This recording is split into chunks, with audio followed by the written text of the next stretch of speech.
Hello. Hello.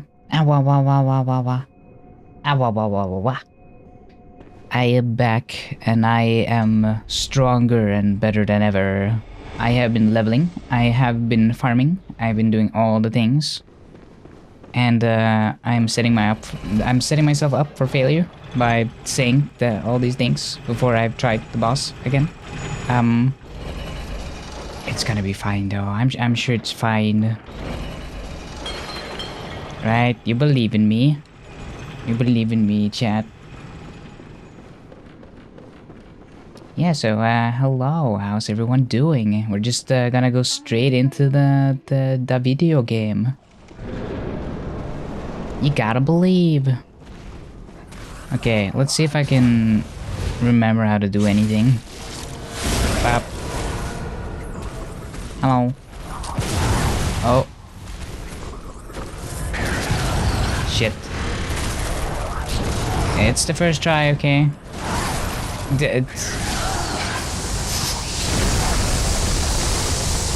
Hello, Kale. Hello, Nari.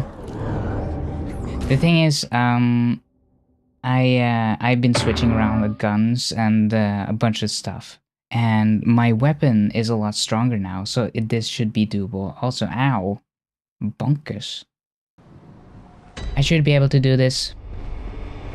I'm just just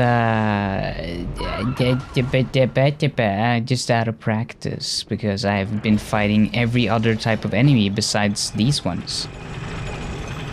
Last time I actually started getting the boss down, it's just that it took so long to kill them that like I got tired by the time I was halfway through. And if you get tired in a Souls Souls game, the enemies kill you because you get distracted, and when you get distracted, you get killed. And yes, I know, I died. How cringe. Le cringe.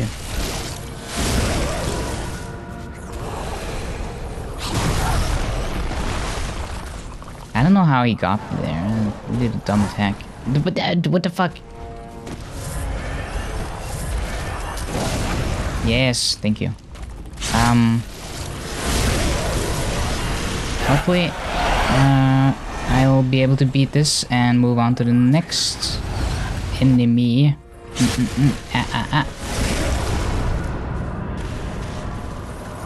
Because we can't be stuck here all day. Oh, yeah. See, my weapon is a lot stronger now. Still the same issue of the audio being completely blown out.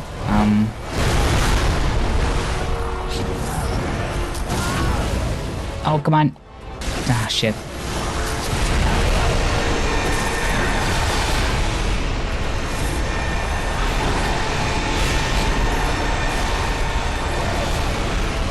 Whoa, hello. Yeah, I can't hear them when they sneak up behind me because everything's so loud. Okay. I feel like I should have done a visceral there. Oh my god, this game is so fucking loud. How is the mixing, by the way? Is it very loud for you as well, or do I compensate by yelling over it? I went live a little bit later than normal, just by a few minutes actually, so it wasn't too late. But I was having issues with Elgato again, and for those of you who know, Elgato has a very mixed reputation on their software. You see, sometimes it just won't work, and it's like, just a moment, we'll connect to the device, we'll connect to the capture card, and it never happens, and you just wait for, I don't know, hours, nothing ever comes of it. And it's very frustrating when you're about to stream and you have to reboot your computer and you have to like constantly try to fix it and it's just not working. It's one of the things that suck about streaming. I actually prefer streaming on console just for the fact that everything usually works. I don't have to like worry about my computer crashing or the computer having any sort of issues because everything is just like on the PlayStation. But when you're using a capture card, that's usually what fucks up, because now it's not the PC's fault, it's the capture card and the capture card software, and that stuff usually sucks. They don't know how to make a good software.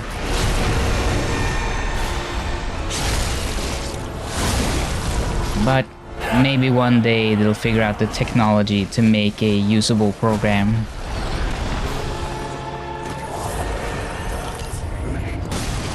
No, stop it. Stop it.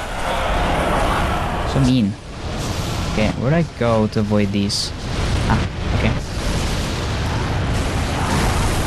Hey, that's mean. Pop. You see, it's going so much better now. Now that I have some actual damage on my weapon. Hey, what the fuck? That's not fair.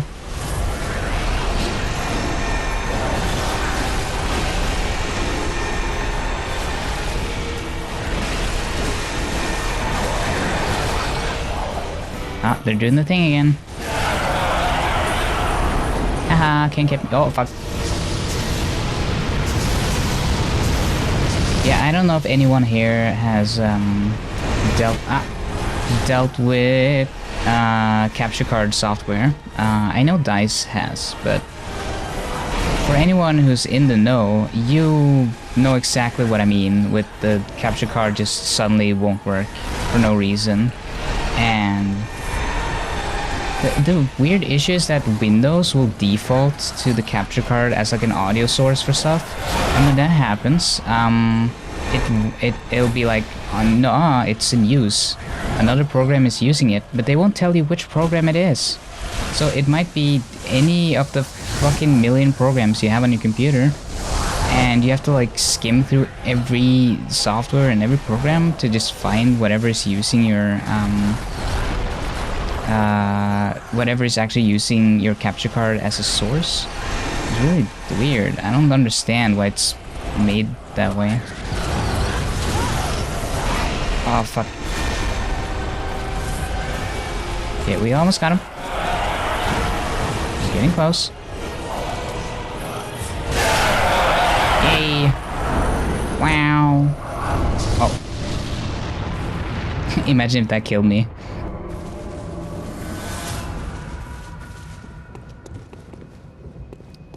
Well, like Gandalf once said, an otter is never late. Yes, that is so true. Let's return to the Hunter's Dream, because I used a lot of my my stuff. Doubtful? What do you mean, Dice? What do you mean? Can I use my blood echoes for something? Yeah, sure. You can never have too many blood vials.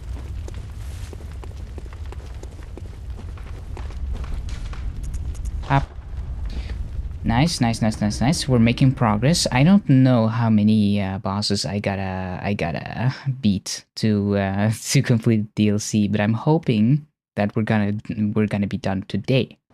I'm looking forward to hopefully not be proven wrong. That was in response to the Elgato ever making a decent software. Ah, yes. You know, I have my doubts. Oh, this is cool. This is a screenshot where the let's do a bow. Hold on, how do I do that again? Is it this? And then yeah, I don't know. Hello. Cutscene? Ah, yes.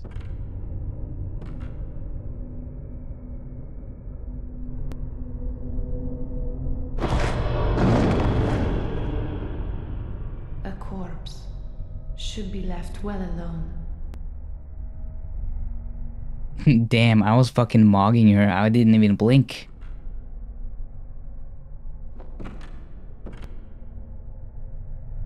Oh, I know very well how the secrets beckon so sweetly. Only an honest death will kill you now.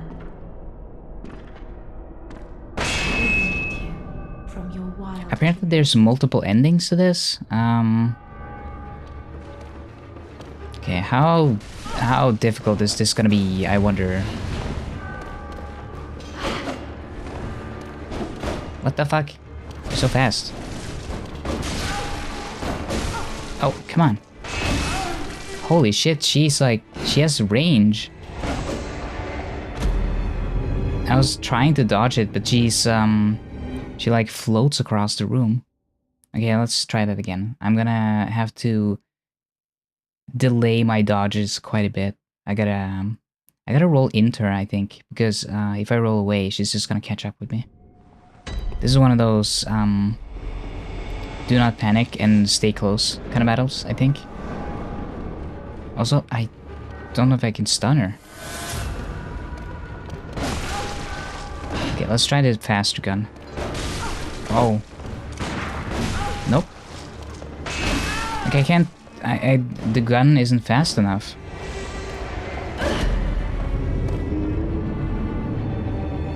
Do you have to like know when a certain attack is coming and then only use the gun for that specific attack? Because I get the feeling that she might be one of those. Yeah. Why is my voice fucked up today? I haven't been talking that much. Yes, I'll hydrate. Oh. Yum yum yum yum yum yum. Yes. What? Why did you not visceral? Okay, yeah, I gotta dodge towards her. Whoa, okay. That was quite the wind-up. Don't worry. We're just working this out. I just gotta learn her patterns. This is like a dance, okay? I'm learning to dance. I gotta dance. Dance.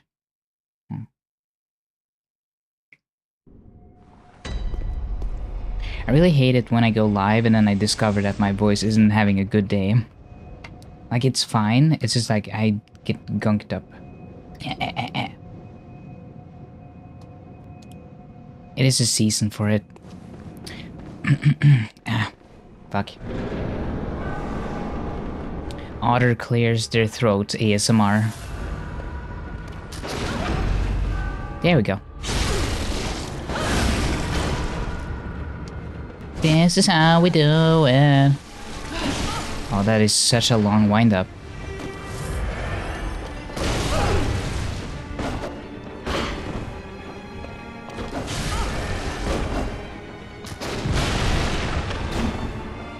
Okay.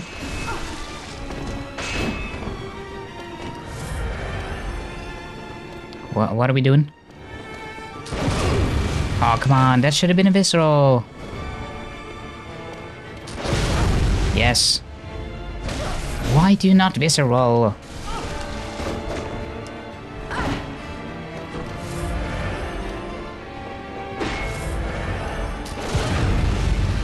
There we go. Nice. We got this, we got this. Up, up.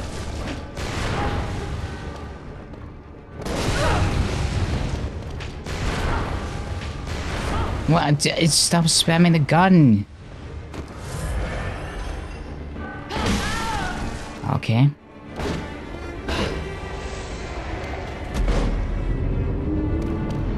We're making progress though. I almost had her halfway down, so I just gotta learn her second phase.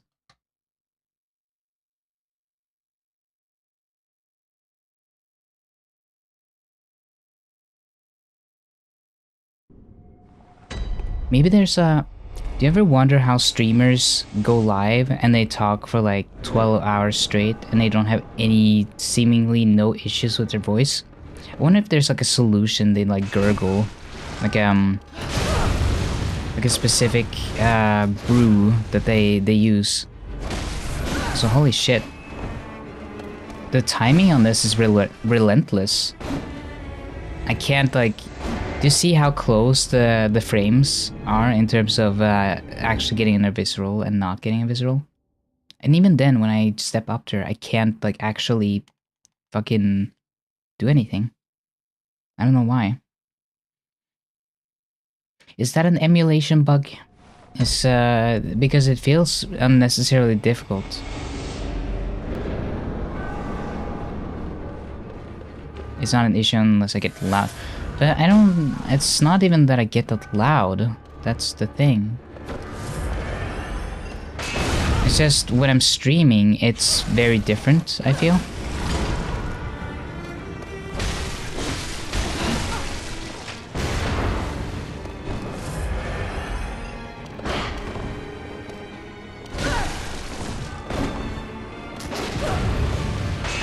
Ow.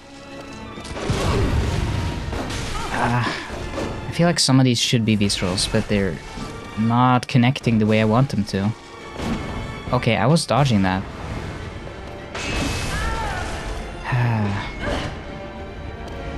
Okay. We're gonna have to really lock in for this, because she is very, very aggressive.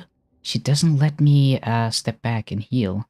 So we're just gonna have to keep dodging and dodging and dodging until she gives me a window to actually do stuff. And then we're gonna have to pick and choose between healing or attacking. And I'm probably gonna try to stay healed up, because I don't wanna be in a situation where I get close to winning and then die because I mess up something.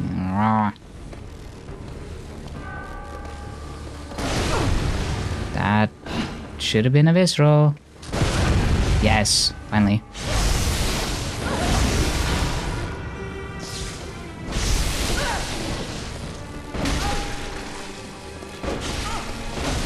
I'm pressing the dodge. Yeah, we got a window. Now we got a visceral. What? Okay. I'm pressing dodge. Why is nothing happening? It's like extremely slow for some reason. I don't think this game doesn't have like... It doesn't matter if you have a lot of weight on you, does it? Hold on. Is this why I've been struggling? Is there a weight limit thing that I haven't considered? Status.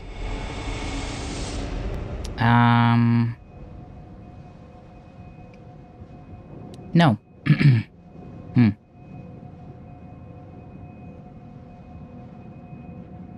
It shouldn't be a problem then. That's very strange. It's not weight related, so I don't know why it's... Yeah, it's like really... I feel like the dodge is like extremely delayed. Is it because I've been... I put my PlayStation in the sleep mode? Oh, come on.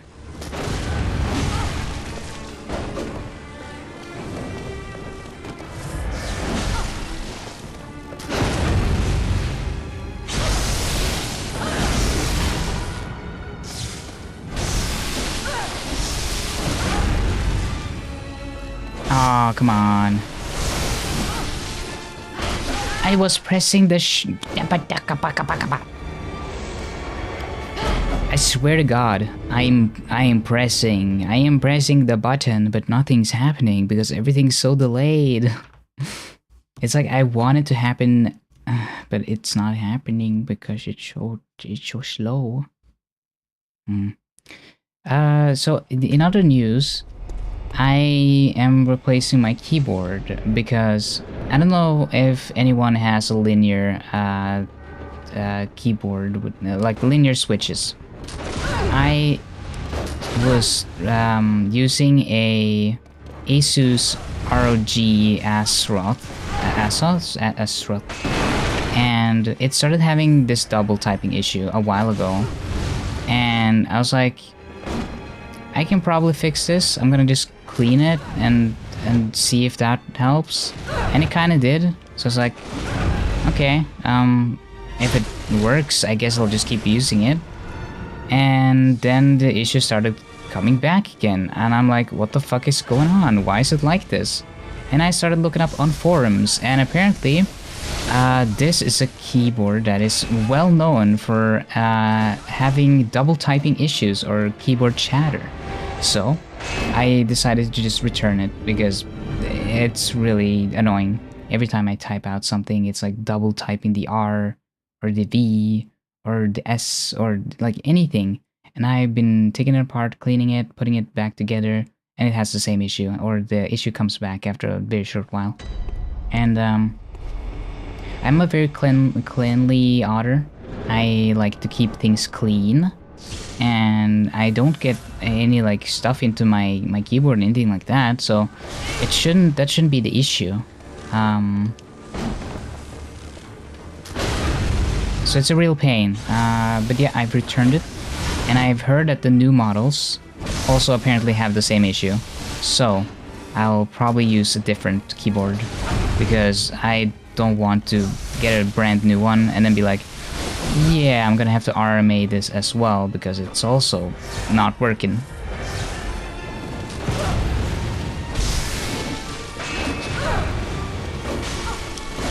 I am pressing circle, please. Woman.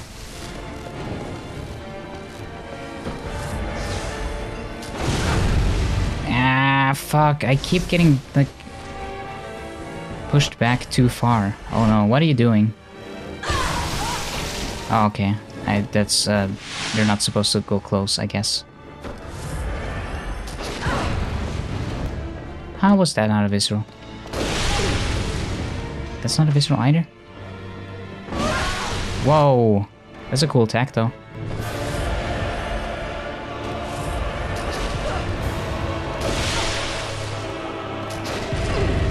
I'm preemptively shooting too soon. Yes. Okay, we're starting to get it. I'm starting to get this down.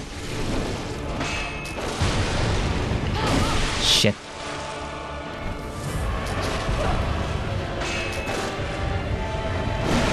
Oh.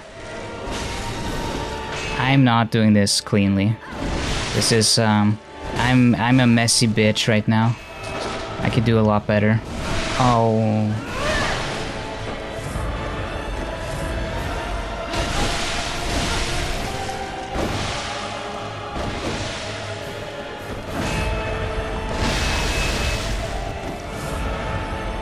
This is rough.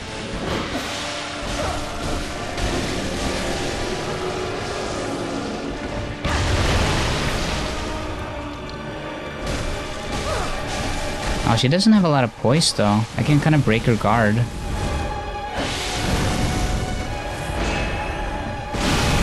Shit.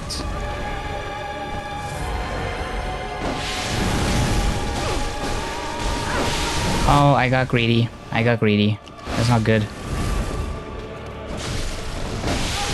Fuck. Yes.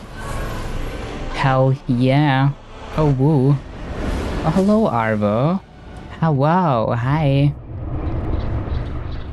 Yeah, I'm doing well. I'm doing well today. Look at me. I'm out here crushing enemies in the bloodborne. Nice. Nice, nice, nice, nice, nice. I thought I was gonna be stuck on her for a lot longer. Also, this area is very cool. I like this. I hope you're doing well today, Arvo. Thank you for stopping by. I just realized this is in a clock tower, you know, like the game clock tower. Hold on, I want to take a photo in case I need another thumbnail or something. I doubt it, but... you know. Hold up the celestial dial. Damn, we're dialing. Oh, that's a cool photo too.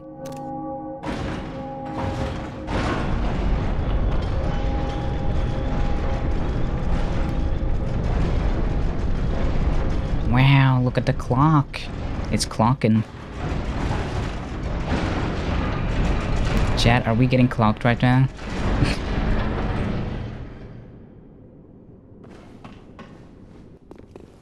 Whoa. Huh. So, like I mentioned, I don't know much about this DLC. I have never really played through this, so all this is new to me. This is a pretty cool area. I like this.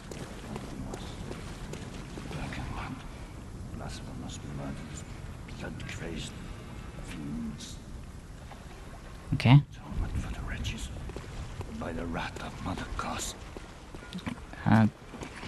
They seem to be friendly. For the poor was child. Mercy. Oh, please.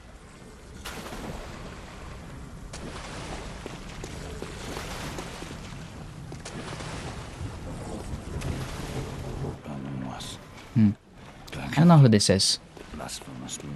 I'm sure there's some lore behind whoever that is. Oh, nice. Gotta make sure to touch all the little lanterns so that we have a place to come back to if I die. Because that's gonna happen a lot, especially in areas that I don't know. Okay, what do we got here? Uh-huh. That's cool.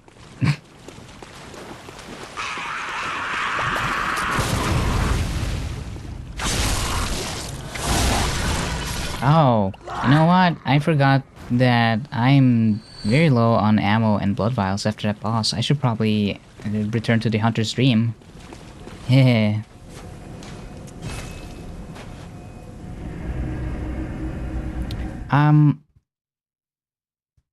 I got an MRI the other day for some health stuff, and it's very strange. They have like this mirror thing in the MRI machine now that they attach above your head, and it makes it so that you can watch Netflix while you're in the MRI. And I don't know why, because it's not like it takes that long to get an MRI scan. And the personnel was like asking me, "Oh, what do you want to watch? Do you want to watch the new Frankenstein movie?" And you know, I do want to watch it, but I don't want to watch it while I'm in an MRI machine. I don't know if you've ever taken one of those MRI scans, if anyone here has any experience with those, but the audio isn't exactly very good because it can't have any metallic objects near the machine. Because, you know, it's a big magnet, so that would be a bit of an issue. So what they normally do is that they have like a plastic headphone thing with like air tubes, and the air tubes kind of give you audio through like they kind of like push air, and it sounds very strange. It's obviously not high fidelity headphones. It's just like tubes. It's literally fucking tin can technology. They put that shit on a string in a can, except the can is made out of plastic, and they tell you to put them on while you're in there. I actually do wonder how they listen to you, because they have like a microphone or something in the room, And they told me to speak loud and clearly because the microphone inside of, or the microphone that they use, not inside of the machine necessarily, but in the room somewhere, is not very good. And I'm wondering if it's like one of those microphones that are like across the room or situated in a place where it's far away enough from the machine where it's not affected. But it's like, you know how in a lot of spy movies they have the spy microphone that you can like use across great lengths and distances? Maybe it's like that. Like it's far enough away to where it won't it can still hear you, but it's like bad spy gear.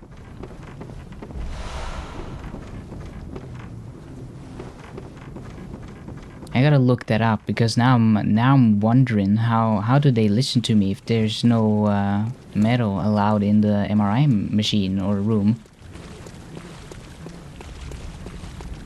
Did any of you see that one news story about... Oh, hello. What is going on? About the guy who went into an MRI... Whoa. Oh, hello. Who are you?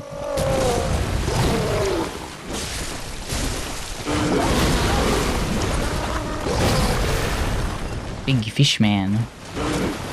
There was a guy who went into an MRI machine to say hi to his wife or something, and he had a big chain around his neck for whatever reason.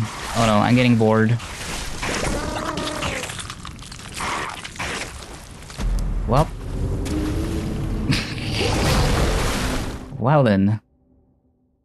I literally got bored.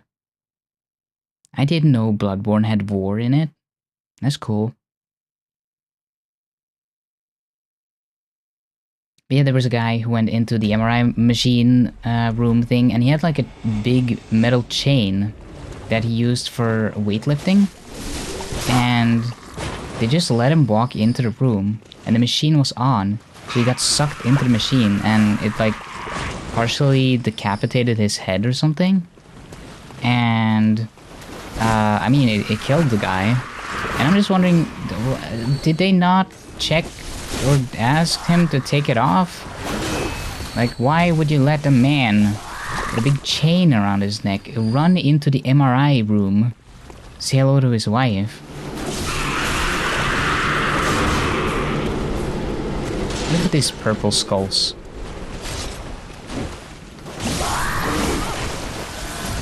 Oh, fuck.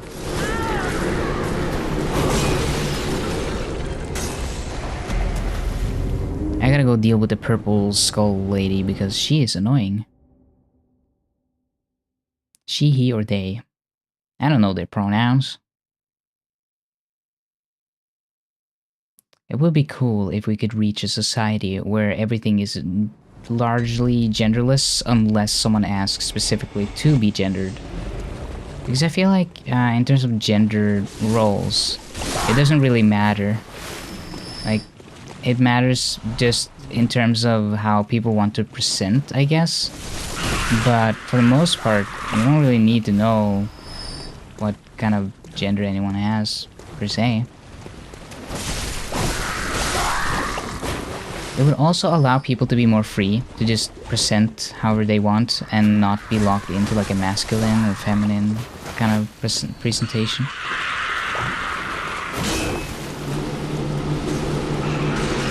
Die.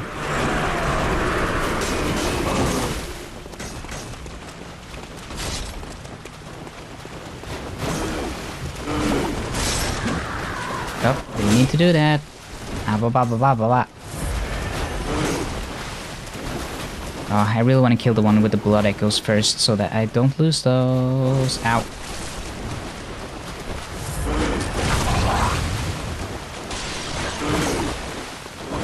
Why do they gotta gang up on me?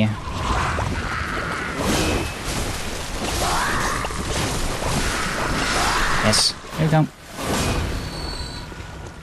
If I lose my blood echoes, I will be very sad.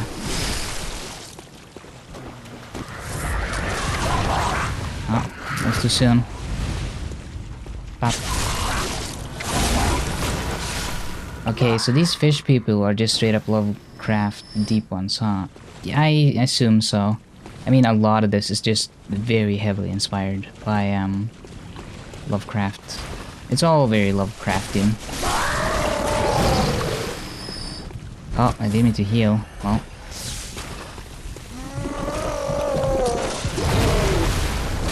Can I even do anything with this guy, or... I mean, I can stun him. What? That's dumb. I really don't like enemies like that in games that just insta-kill you. They should at least give you the opportunity to, you know, fight back a little bit. Maybe. That would be nice. Also, I find it funny that even though he eats me, he doesn't ingest my blood echoes. What?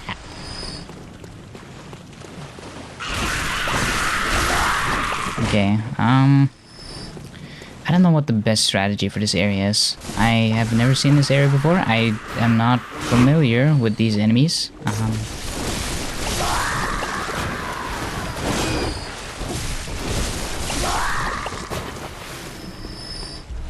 Okay, purple skull lady first. Yes, yes, yes. Ah, I missed her somehow. No, I'm locked in. Fuck. Get away, get away, get away.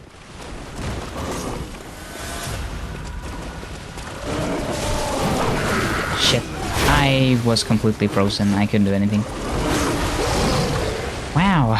They really start off this area strong, huh? See, this is what I mean by the most fun part of this game is usually the bosses. Because when you fight a boss, you get to focus on them and only them. But when you're fighting multiple enemies, you are juggling a lot of things at the same time, and it's like, ow. Ow. This isn't as fun because now I got like a million different enemies that you gotta constantly dodge, and you can't do the visceral because they're all doing attacks at different times. So I can't do this all the time because they all run around and stack on each other and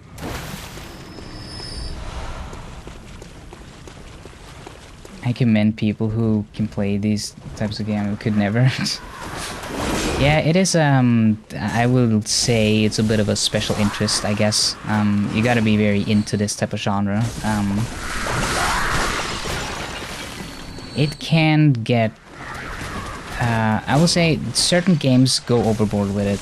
I think Lies of P had a pretty decent balance in the main game, but then they messed it up in the DLC. They made it way too difficult, and it just turned into like a try-hard, not very fun. Everything's just difficult for difficulty's sake, and that's not fun. But in Bloodborne, I feel like largely most things can be overcome. You can get better, you can improve and learn how to deal with all the different enemies, and eventually get the skill set to deal with most. What the fuck?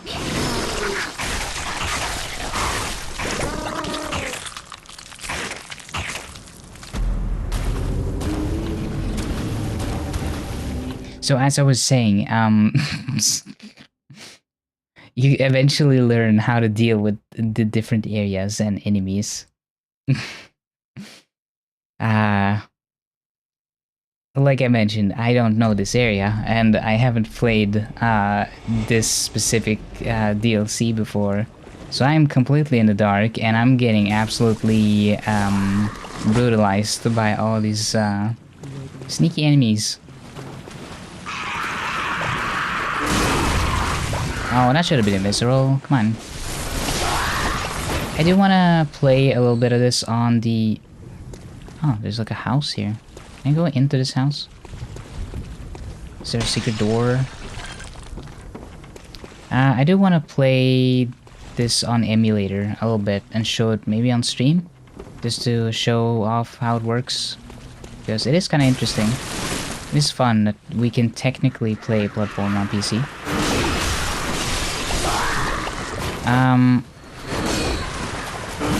So this is pretty common for every FromSoft game, but the DLC is always more difficult. So this is obviously made to be a more frustrating area, I guess. There's some parts of this that isn't like totally fair. There's a lot of interesting choices that are specifically made just to kind of fuck with you. It's made to make you angry at times, I will say.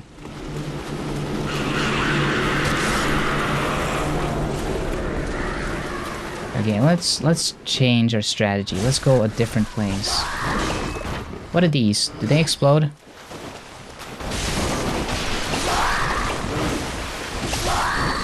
I'm scared.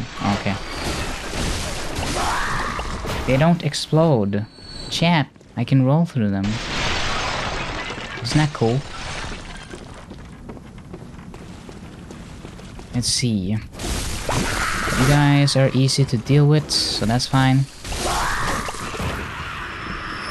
It's just that big guy who does the insta-kill grab. I really dislike that. I really don't think that's a good way to... Wow! Design enemies. Whoa. No. Oh god. I got a lot of enemies on me. Okay, maybe if I run into the house, I can take out some of them without having to deal with all of them. Let's see. I didn't check the upper floor.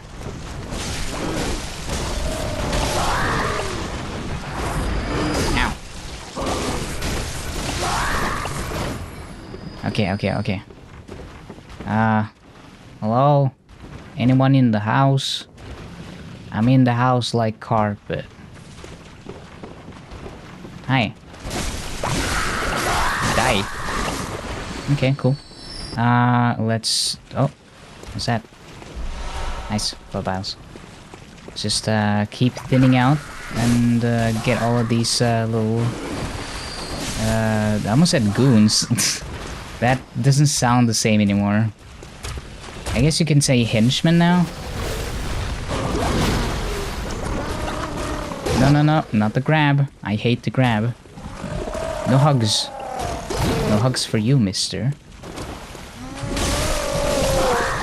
Wow. I'm scared of this dude. He will insta-kill you. Whoa. That was a grab. He almost grabbed me.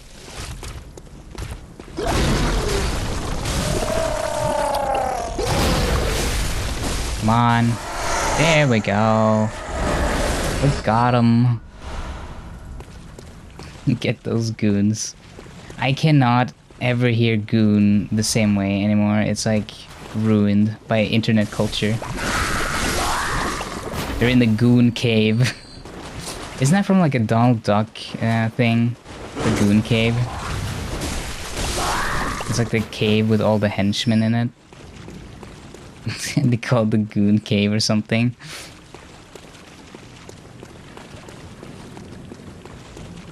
I could be off on that, but that's just what I remember. Say, ow, ow. Howie. Stop that.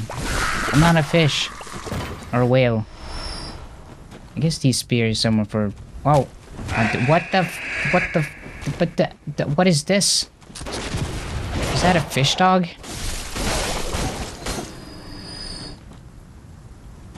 Oh.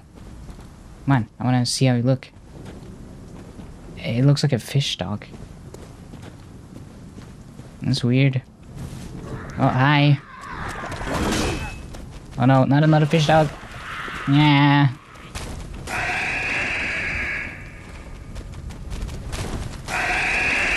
Oh, they do like a weird scream attack. I don't like that.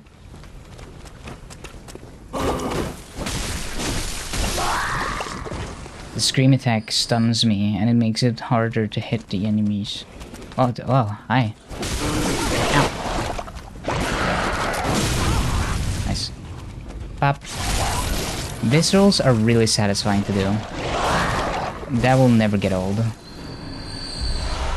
That's so cool. Wow. Oh no. No. No. Get away. Away. Away.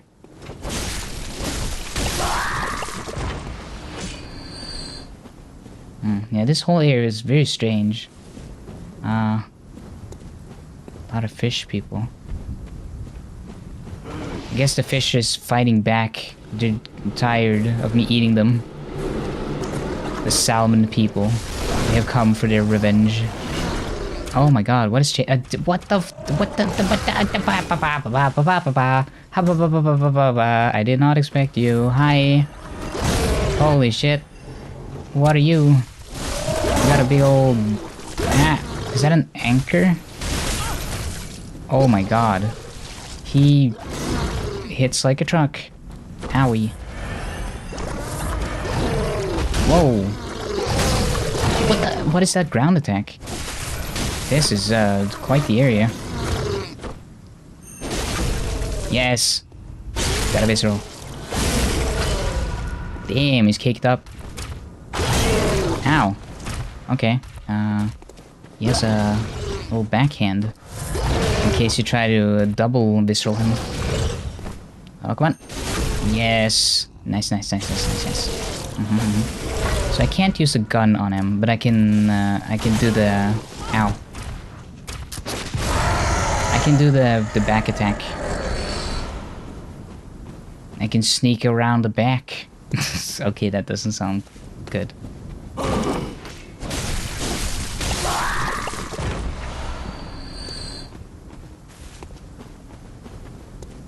I've been dreaming a lot about dogs lately. We've considered getting a new dog. It still feels a little soon for me. It's also like, at some point, you kind of want to get back to normal, right? I do miss going on walks and doing all the regular stuff. It was very nice to have a dog. And I'll always miss Ticken, but you know, they live the time they do. They live their 10 to 15 years, and that's a good life for a dog. As sad as it is, but... Oh yeah, look at that weird moon thing again. It looks like it's covered in... What is it covered in? It kind of looks like I'm looking outside the clock tower, you know? Like it's the dial thing. I think that's what I'm looking at. It's hard to tell. Okay, go here or... Wait, can I go here? Ah, hello. Oh. Who's wheezing? Who needs their asthma medication? Is it you? It's you. Why are you on the floor? Who are you? I'm afraid I've made a bunch of things. Uh-huh. I can hear the bell now. The beast-eyed assassin. Speaking of Coldplay. Again. And again. It never ends. I wonder what he has in his little bag. Oh, apparently some places call it a rucksack, which is funny because that is literally just the Norwegian word for it. Ryggsekk. I wonder how much of the American language is influenced by Norwegian, given the fact that there was a lot of Norwegian immigrants that traveled to the US in the 1800s. Doesn't open from this side. Oh. There's also like a lot of stuff from Minnesota and is it Wisconsin or is it, I forget which states and places, but there's some of the more northern states that have a lot of Norwegian phrases and stuff still. We also say ryggsäck in Sweden. Yeah. I imagine that there's a lot of similarities between the Scandinavian languages. Oh no, I hear the bell. That's a bad sign. Yeah, that's not good.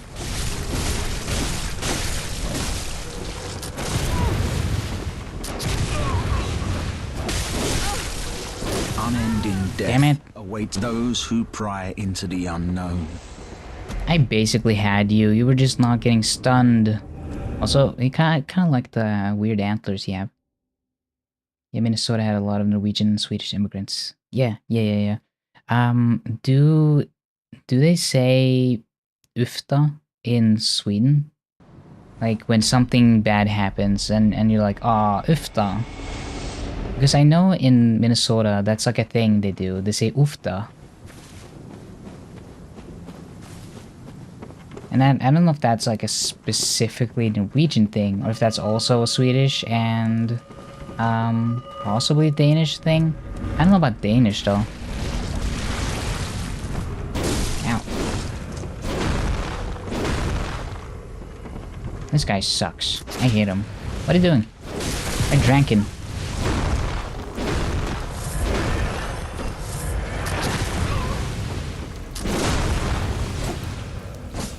Oh, he can block?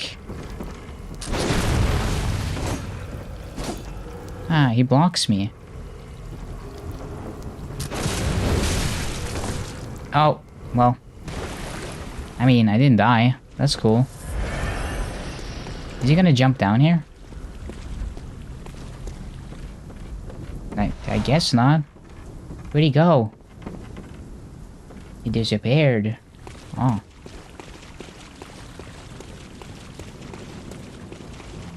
Damn, that's a lot of barnacles.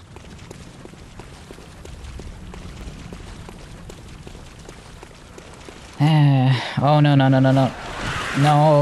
Oh, God. That's a lot of enemies. I didn't expect them all to gang up on me.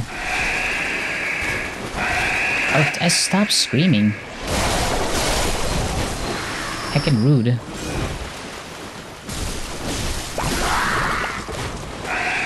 No, stop. Since when did fish start screaming? Fish don't scream. I have actually never heard anyone use ufta. That might be a Norwegian thing, yeah. Oh, barnacles. Maybe the ufta is an older regional thing. I think it's a very Norwegian thing, because that's what I normally hear whenever something goes wrong or someone wants to... It's like a sympathy thing as well. Like if you're feeling bad for someone and they say like, oh, I stubbed my toe real bad today and it hurt, and you go, oh, ufta.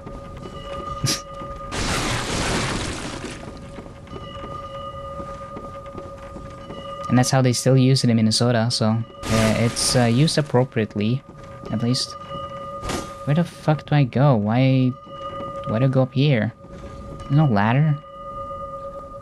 Am I blind?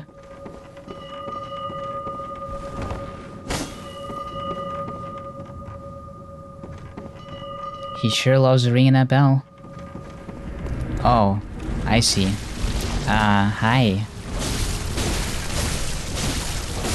I don't like you. Yeah, fuck you. Pop. No more bell ringing.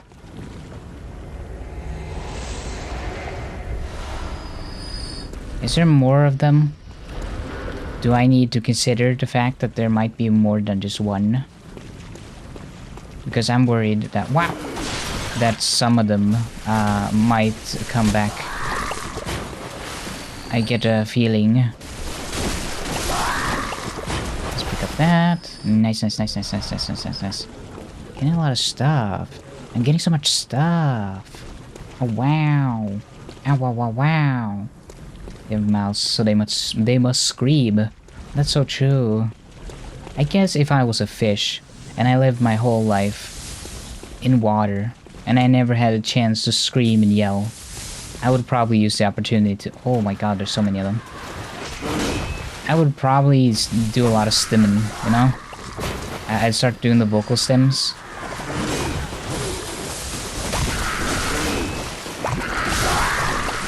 Oh. That was a bad idea. Oh no. Can't believe I survived that. Oh, what is happening? What is going on? I'm inside the thing. Okay. Interesting. We're learning. We're learning today. This time I will try not to fall off the roof. It sounds similar to oida, which means the same thing. Isn't that more like surprised, maybe? Or am I mixing them up? I mean, it's close enough, I guess. Are you back? Or... No, he's not here anymore. He's gone. Oh, hi. Are you the guy shooting bolts at me? You are. Good. The sound design. Learning is fun, yay! I gotta add some redeems and stuff. That has like cheering or clapping or something like that. Oh, I gotta have the... Oh,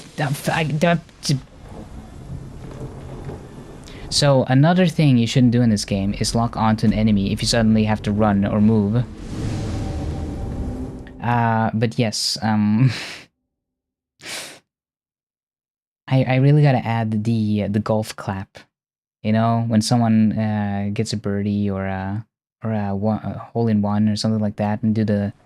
It gotta be a birdie because then they do like the polite clap. It's not good, but it's not the best one, but it's good enough.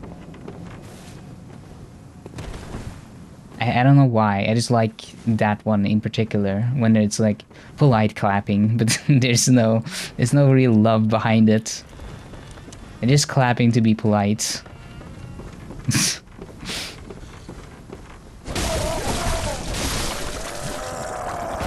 Nice shot. Isn't that from is that also from the Wii games? I feel like that's the Wii game, right? The Wii bowling and Wii sports and stuff. Shit. I almost did the same mistake again. No locking on. Locking on, locking in.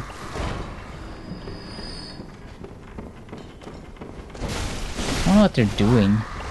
I'm like scavenging through these. Is there anything here? Oh, these kind of look like frog eggs. We used to have like a creek near my school, and it would be like completely filled with frog eggs every... When is it? The time of year they usually have that? Is it like spring? I forget. But it was completely filled up, and the teachers were like, "Can you kids please stop messing around with them? Because you're killing a bunch of frogs by doing that. You should just leave them alone." And you know how kids are. You ask them to do a thing and they're like, "Nah." And everyone like filled up buckets with frog eggs and stuff.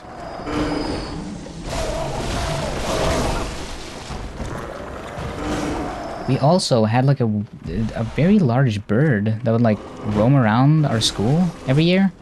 And no one really knew exactly where the bird came from. It was just assumed that it might have had like a home there before the school was built.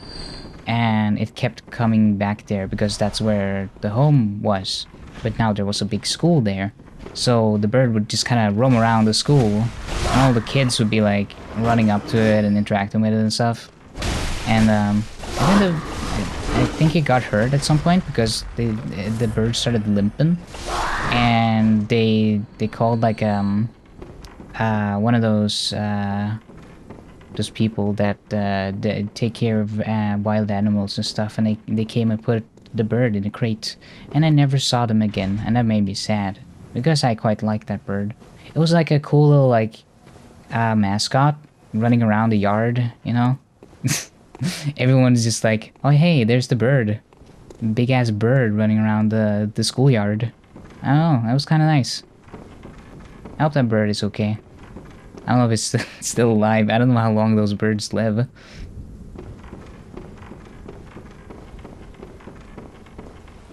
I don't even know what kind of bird it was. It was a quite a large one. I haven't seen any bird like it here before. It doesn't seem like the area those kind of birds would be in, but...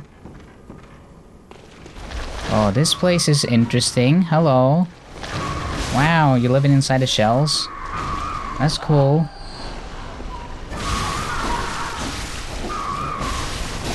I always feel so bad when I accidentally step on a snail shell or something like that when it's like raining. Ow. I didn't know they did that much damage. Wow. Okay. They are interesting enemies. Interesting. But yeah, I always feel really bad whenever it rains and all the worms and the snails and stuff come out of the ground and grass and everywhere, because sometimes you accidentally step on them and you go, oh no, I'm so sorry.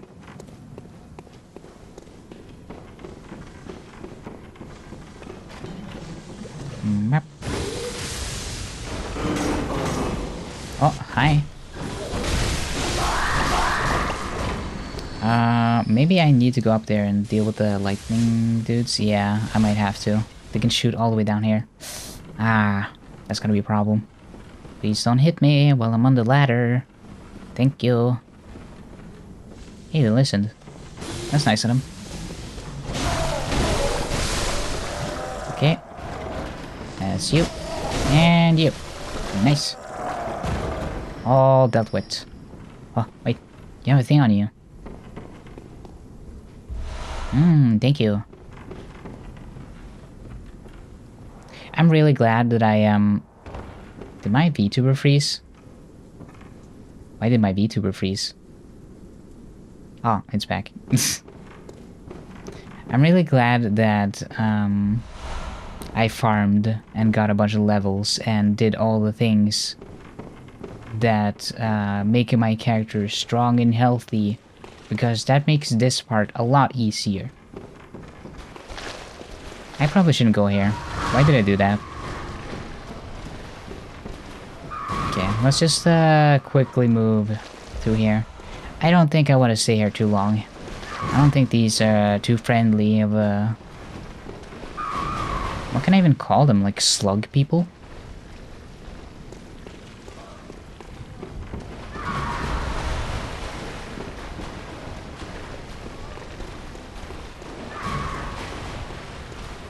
Arvo, if you're still there, I have a question. Do you still get nervous before going live? Do you still have, like, nerves sometimes? Or feel like there's, like, anticipation that... Wow, oh, that builds up. Oh no, they're ringing the bell. Oh no, that means Big Smelly on the way. Heal. Shit. Oh god. That is not good. Hi. Haha. I'm gonna just go down here. Oh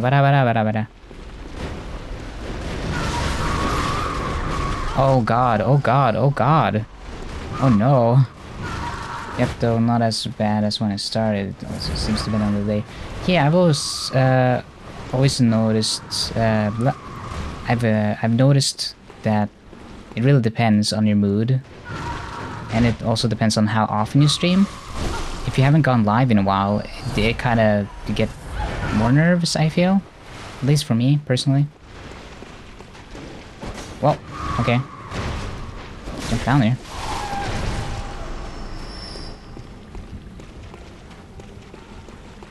It's so hard to talk sometimes with everything going on in this game.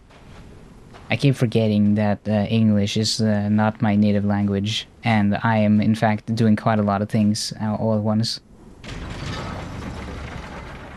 Some days my nerves are worse than others. It's random. Maybe it's like it depends on how much energy you have, because I've definitely noticed that my anxiety, because I deal with a lot of generalized anxiety already. I have a it's like a diagnosed. Oh god, that's not good. That's a frenzy enemy. They will insta kill you. Ow. Okay, we gotta get some sedatives out here. Nice. Okay. Whenever I haven't eaten or slept well or I'm low on energy, I definitely can feel the anxiety a lot more than... Oh god. Hi. Ow, no, no, no, no, no. That's an insta-kill. Okay. Whenever I haven't slept well, eaten well, not well rested, and I'm just having not the best day, the anxiety gets the better of me. I get a lot more anxious and nervous, and I just feel worse overall. So I try to do my best to get enough sleep and eat well and hydrate and do all these things that like keep me at a base level where I feel decent at most time of the day and like throughout the day, and that helps manage the anxiety a lot more. Because if I don't do that, if I don't take proper care of myself, I don't have the necessary energy to deal with the anxiety of other things. And I've noticed that it really matters a lot for me personally, at least, that I take good care of myself and that I'm feeling well whenever I go live and do stuff. But I still get nervous every now and again, especially if I haven't been live in a while and I Hi.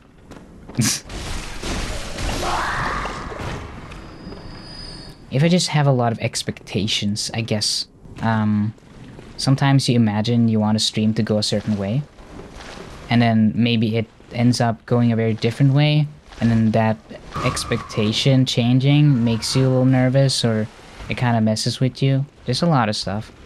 Streaming is a very dynamic type of thing, where you might start stream intending to do one thing, but you end up doing something very different because of, I don't know, technical difficulties, or maybe your mood shifts. I've definitely had streams where I've started playing something and I realized that I'm just not having fun. And I'll just be like, you know, maybe I'll do something else.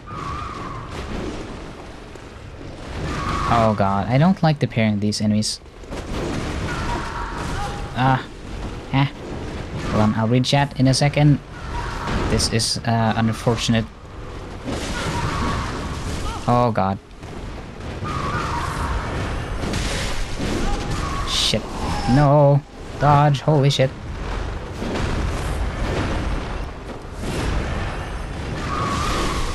Ow.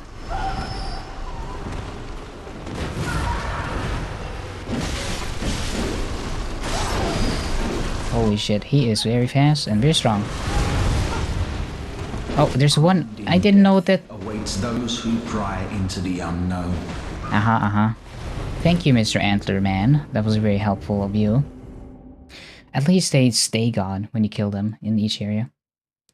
The weather change has been affecting my sleep and how I feel lately, so it's been worse. I just do what I can. Yeah. Sometimes you just can't do too much about it either. I guess you just have to... Oh, is it raining inside? Okay, they forgot to put a thing so it doesn't rain inside. Sometimes you just gotta deal with the situation you're currently in, and as in make the best of it, I guess. Sometimes you can't be in like the perfect mood, so you just gotta go into it, and usually the anxiety reduces quite a bit once you start the stream, so you're just in it. It's a lot easier once you're just like doing it, I guess. It's like I remember having so much anxiety for going to piano recitals when I was younger, I was terrified of those. They were nerve-wracking and really scary. But once I like got there and I sat down and started playing the piano, it's like, okay, well now I'm doing it, so there's no backing out and there's no like, I don't really have to think about it too much anymore. I'm just doing it. So the anxiety kind of disappears a little bit, because now it's not really about something that's coming in the future. It's more about what's just happening right here and now. And I can definitely still feel nervous while something scary or challenging is going on. It's just that I guess I go into like a sort of mode, like a work mode. Like now I'm just doing it, and now we're just gonna go through it all. Just gonna do the thing. Hello? Where's the bell, dude? Is he in a different place now? I hear the bell.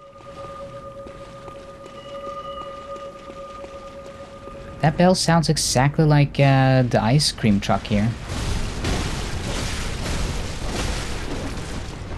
Do they still have ice cream trucks in the US? I feel like most people I've talked to say that they don't really exist anymore.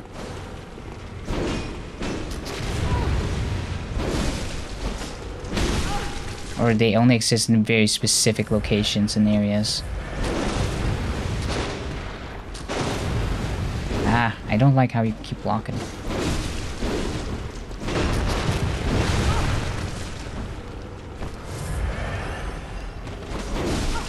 What? You were rolling.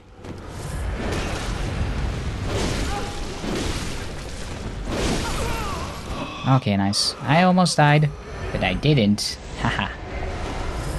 Bloodied the trousers. Okay, man had some fucking hemorrhoids, I guess. I'm very mature, thank you.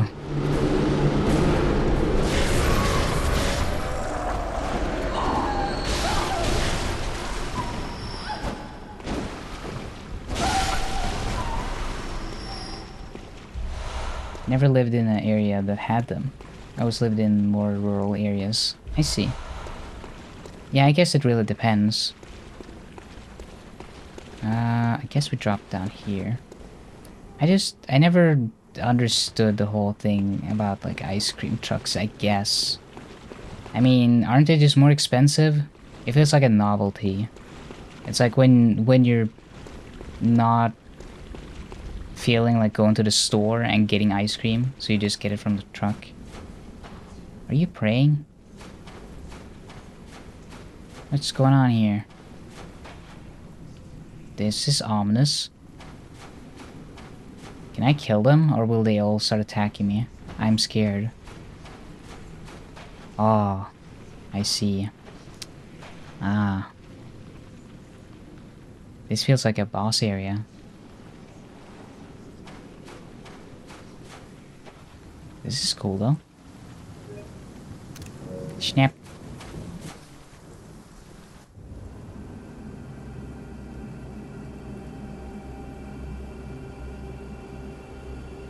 I'm still working on my emotes, by the way. They're coming along nicely. I keep changing little things.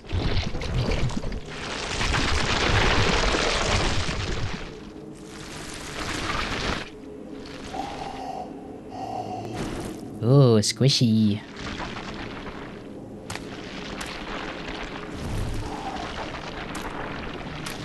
Damn, look at this unk.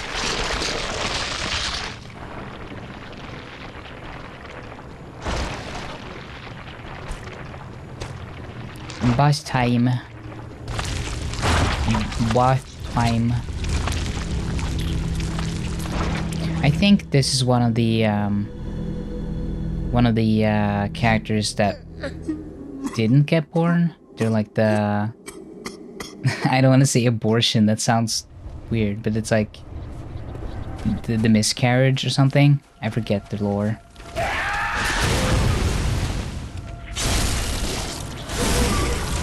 Damn, I can't believe I actually timed that. Hello? Are you really that easy? Okay, no.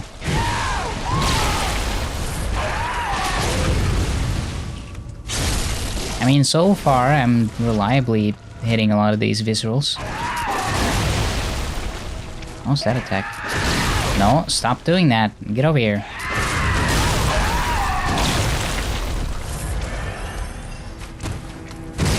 Okay. Oh, that was a fast one. That was also a fast one.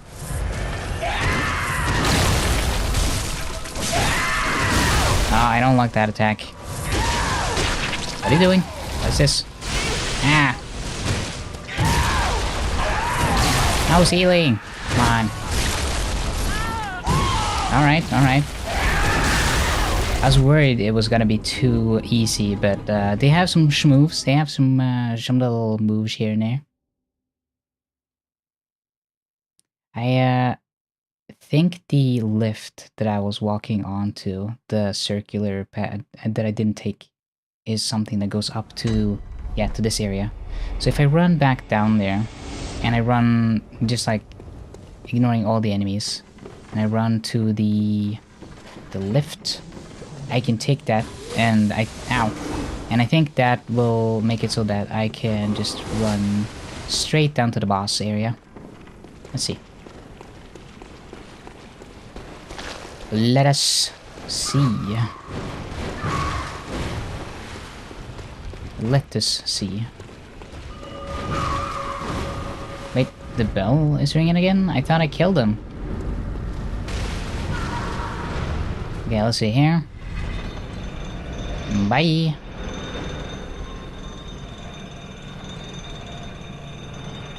I think this is one of the doors that I saw that I couldn't open. Yes. Yeah, we're back at where the guy is. Oh. Oh, there he is. I was like, oh, he's gone. Please. I need you to do something. Okay. Well, it depends. This village is the true secret. Testament to the old sins. It feeds this hunter's nightmare. Please. Bring to an end the horror. Is this what he said last time too? Father's sin. We hunters cannot bear their weight forever. It isn't fair. I don't remember. Wait, no, I did get stuff, so I didn't finish his dialogue tree. It's a good thing I checked then. It's a good thing I checked. I made sure that I checked all things. I love when Aaron does that voice in Game Grumps. You're not supposed to do that.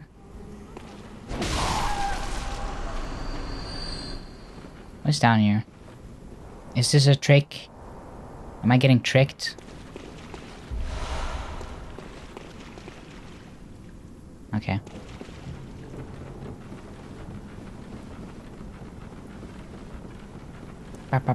Okay, we got full blood vials and full ammo.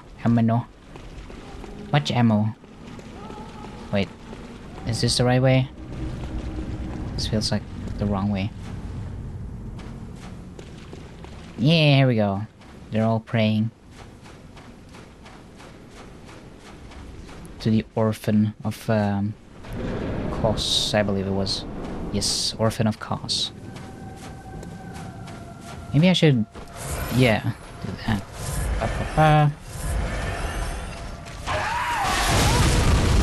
Oh, come on.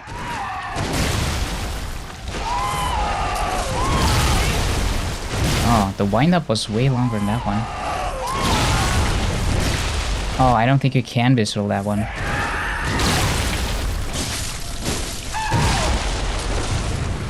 Ah.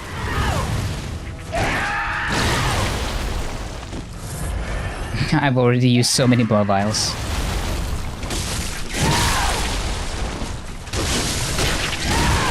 Shit.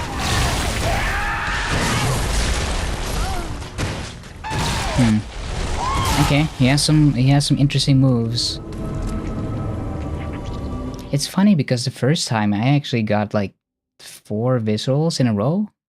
Well, I think it was like 3 or 4. This time I can't do anything. I lost it. Ah.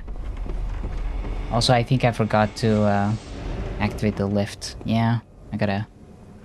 Wrap. Now I gotta wait for it. Oh wait, there's a... I didn't see it. Oh, never mind. Unless you jump. No. Okay. I thought maybe there was an upstairs.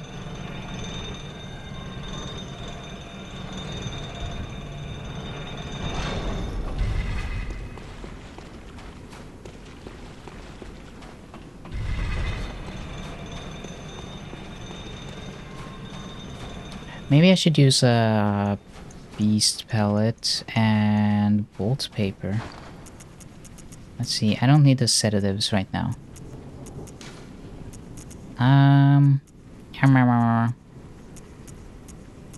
Maybe I'll try fire paper as well.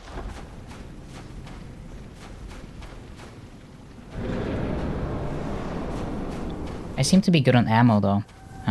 Probably just gonna not spend my health for ammo. Bop.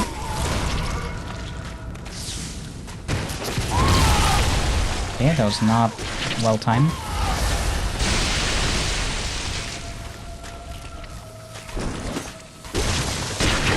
Oh, I don't like that attack.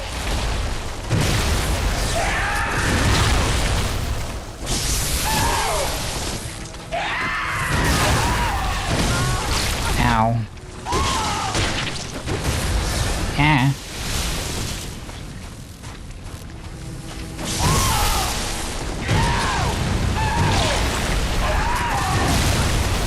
I feel like I should have visceraled that.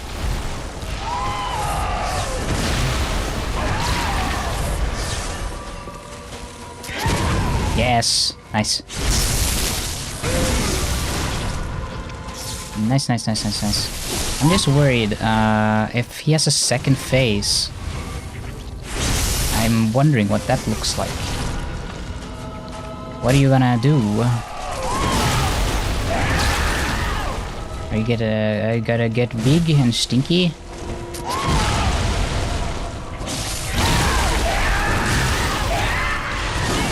Oh, okay. So when he does the 3 attacks, he does one at the end that's very, like, delayed. So I gotta not dodge too early, because if I dodge too early, I can't do anything. It basically locks me in. No panic rolling, no panic dodging.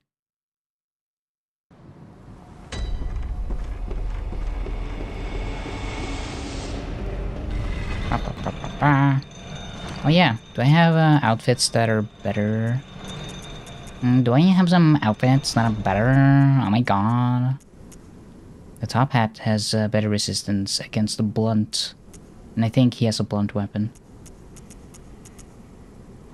Oh, old hunter's top hat. Why is all the top hats better at defending against blunt? I feel like it wouldn't normally be very effective. I've seen real top hats, they fold under very little pressure. Actually, I don't know if that's true. I've only seen it in cartoons, now that I think of it. Like Tom and Jerry. When the top hat, like, folds, it becomes like a... like an accordion. Oh.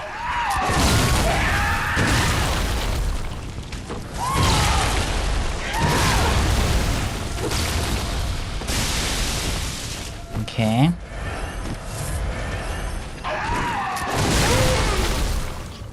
Oh. So I hit him, but it didn't do a visceral.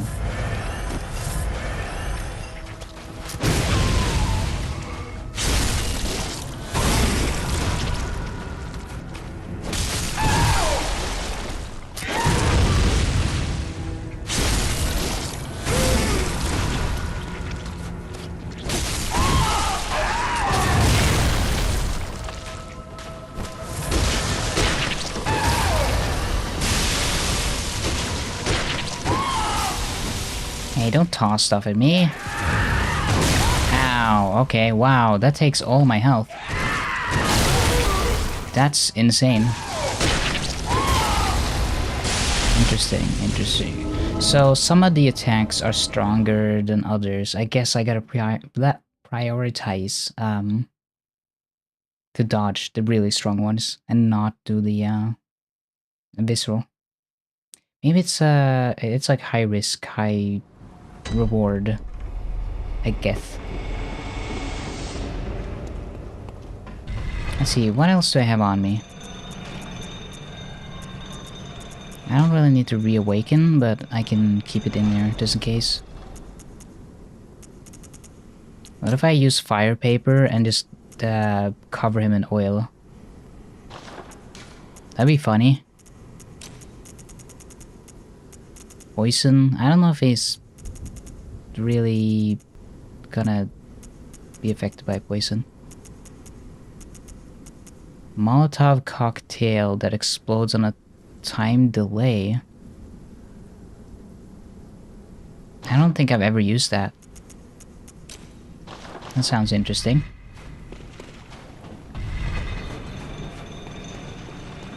Lamp oil, rope, maybe even bombs.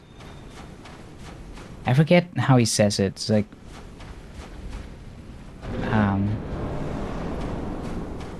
oil, rope, bombs. I can't do his voice. I forget what the exact quote is, even. I haven't even played the game, so... I'm gonna watch the Game Grumps play it.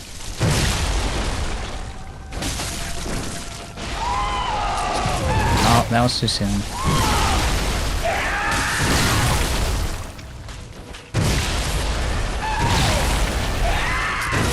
Yeah, nice. Let's see, maybe some fire paper can help.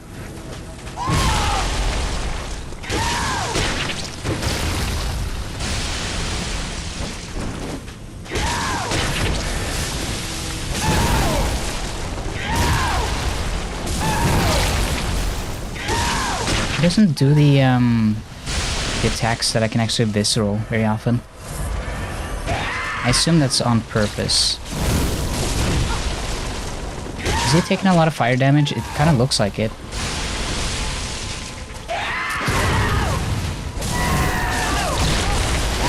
Oh, wow. Yeah, sometimes he just goes crazy.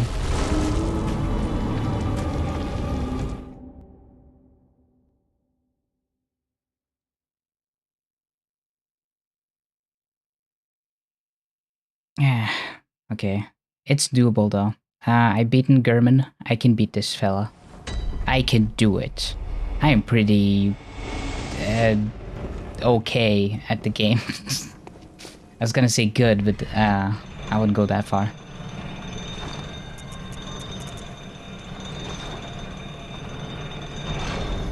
Let's see. I should apply the fire paper first, then maybe toss a few oily urns at him. Maybe that will work. Oh yeah, I forgot to mention, but every time I do a visceral, I get ammo back and I get health. So that's very useful. Okay, cool.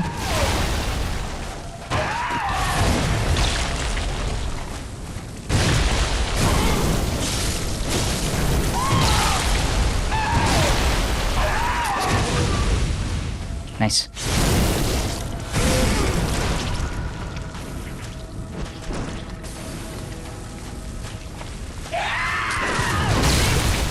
I feel like that should have been a visceral. Oh my god, the audio.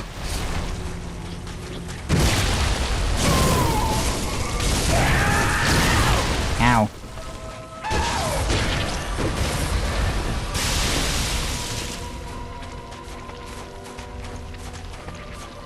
Can I get some more fire damage on him? I wonder.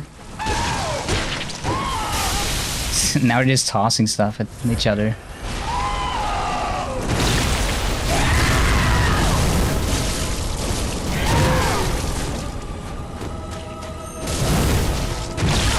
Ow.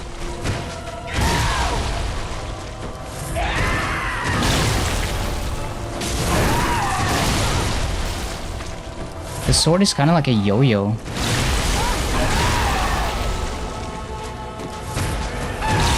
Oh, I dodged into that one.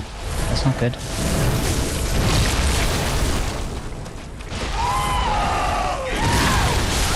Oh, wow. I see. So it goes right to left. I need to dodge right then.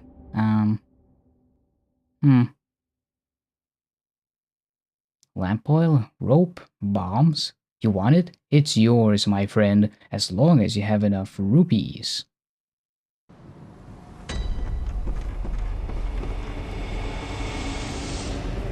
My boy. Wait, why am I going this way?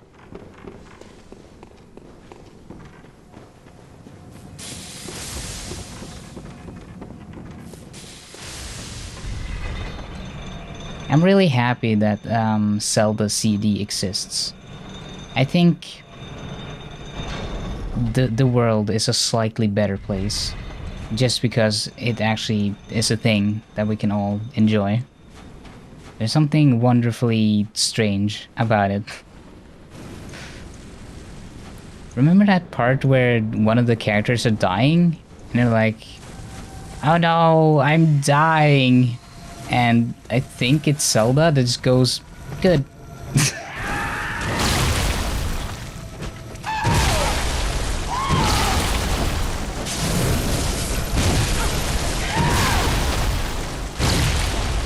I really need to concentrate when I do this, but it's also...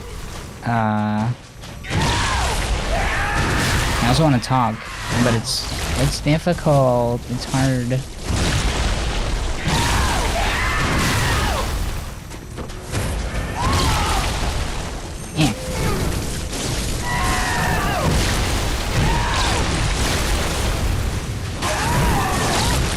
Kinda looks like I can interrupt them with,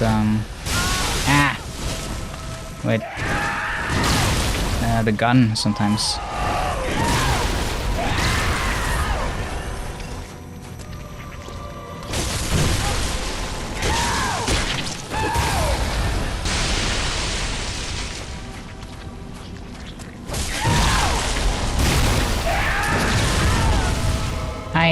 Oh, okay.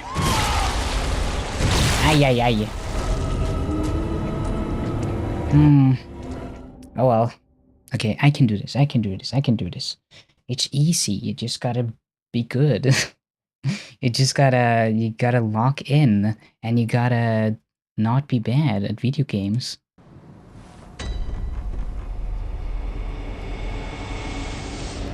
Okay. I have everything I need though. I can definitely get there.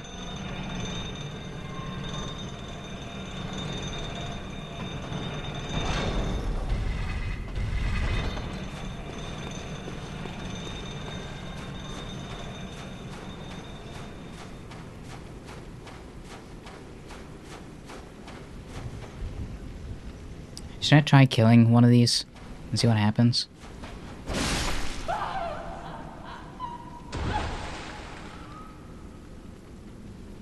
I feel kind of bad now.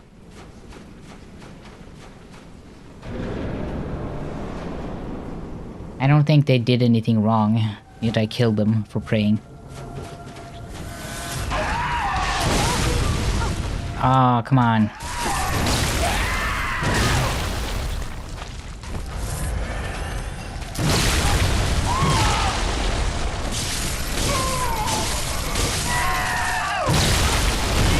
It's like I'm slightly off on the... I haven't even played the emulator, so I can't really blame it on, like, me not remembering the timing.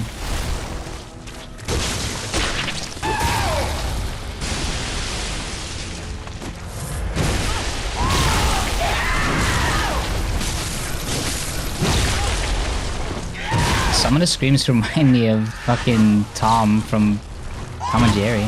Oh, what? Okay. You know when he stubs his toe or something and he goes, yow! Man. Okay.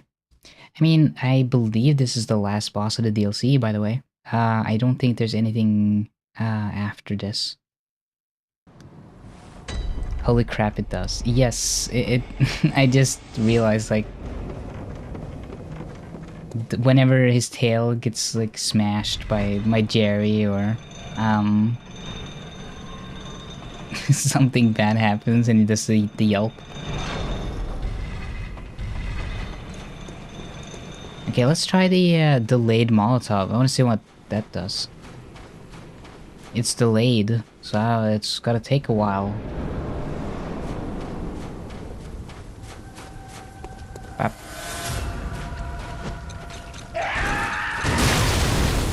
Oh, nice.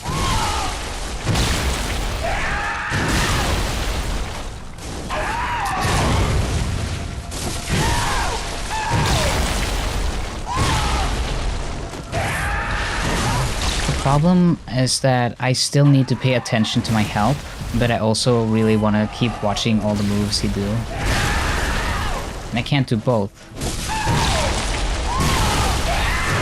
Ugh. Fuck.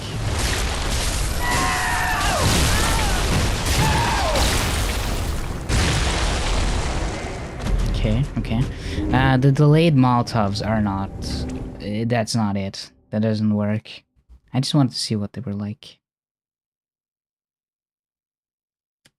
Oh yeah, I want to complain a little bit about Asus, by the way. I think every high-end product that I've ever had by Asus have always had some sort of problem. I can't think of any like Asus product that's been like actually functional. My motherboard was all weird. It didn't work properly. Now my keyboard is like double pressing all the time and I have to send that in.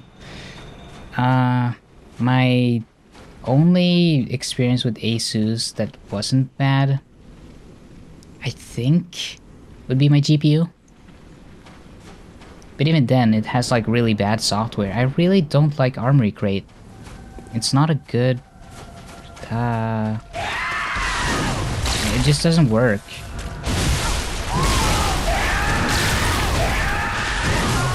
What? I swear to God, I was pressing. Okay.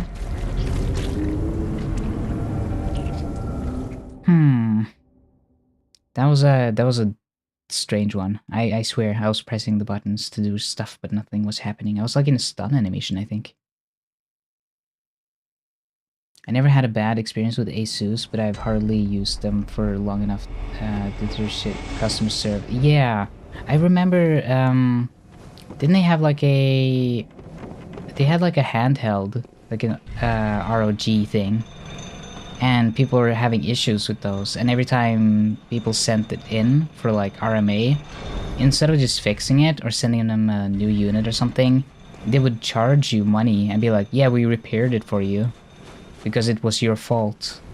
And then you just get like a bill and you're stuck with that.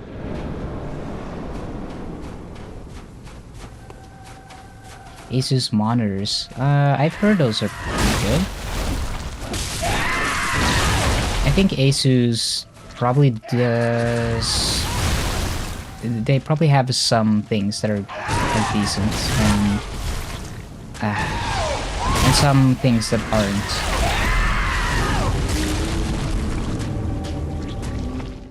Why am I doing worse now? How? How? Okay, I gotta think, what kind of strategy do I want to use on this? I could focus on dodging and not doing any viscerals. That is like the safest option. The alternative is try to get as many viscerals as possible. But I'm bad at the timing. I gotta get the timing down. So I was looking for decent IPS monitors that weren't too expensive. Yeah, I guess it's hard to go wrong with IPS monitors.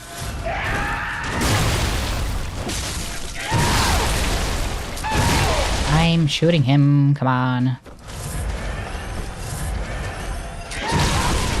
Oh, how did I still get hit by that?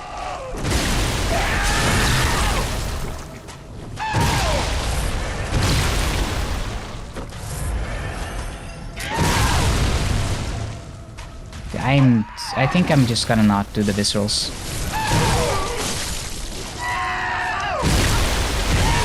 Oh, I was dodging.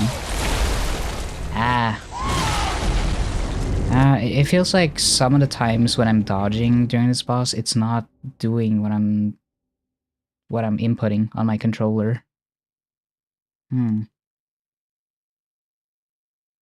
They're basic, but I like them. They also have height adjustable stance. That's nice. I've been monitor jumping a lot. I don't even know the name of every monitor that I've had.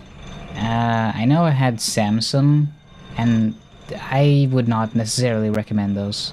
They have a lot of QA issues, I would say, because I've always had like dead pixels on them or other issues, and in most cases you can't even RMA them if they have a dead pixel, because it's like part of the thing where they say that, oh yeah, that's just something that happens and you can't get your money back for that.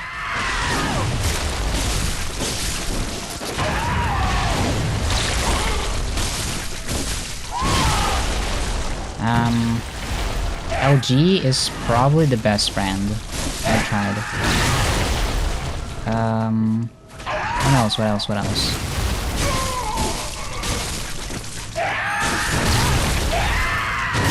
Oh god.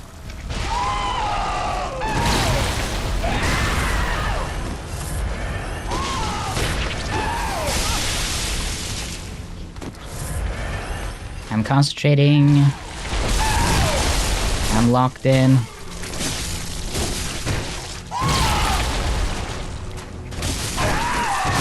Ow.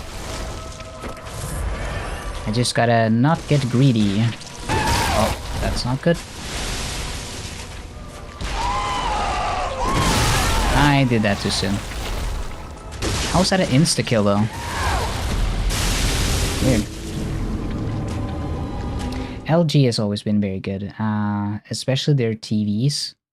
The only issue I have with the LG that I currently have is that, for some reason, it doesn't support multi-input on the on HDMI, and that's very strange because it's a smart TV and it can't handle 2 HDMI inputs.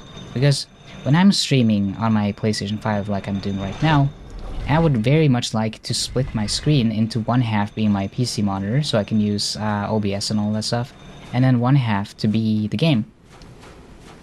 My screen is like 42 inches, so it's like pretty big. I don't need all that space filled up. So it would be nice if I could like divide them.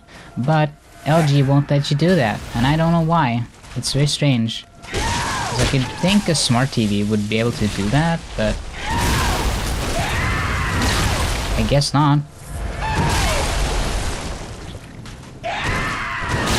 I swear to God, I'm like pressing every button and nothing's happening.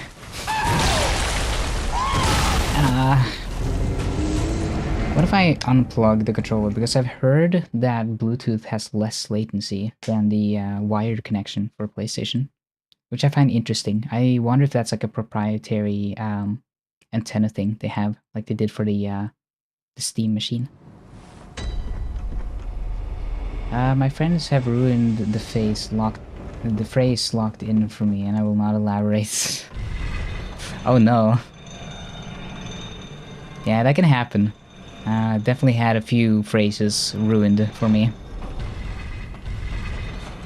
There's a few things that have been ruined from the start though, like Skibbity Riz and that kind of stuff. That never had a clean start to begin with, so. Hello, I'm back. Did you miss me? Oh. Let's see. I shouldn't have done that. That was my fault.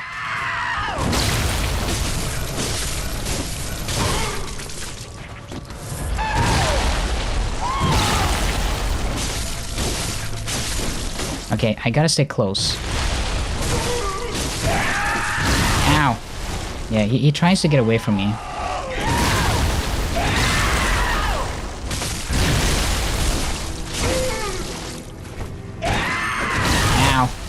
That's not the move I wanted to do. Oh. Ah.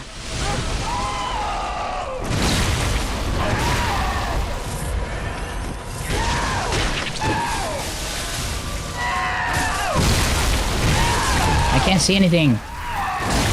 Ah. I don't like it when the game does that. Ow.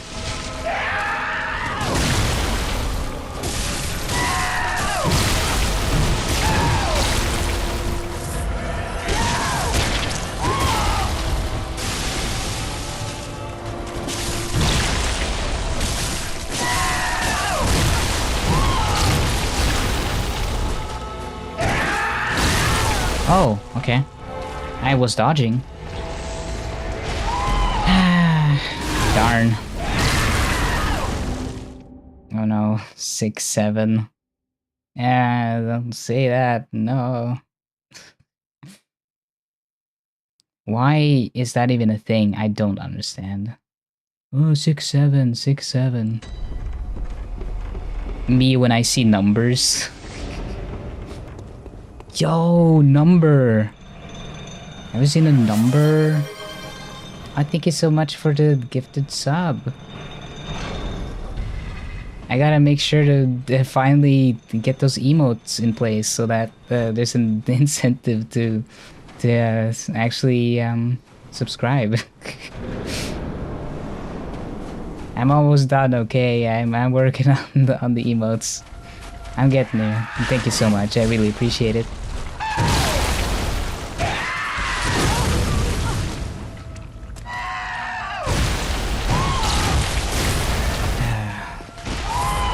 I'm gonna do it. I'm not ending stream until I beat this dude. Okay, the viscerals are not working for me. Pop, pop.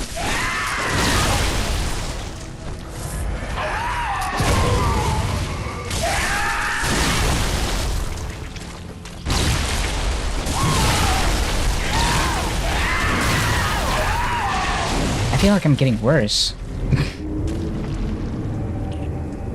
Look out, he's swinging his schmeat. That's true. His schmeaty sword.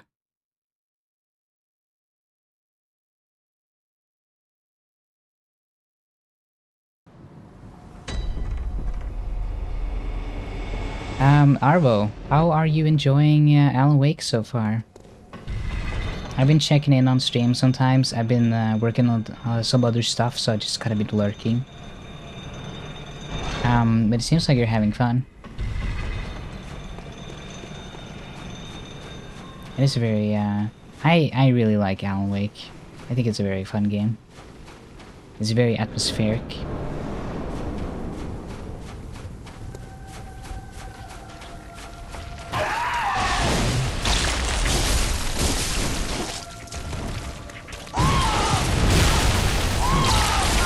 Oh god. I want my blood echoes. It's good, I played multiple times, so I was already a fan. Yeah, it wasn't your first playthrough, right? I remember you talking about it before. How do you feel about Alan Wake 2?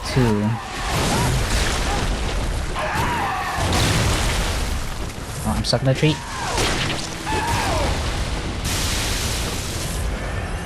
I know some people were a little disappointed with the ending.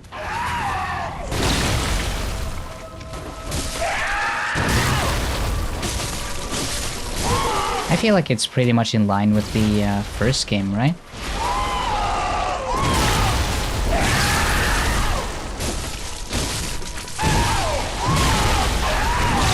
I'm pressing dodge. What is happening? Damn.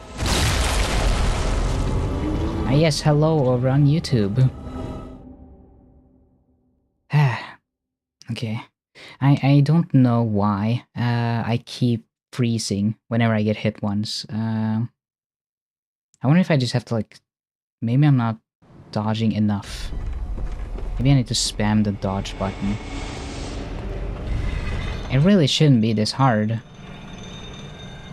I mean, pre-ordered the second one. I got the deluxe edition because I wanted to support Remedy. That's cool. I think I did the same? I don't remember.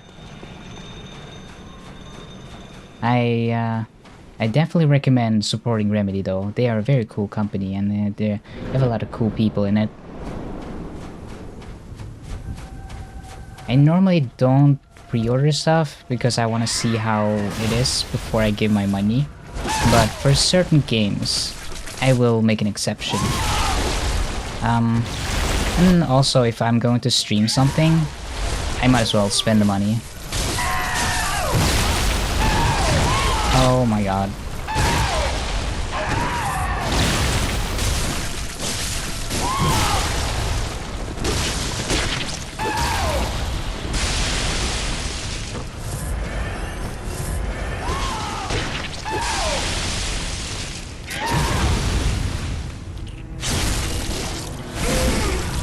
Yeah, I don't know if I pre-ordered Silent Hill F, but I definitely... I mean, that is a expensive game.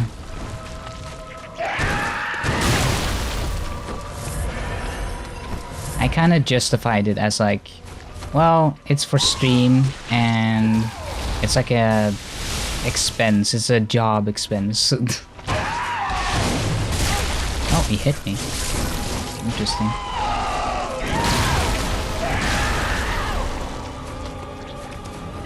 Oh. Ow. Shit. He's doing so many attacks at once. They're like strung together in a way where it's really hard to dodge all of them. I think I need to go back to the strategy I had before where I just stay very close to him and try to like attack him from behind, because he doesn't really swing his blade in front, at the back. He only swings it in front.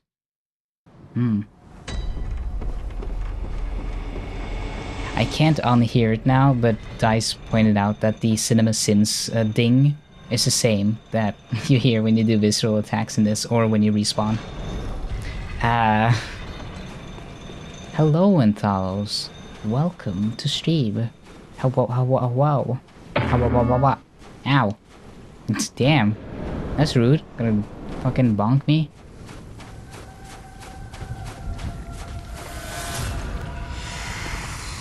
Okay, I'm gonna get you this time.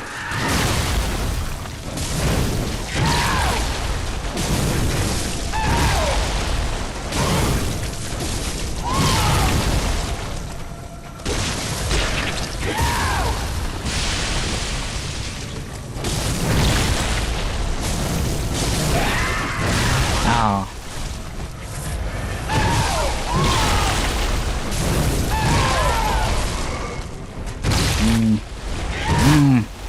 Nope.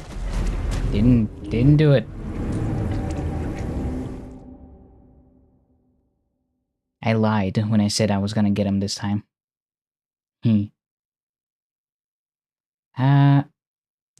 Yeah, this is a very difficult boss, but it makes sense given it's the last one of the DLC, I believe. My fear is that I'm gonna reach the second phase and it's gonna be even more difficult. At least for some of the other... Do you think there's any NPCs here that can help me? Maybe that's why... Oh god, not the frenzy enemy. Anything down here? Oh, what is this?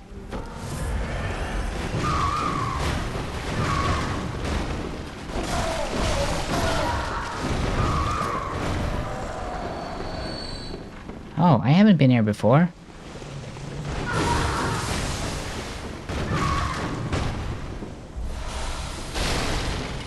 Blood rock. Okay.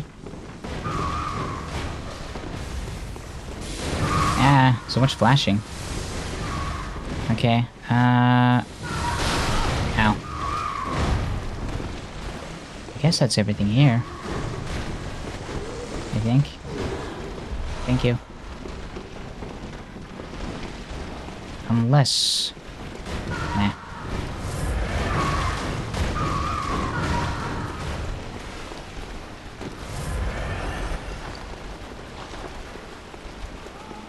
I wish there was a way to avoid frenzy, because... Oh god, there's multiple of them. That is not good. Shit.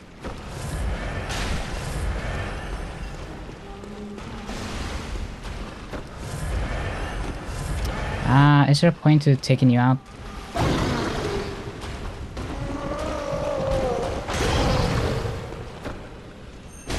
I turn around. Shit, I can't see anything.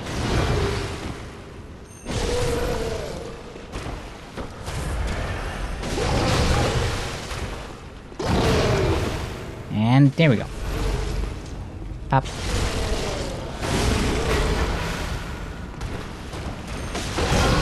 He turns around way too fast. Oh, there's two of them?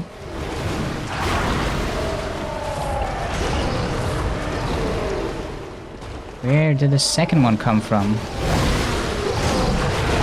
Whoa, okay.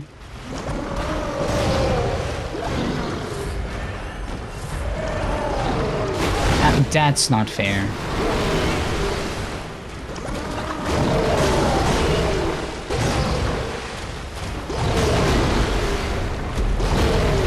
I gotta get some more water. My throat is really messing with me today. Hold on.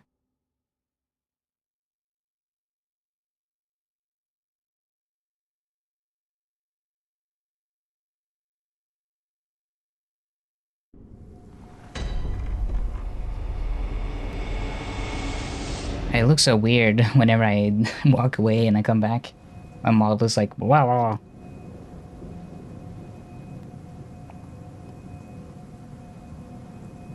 Okay, I have no idea how to deal with that area. I assume it leads somewhere interesting because it has a ladder. There's a ladder there. Okay, let's remove... Use the sedatives. Yes.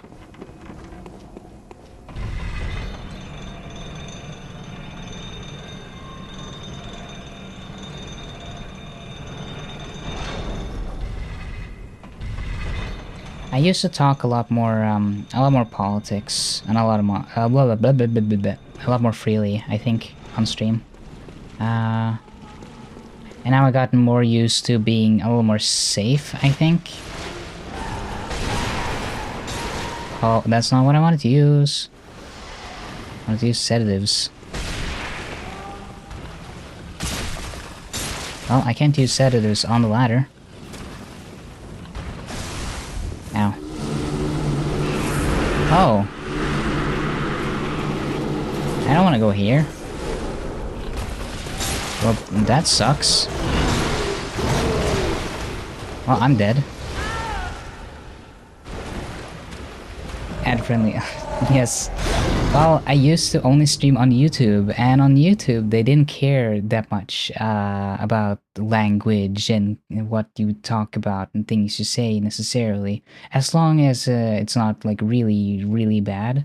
Which I never had any like intention of like saying anything like that anyway, so that wouldn't have been a problem regardless on YouTube. Like I was just myself for the most part. But on Twitch I feel like if I accidentally say, because in gay circles, it's totally okay to say the F word and just like throw around certain like queer terms that aren't allowed on Twitch, that type of language. So, it's not as liberal, I would say. Also, they're more strict about like specifically what kind of content you talk about or how you talk about it.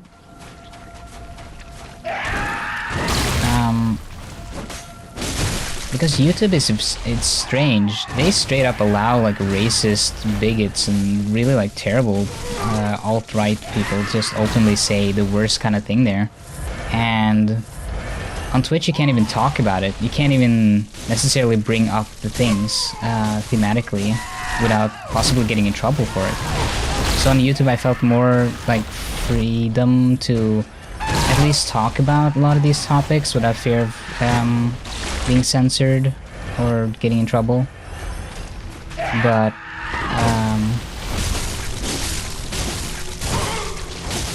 it's I guess this isn't the best time to talk about politics anyway, because it's just kind of a depressing topic, I guess. Politics hasn't been a very fun topic for a while. Hello, wild boar. Hi. Oh, it's skeleton. I see. I remember you, skeleton. It's been a while.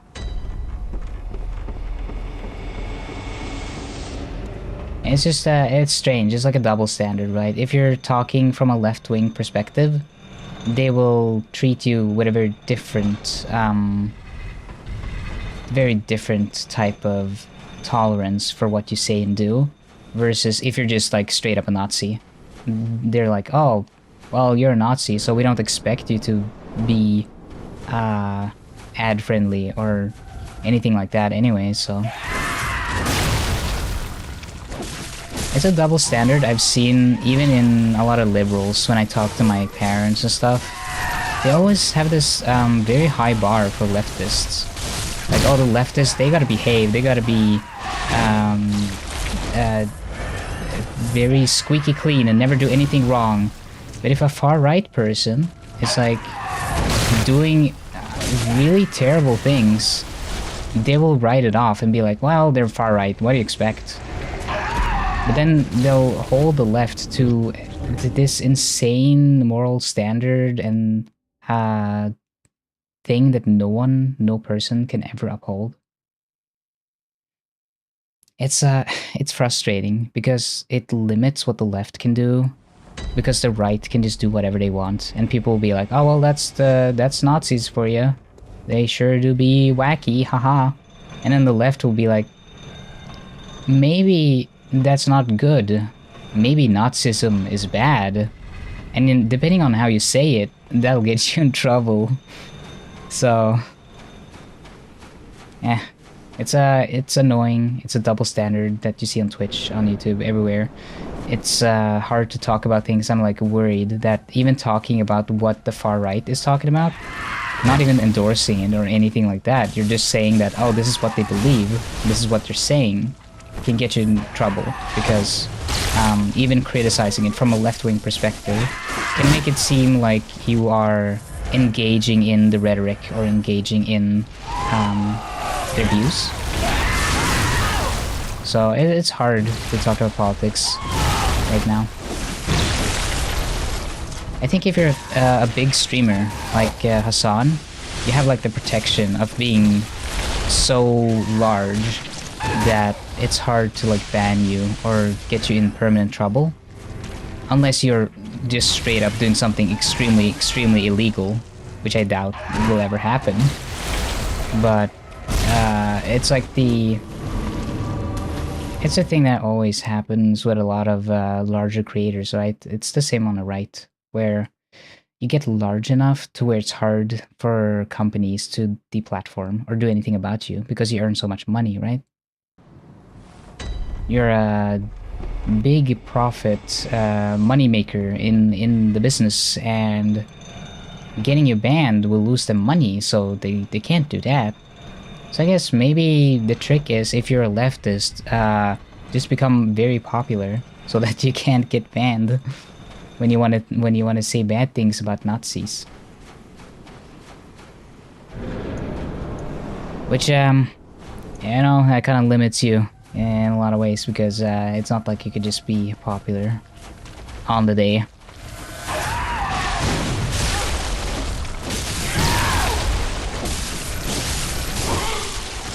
At least a lot of large YouTubers and content creators are left-leaning, and that's very good, because they will inspire younger generations watching them to seek out more left-leaning content and people that aren't right-leaning.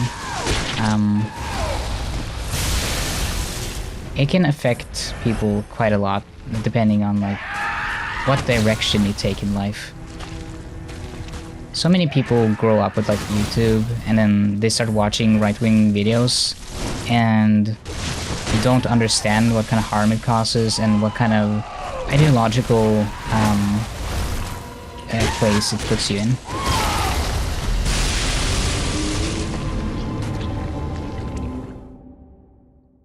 I do have some hope for humanity, though. It's not like I believe humans are inherently bad or humanity is a failed project or anything like that. I think that we can do a lot if we just change some of the systems in place.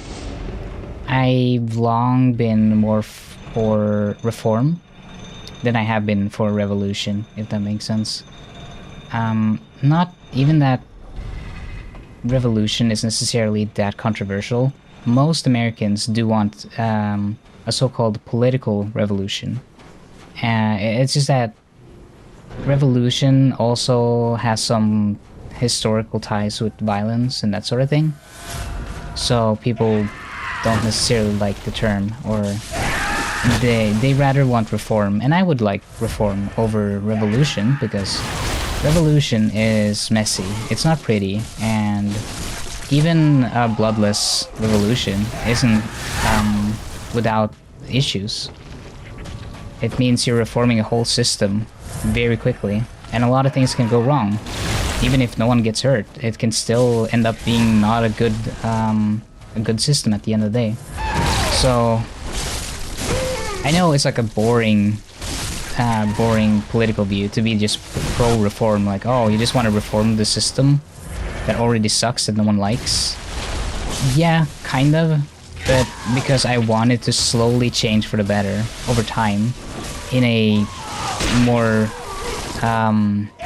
foreseeable and manageable way, where everyone gets a democratic say in what happens.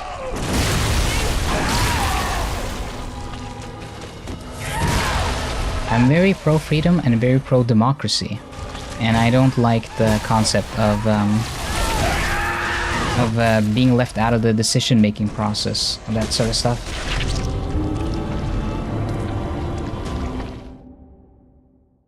I mean, I understand feeling that way, Skeleton. But I do think that humans have a lot of potential, and we have a lot of ingenuity and a lot of good aspects to us. It's just that we haven't figured out a really good way to govern. We haven't figured out a really good way of making sure that systems can't be abused by bad people and institutions remain uncorrupted and all these things. If there was a perfect system, I feel like we would already be using it. I feel like we would already have an idea of how to use governments and institutions. But there is no 100% correct answer, I guess. There's always gonna be a lot of differences between countries and cultures, and damn.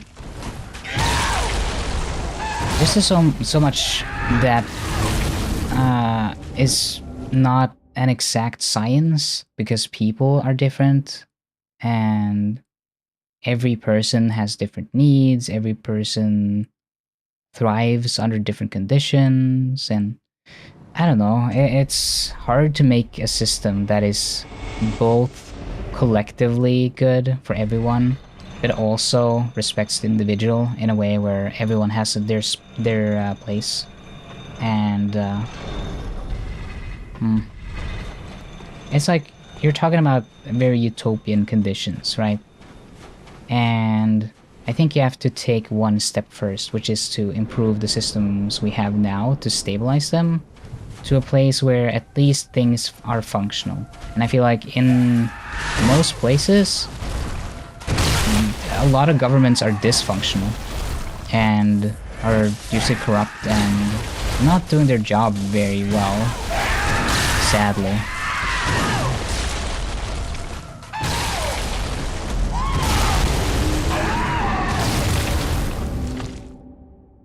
This boss is very difficult. Also, I'm very distracted by the talking.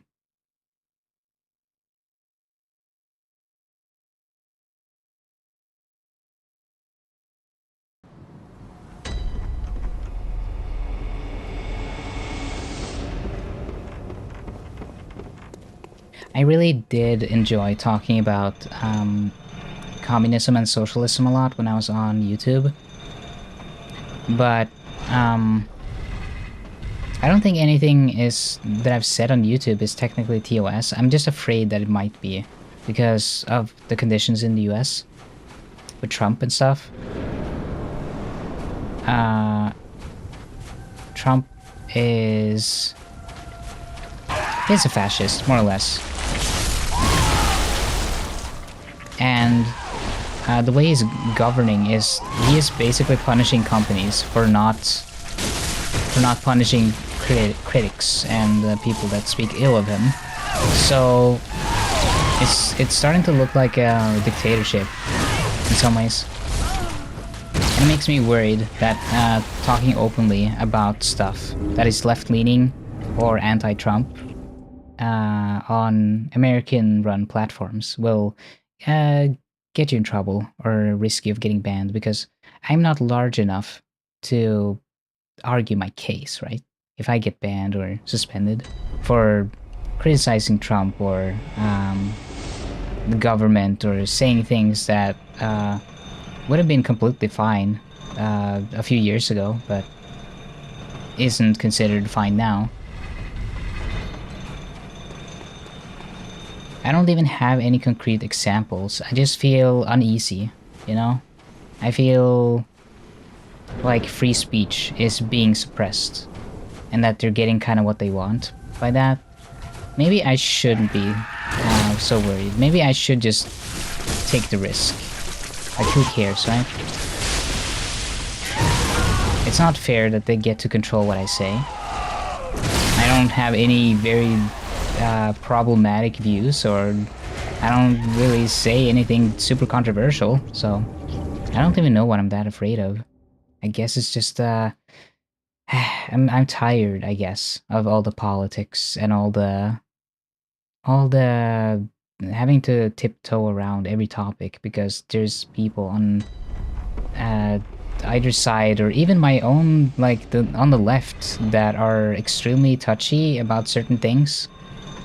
And I just don't want to have that discussion. I just don't want to get further into certain things unless I really want to get deep into politics. And then it's not like a gaming stream anymore. It's just like a politics stream, which I have considered. I have thought about it a few times. Maybe I should just get into politics and get like serious about that.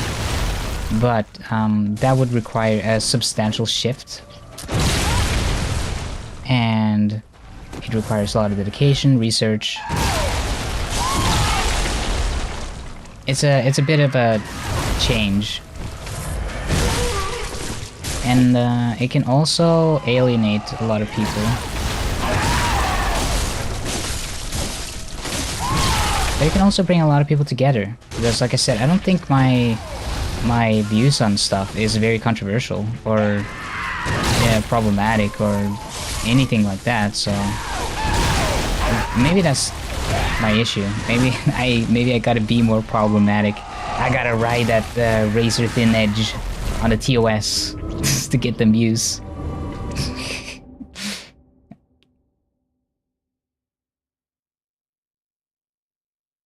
It would be fun to at least lean into it sometimes.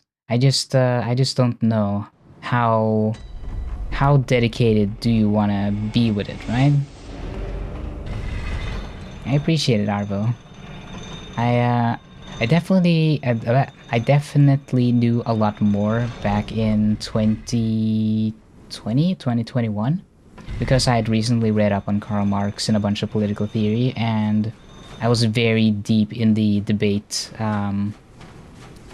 space community, whatever you can call it, like the debater bros sphere or whatever.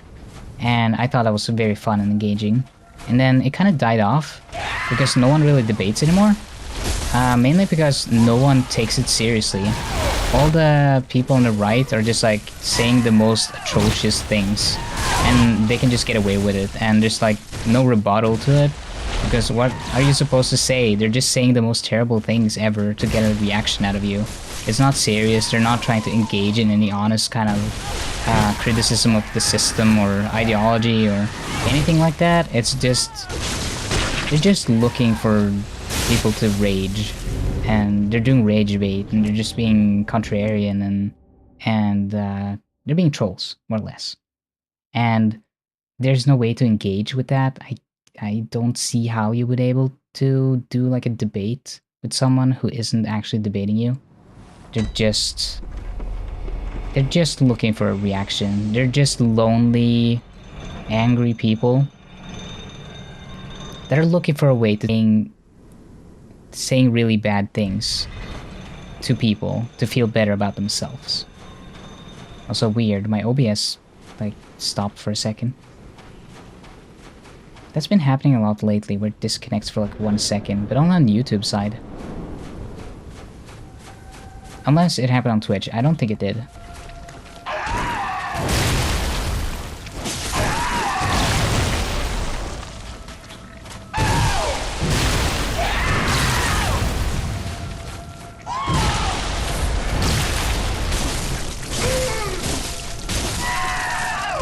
I kind of miss 2018 because it was a really good year for like debate videos and politics, and it was fun, it was energetic, I was really enjoying the online space.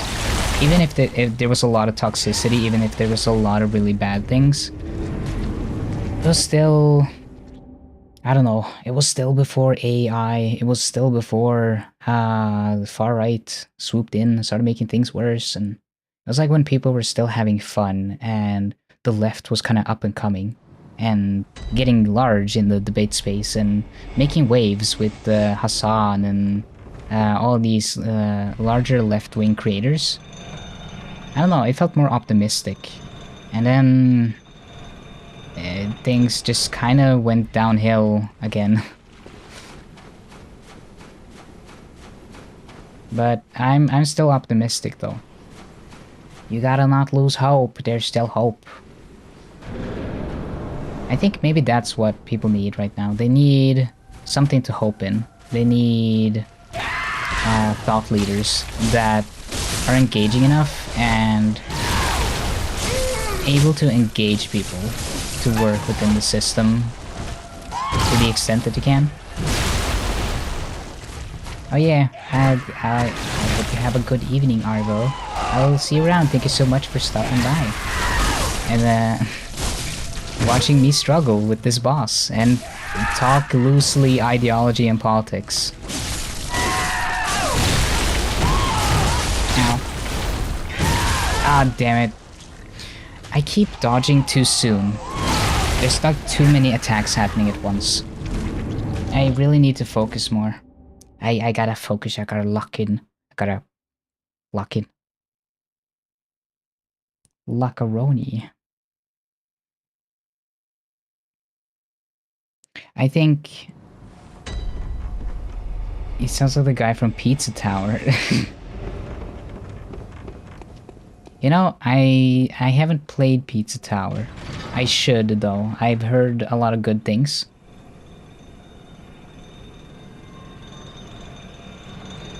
Wage slave, playing video games, social media junkie. I can understand that. I think a lot of people are most people are wage slaves, and we're divided into two very concrete groups. It's the bourgeoisie and the proletariat, and we are the proletariat, we are the working class. And we are not the same as the bourgeoisie. The bourgeoisie, they own everything. They own your workplace, they own everything around us, they own the houses, they own the banks, they own the governments and institutions. They are our masters in every way. And one thing that is important to remember is that we have to understand that we're not supposed to please the bourgeoisie. They have everything. They already pay taxes that are lower than what your average person do. They already get away with basically everything and anything they want to. And they still complain. They still talk about how they need to have lower taxes and more money and more this and that. How many yachts do you really need? How many private planes do you really need? And this myth of, oh, we gotta invest the money we can't take away their money, or it's not even their money. We can't take back our money because they gotta reinvest it in another business. But it never happens. How many businesses have Jeff Bezos really been starting ever since Amazon? It's like none. He doesn't reinvest his money. I mean, he does space travel, but that's like for himself. That's not for other people. That's like a vanity project. They don't spend money to make jobs possible and better the economy for anyone. They do it for themselves. They're selfish. They don't have us in mind when they do any of this, and they're not helping us. The best way to spend that money is to make them pay tax. And when they pay taxes, that money goes into the economy through the government, through the wages to government employees, building roads and infrastructure, creating new industries. It's a shame that people don't understand that these taxes are supposed to be helping us, but they end up not helping us because the government is also being paid by rich people to basically just funnel the money into their pockets through private corporations and stuff. This is why I don't like the model that we currently have in Norway, where it's partially private, partially public. And it's because it ends up becoming like a capital drain. It becomes a profit-seeking kind of... It doesn't get cheaper, it just gets more expensive because private companies will then take over for public sector. But then private companies will start to price up their services and be like, well, this is how competitive it is, and blah, blah, blah, blah, blah. And then you end up in a situation where the government is just like funneling money out to the private system, and all these private companies are paying worse wages and they're doing worse overall, and it's like a downward spiral, and it's frustrating.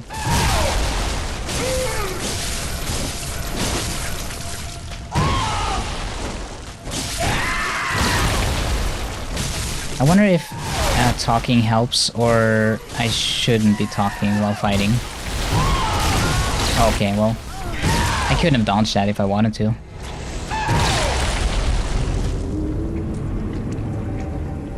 If George Carlin saw what was happening today, I wouldn't blame him for saying... I mean, George Carlin definitely had a lot of really good points. I believe he was a bit of a... I don't remember how he described himself, but he said that he basically thought of himself as an observer. Someone who just is here to look at all the weird things happening, and then kind of... I don't know, he makes jokes about stuff that's very obvious, I guess, and most people agree with. And we're like, you know, that is right, that's very funny that we haven't thought about that. And he was very good at observational kind of stand-up humor in that sense. And he was also practically a linguist. He was very good about language. He understood how to dismantle and talk about topics in a way where you're really breaking down what you're talking about instead of just the words you use. I always think of his little bit on passing away, because it's like a linguistic thing. Okay, passing away to where? Passing how? And the insecurity that a lot of people have around talking about death, right? We don't say, oh, they died. It's like, oh, they passed away, they aren't with us anymore, etc., etc. And that's kind of interesting, like a sociological thing. Like we don't think about how we use soft language in a lot of ways that kind of diminish a lot of concepts. I also get the impression that George Carlin was very afraid of dying. He had a lot of gripes with mortality, I believe.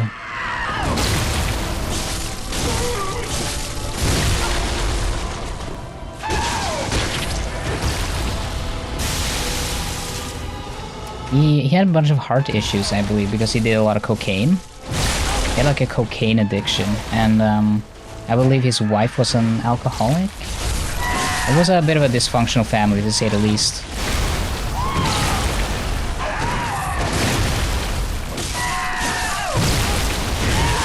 Holy shit, he is not happy to see me. Oh, second phase. Finally. Okay, what do we have?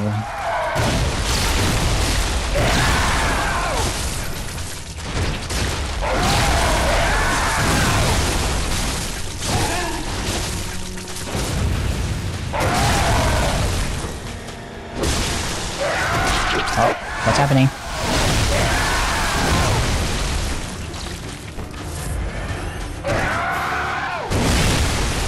I rolled. Come on.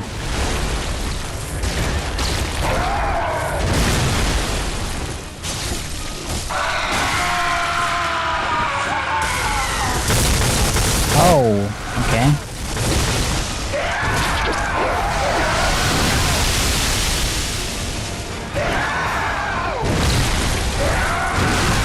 What the?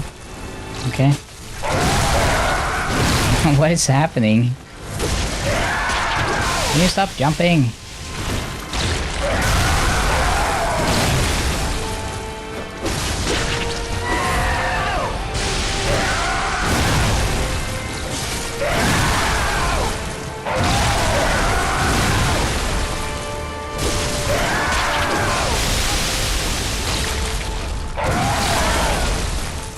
Wow. That sure is brutal.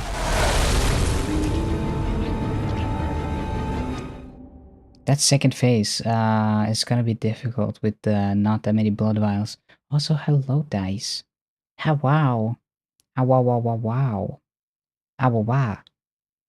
Did you are you on your way back home from work, or are you home?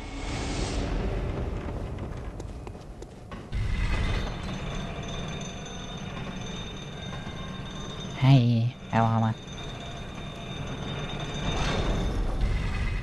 It's really difficult to stay on topic with this game because I am constantly getting distracted by new things happening in it, and obviously trying not to die. Yeah, I love George Carlin. Very cool dude. I like his humor.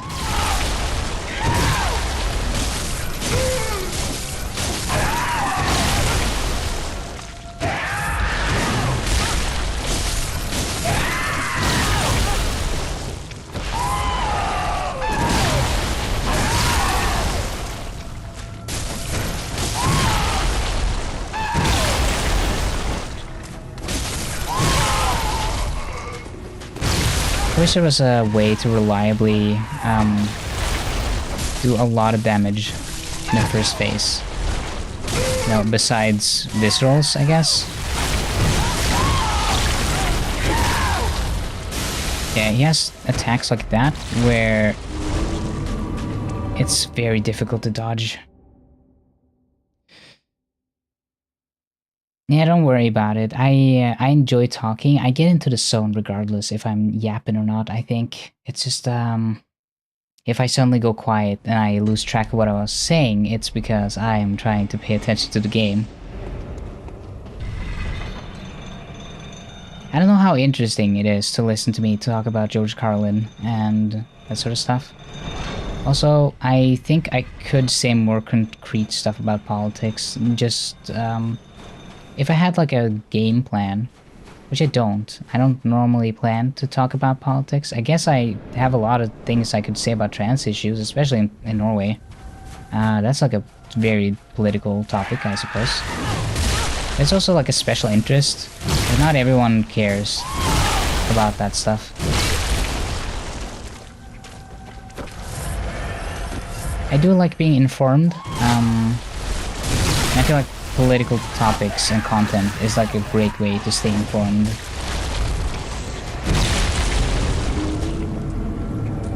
At least for a while, it was very helpful for me, at least, to talk about things and just engage in whatever I felt like was an interesting topic at the time. I wish I knew more about economics. I wish I read more.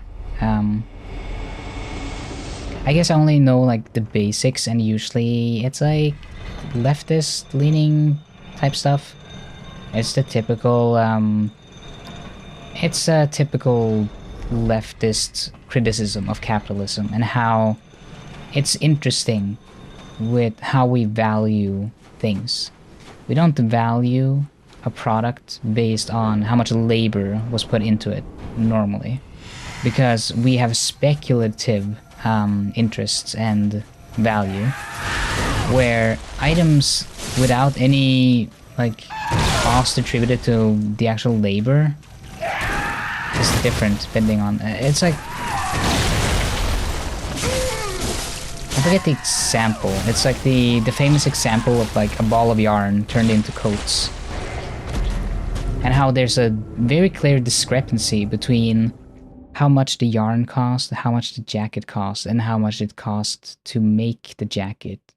How much do you want to get paid for your labor, right? Because that's what you're paying for. And when you're paying for a jacket, you're not paying for the balls of yarn, because think about it. Let's say it's made out of 5 balls of yarn. If 5 balls of yarn was $50, you still wouldn't pay $50 for the jacket. That's just the price of the actual the materials, the material cost, which is separate from labor cost. But capitalism is really bad at evaluating how much does the labor cost compared to the value of just commodities in general. And the yarn is also made by someone, right? They put in a lot of work hours into... Oh my god, I'm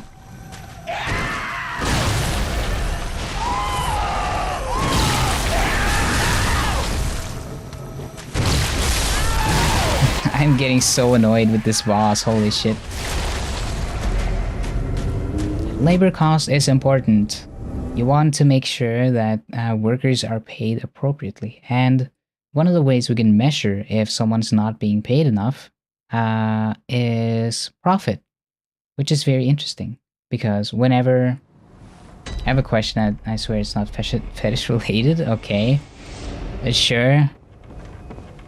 Sure thing, guys. I'm just gonna finish my thought though, which is that profit is the money that wasn't spent on labor and on produce and on material costs and that sort of stuff. And that means someone is not getting paid. If you didn't have any profits, if the company made 0 in profits, that means everyone is getting paid the exact amount of money that they get in return from products. Now it gets messy because sometimes products don't sell well, or they don't do well on the markets, and it doesn't represent necessarily the actual value. And sometimes stuff is speculative. And do you have a lot of hair on your feet? I ask because I'm using an epilator, and it's not that bad on my leg, but it's fucking hell on my feet. I don't really have hairy feet, no. So I wouldn't know. I don't know, is your feet more sensitive than your legs? I imagine so.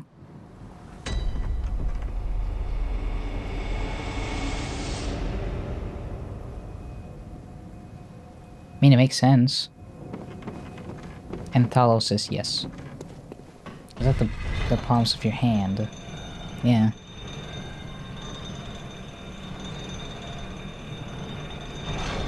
I'm oversimplifying, by the way, gravely, but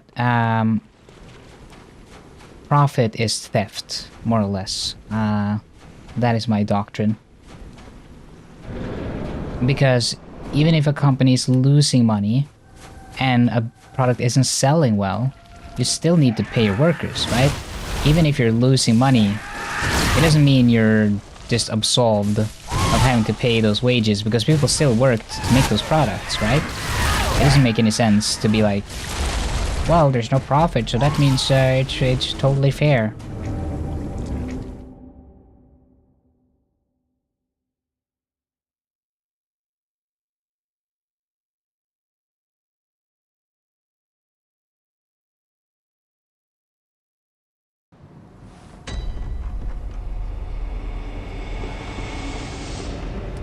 have also thought about this, by the way. And Anthalos, you may chime in if you have something to say on the subject. But it's the age-old socialist critique of capitalism, which is that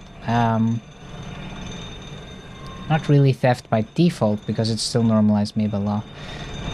I consider it a form of theft because profit usually is the means of cutting wages more so than making money on making things more expensive than normal. Because under current capitalist conditions, products have to be competitive, but labor does not. Because labor is something you can always just get. You can get someone to work for whatever wage you want, more or less, in a lot of places, sadly. Wages have not been competitive in a very long time, and you can tell. And products have to be more competitive because people are competing with other products on the shelves and deciding which one they're buying. So it's like, I don't know. The thing I wanted to say was, let's go back to agriculture. Before we had machines, everyone was doing manual labor. You were picking carrots and potatoes out of the ground by hand, and everyone was working day and night on the farms. Now, let's skip ahead a little bit, and we suddenly have... Oh, come on. We suddenly have machines that can automatically drive across the fields and pick up everything. And production and... not just production overall, but also... shit, what's the word for it? Efficiency and that sort of stuff goes way up. It's like way, way, way higher. Yet, wages don't increase. It never does. The wages stay relatively same. They don't really compete. Despite the fact that you're harvesting a lot more. Despite the fact that you're being more productive. That's the word I was looking for, productive. You're being more productive, you're producing more, and you're making more overall. Now, normally any logic would suggest that you should be making more money, your wage should go up. You're harvesting 5, 6, 7 times more than you could by hand.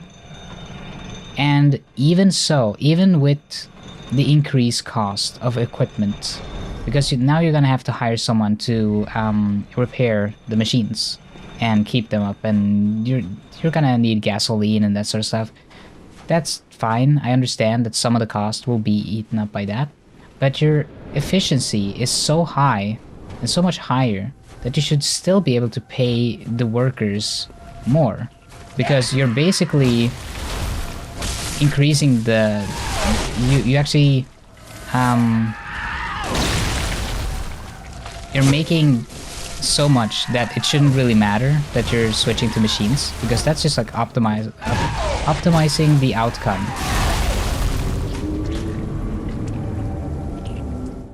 And you're producing way more than you normally would, and the increased output would offset any extra cost, because if the cost of getting machinery was more than just doing it manually, despite the decrease in efficiency, then why would people not just stick to manual, right? So there has to be profit. There has to be it has to be better if people choose it, even with the increased costs, because the costs are covered. So to me, it doesn't make sense that wages stay still, despite the fact that we're getting more and more efficient machinery, and efficiency increases, but wages do not. Products are competitive, wages are not. It's there's something wrong with how we talk about and talk about wages and production and industry and costs and all these things. There's something fundamentally wrong, and I believe Marx identified this quite well in Das Kapital very early on, and has illustrated that beautifully in most of the first chapter, really.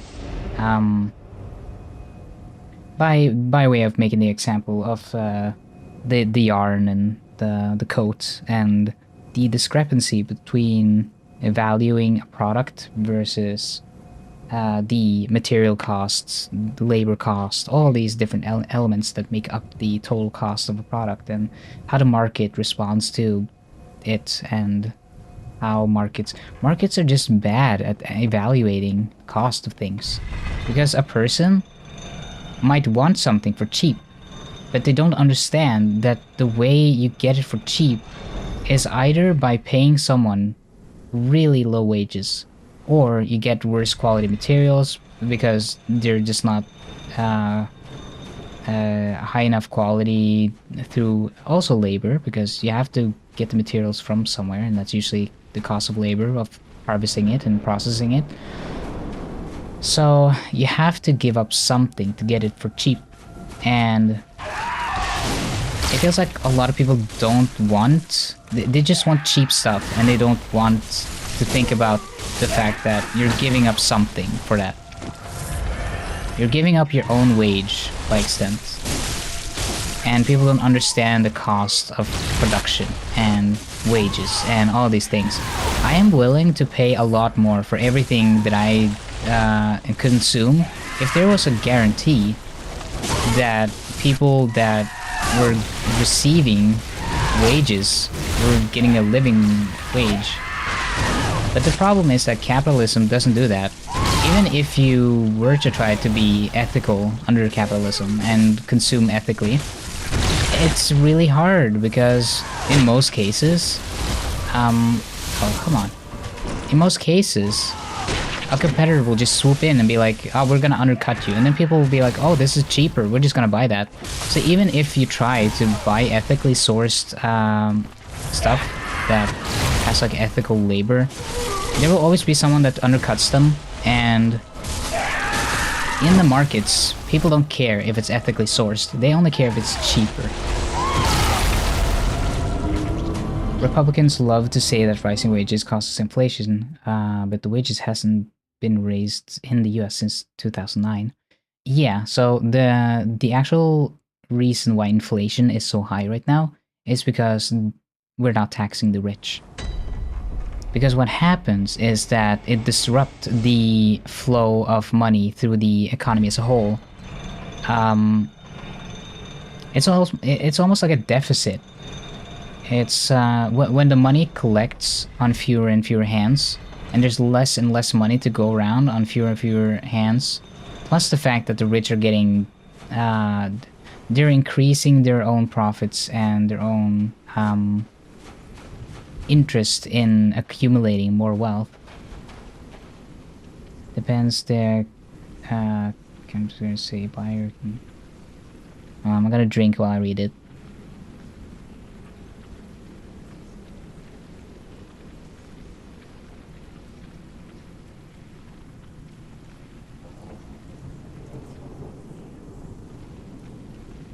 So I agree to some extent in Talos, but you have to consider this: who are buying like ecological? It's rich liberals, people who still have money.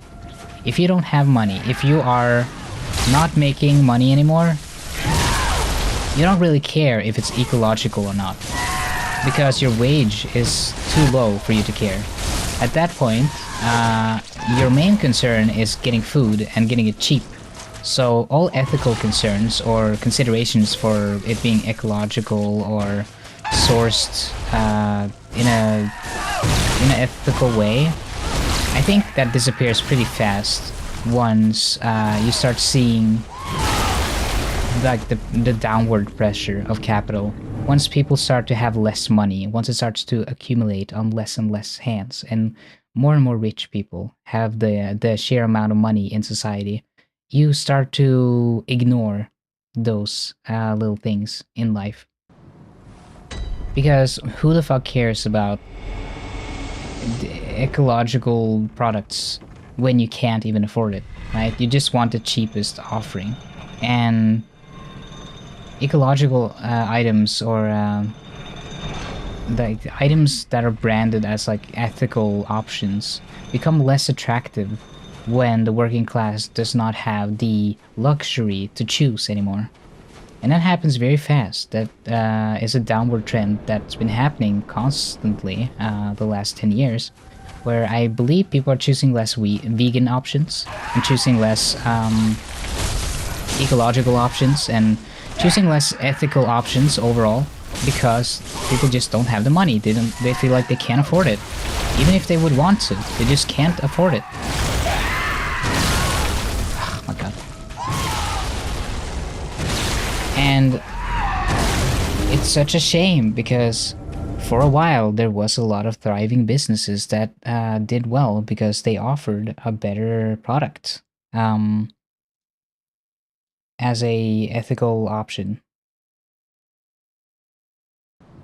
But that's not really the case anymore, because we have reached a state of poverty in the middle class, so to speak. There's no middle class, but economic terms will suggest that there's like the lower class and the middle class in terms of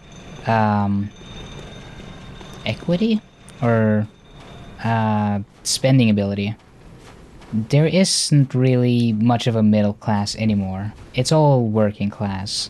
It's just like you either have money or you don't. And there's definitely a part of the working class that doesn't have money at all. And there's a part of the working class that still has some money, but isn't doing nearly as well anymore. Which traditionally would be considered the middle class. And since the portion of people with disposable income is shrinking and the working class is doing worse overall, a lot of ethical considerations and choices are now fallen out of grace, because people just want the cheapest because they have less money, and then less money goes into corporations, or not corporations, more money goes into corporations that are preying on poverty and people who don't have the option to choose, instead of going to businesses that are trying to, you know, have decent wages and employees that produce products they actually believe in. You just see less of it because people can't afford it, even if they'd like to afford it. I do believe that most people would choose the more expensive option, knowing that they're doing a good deed doing so. And also, it kind of benefits you, because if everyone makes less money, you make less money.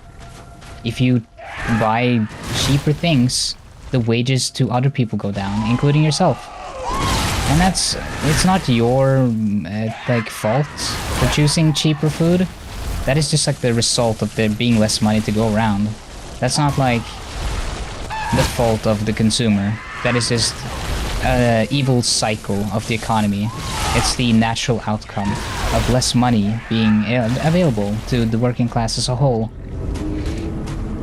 Because when all the money gathers on fewer and fewer hands, that money isn't being spent. That's money that's sitting in a bank. It's being spent on very few and very limited luxury items. Because one person is very limited in terms of how much they can spend. And in most cases, they don't really spend the money. Rich people don't like spending money. They want the number to just keep going up. It's like a mental illness. They don't want to actually spend the money. They just want the money to increase, and they want the biggest number. It's like dick measuring. They want to be on the top of the lists. They want to be in the billionaire club. They want to be kings. They want to be seen as kings and queens. They want to be royals. They don't have any real needs that can be covered by the amount of money they have, because it's not about spending it. It's not about actually making money to survive. It's just about having the biggest dick and swinging it around. They're basically dragons slaying on piles of money. Yeah, more or less. They really are. They're just hoarding. There's no reason. They can't spend the money. There's no feasible way for them to ever spend the money. And it's not circulating into society again. It's not being invested into companies. Okay, so here's a very obvious question for you. If millionaires are reinvesting and spending all of their money in other companies and they're producing so many jobs, how come they're still multi-billionaires? If they're spending all that money reinvesting in other companies, it's because they're not. They're not spending the money. They're not investing. They're sitting on it. They're not spending anything on any workplaces or new in industries. They're just moving it around. They're avoiding taxes. They're fucking over everyone else. They're not spending it. They're just sitting on it.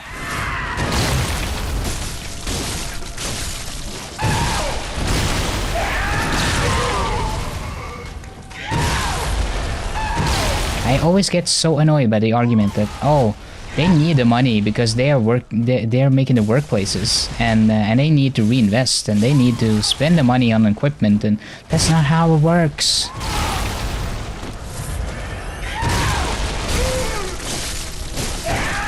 It's like every poor person has been fully and utterly convinced by the propaganda that rich people have been selling to them. Ah yes, the king need gold, because without the gold, the plague will come back. Don't you understand? What if the plague comes back? You can't have that. No.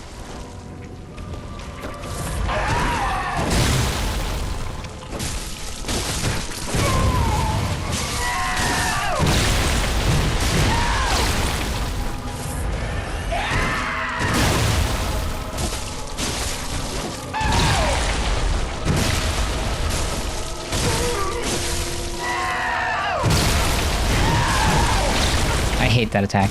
That attack sucks because he spams the shit out of it. This one is fine.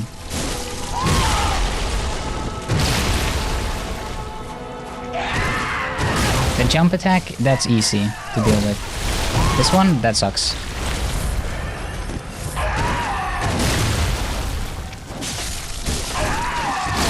Oh god. I didn't expect that one. What the fuck? Why am I stunned?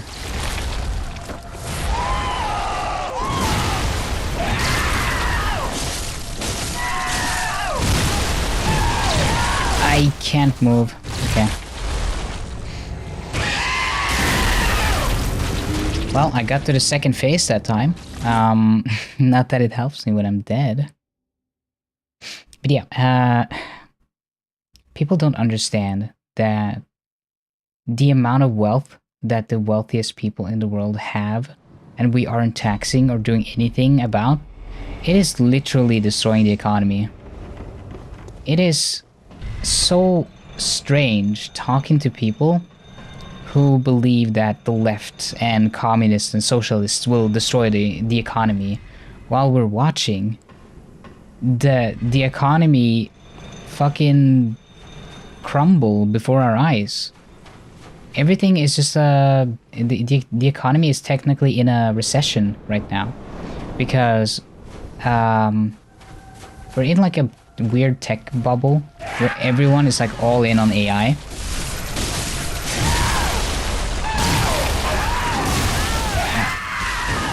I couldn't dodge at all. Everyone is just all in on AI, and it's a complete fucking bubble. And everyone is expecting it to pop, and we're probably gonna see like a 2008 kind of deal. I wonder if it's gonna be on... It would be funny if it was in 2028. That would be a funny year for it to pop again. Hold on, I gotta use the bathroom. I've been drinking a lot because my voice keeps giving it out.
Did you enjoy my VTuber staring into your soul?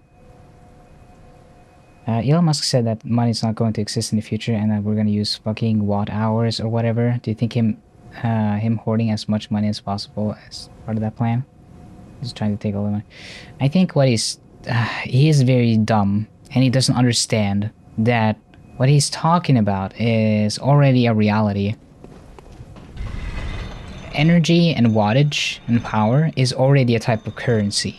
It's already something that is a traded type of currency between, especially in the EU. And it's already something that's very close in terms of, because think about it, money is also tied to, it's complicated, but currency is a form of, it represents, it's supposed to represent value, but it doesn't do that very well, right?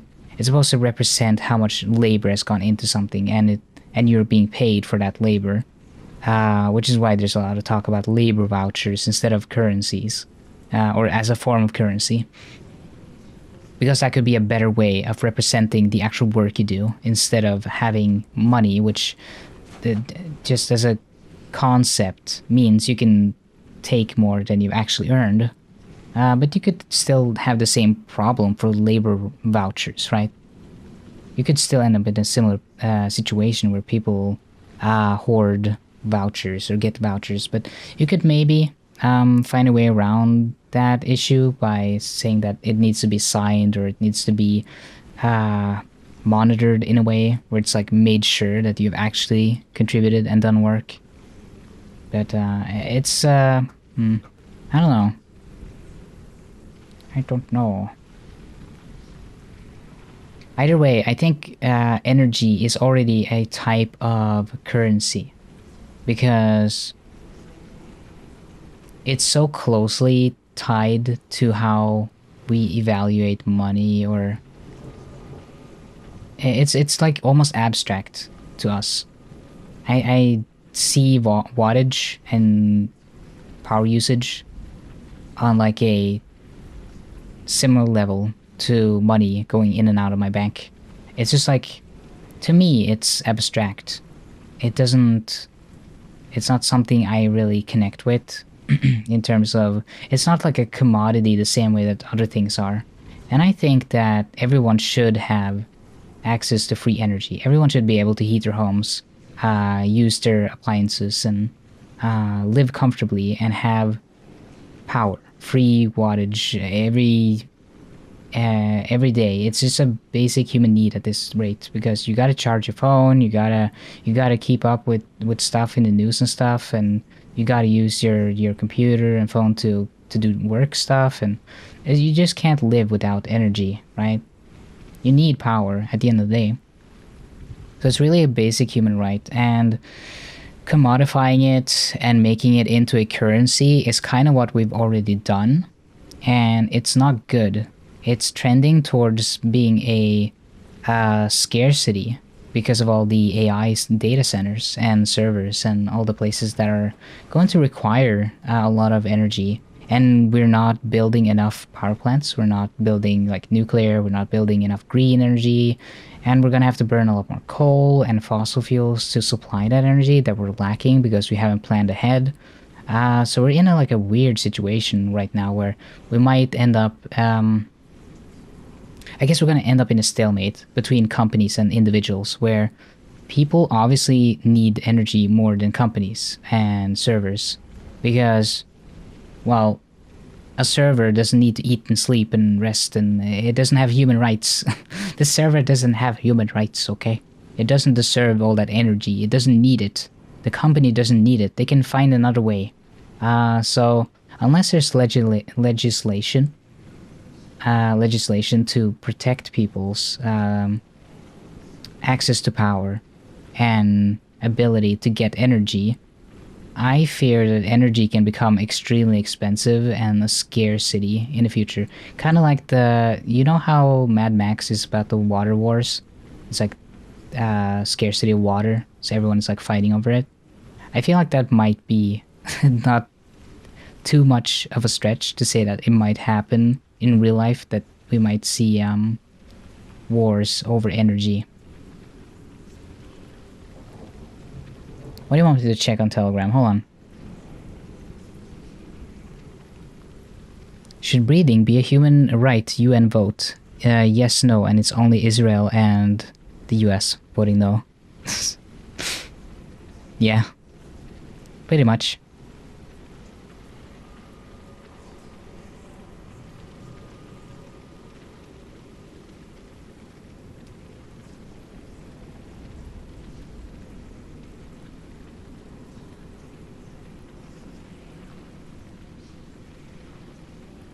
It's already like that in some places due to data centers. Yeah, some places don't have access to clean water because they use water to cool the data centers. And that's a huge issue because you want clean water. You want to be able to drink, right? But a lot of people don't have water because the data centers are just draining all the water. So that's cool. Yeah. Yeah. It's not good. It's not good. It's not good, folks. It's not good.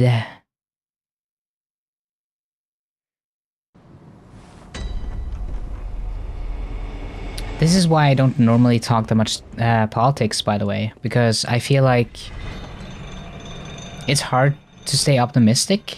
It's hard to be positive because everything looks kind of bleak at the moment.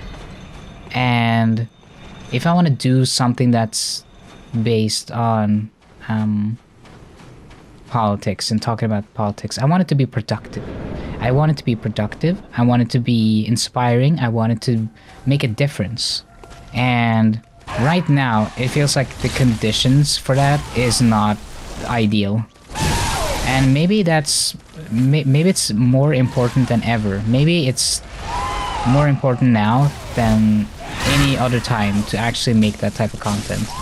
But I don't know if I have the sauce for that. I don't know if I'm able to muster that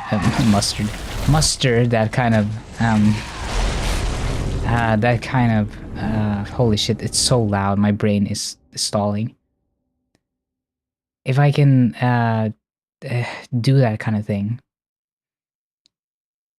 Everything is terrible. I'm going over to my channel at twitch.tv/nonsensicalfox and using your Prime to make me feel better. I don't know if I'm able to do mustard. Yeah. I was gonna say muster, as in like I'm not able to do the thing, but it was so loud, I was so distracted.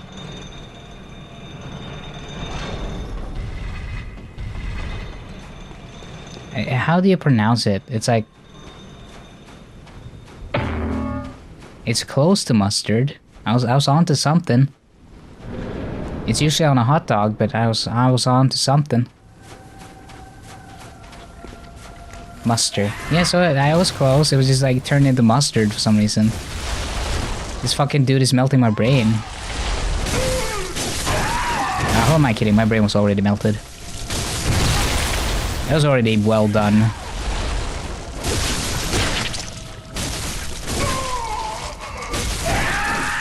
Ow.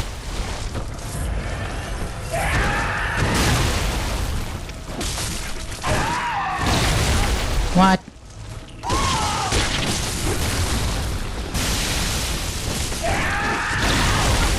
I hate that the blade glides like that.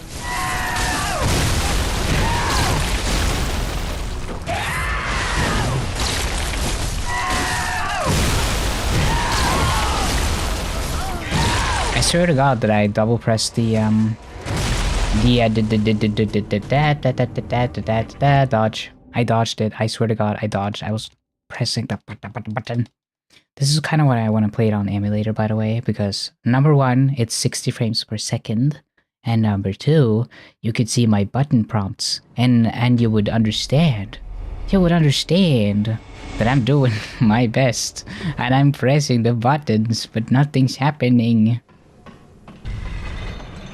I gotta go to bed. Good luck with the boss. Thank you so much, Kale. I'll see you around. Hopefully, me talking politics isn't something that scares away too many people. I don't know if people are interested in hearing about it. I mean, I'm just passionate. I will just talk about whatever I'm interested in. Yes, so got Nata, so got. It's why I haven't talked as much about politics, I guess. I'm just worried that people aren't interested in it or don't care. Wow, this boss. This boss is not fun, I gotta say. Everything about you scares me. The smaller the creature, the more evil they contain. That's true. It shrinks me. It shrinks my heart with evil.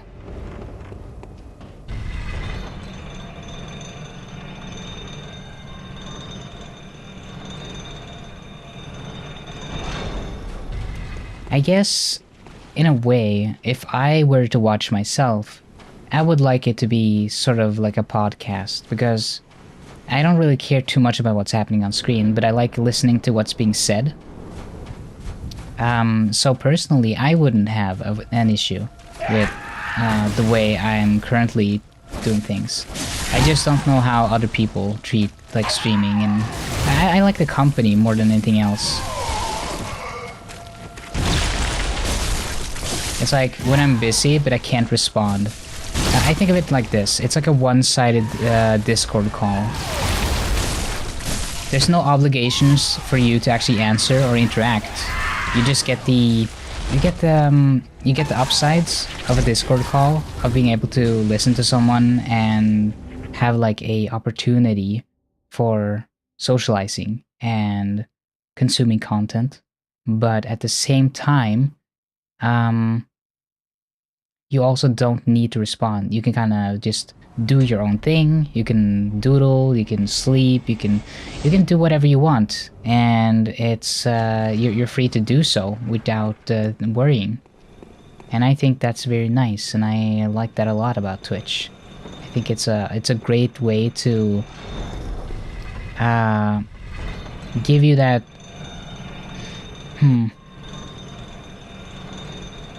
that kind of social space where you can talk and you can interact, but it's all up to you. It's on your own premises, or it's like you decide how you engage, and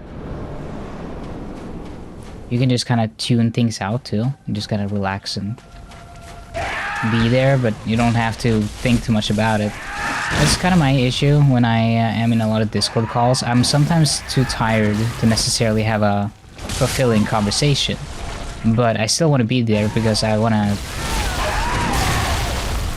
still want interactivity in terms of something happening. I want like a TV show or people talking or something going around, something going on around me instead of nothing.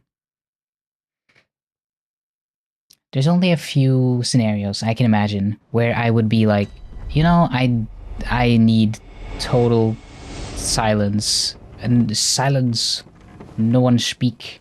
I just want to be left alone and to completely concentrate on one thing. And that's rare. I sometimes play video games or enjoy media where I'm like, I'm not gonna do anything else but focus on this one thing, because I want the most out of it. I want the most out of this experience, and I want to enjoy it, and I want to take my time.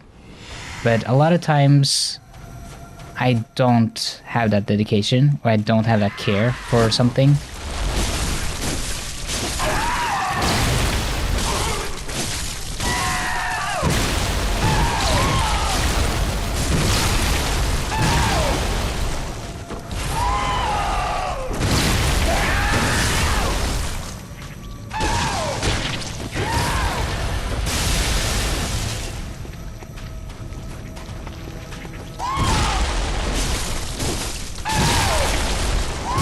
I really don't like this boss. I don't like the attacks, and I don't like how long it takes to do damage. I wonder if there's something I'm supposed to do here. Is there a level requirement for Orphan of Cause? Is there a weapon that's recommended that I'm not using? I'm often too tired to talk as well, and then you yap and get me engaged, and I go to bed at 2 a.m. and wake up at 6. I'm sorry. I don't intend to keep you up. I keep telling you to fucking go sleep instead of talk to me. It's just sometimes I have things I want to talk about, and I accidentally keep people awake. The issue is when people respond, and it's like I wanna add to that, and it's hard not to at least want to say something, and then it turns into like a discussion or a whole thing. I can tell you wake up from certain topics, and you like you go from sounding very tired to being like, oh, now you're kind of like awake. Okay, blood gem. Let's see, do I have any better ones?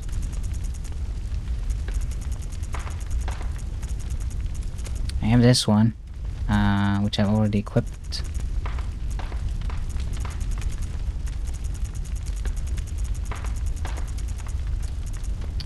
Yeah.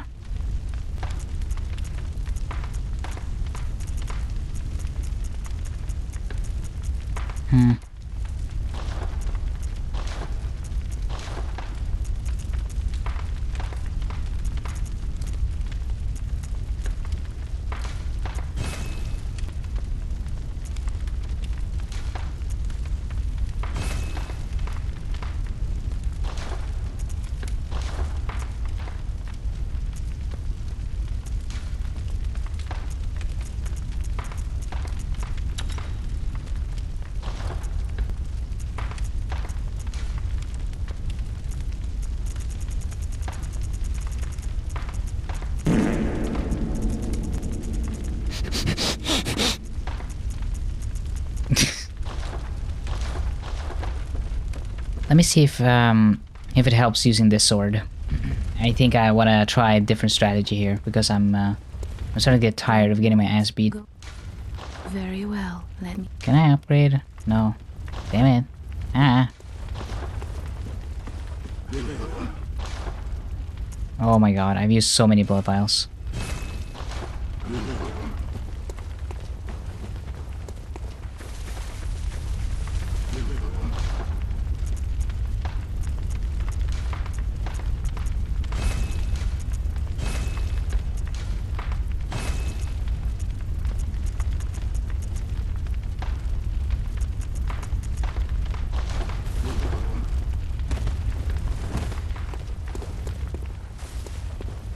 I want to see what kind of damage can I do with this weapon.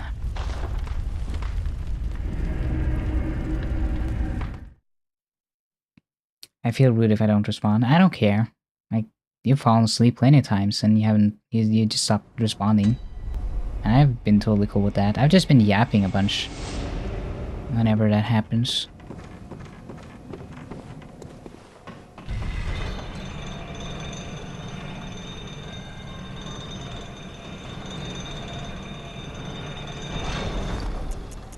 Okay, let's see if can I dual wield this? That's not what I meant to do. Oh well. I don't remember how to dual wield.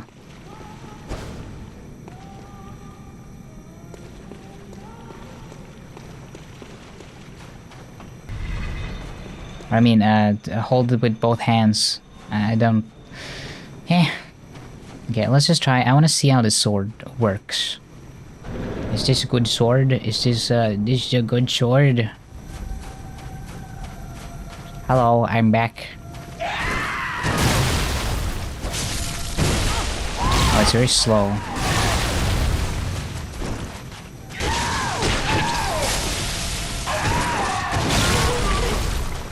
Okay.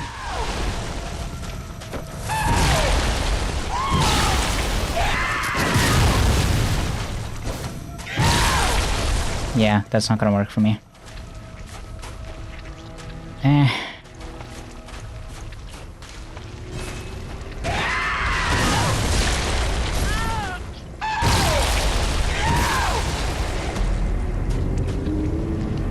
I'll hydrate, yeah.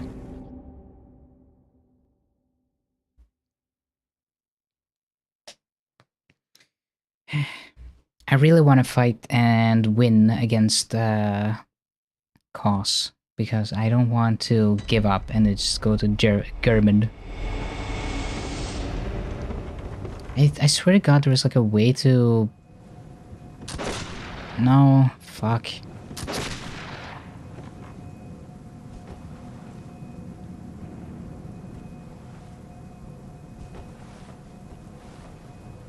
Isn't there a way to...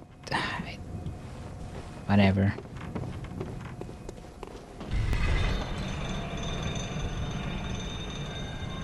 Let me see if I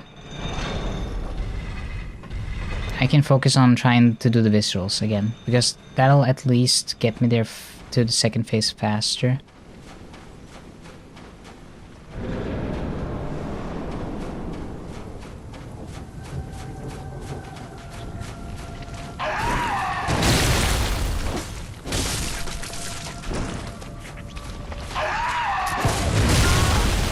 What? I don't understand how that wasn't a visceral, to be honest.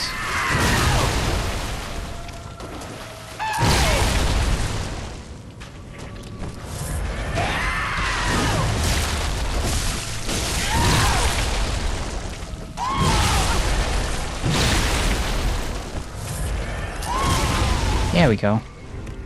Yeah, the timing is weird. I feel like I could possibly do this if I had more frames to work with.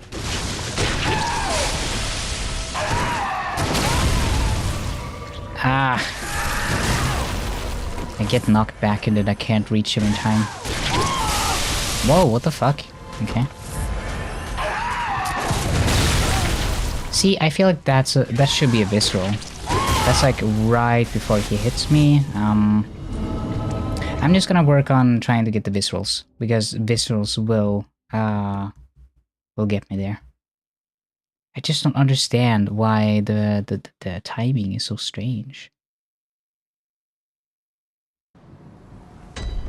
We gotta work on the timing. Gotta work on the timing.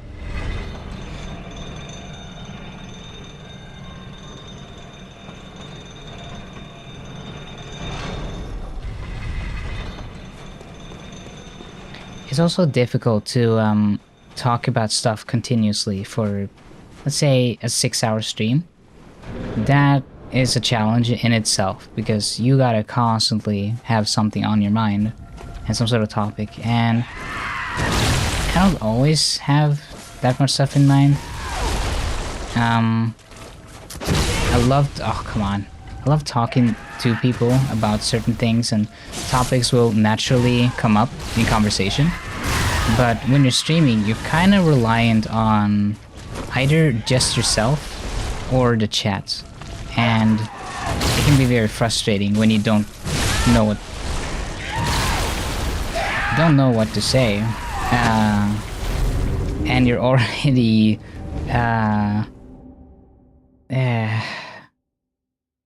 struggling against a really stinky boss that I hate.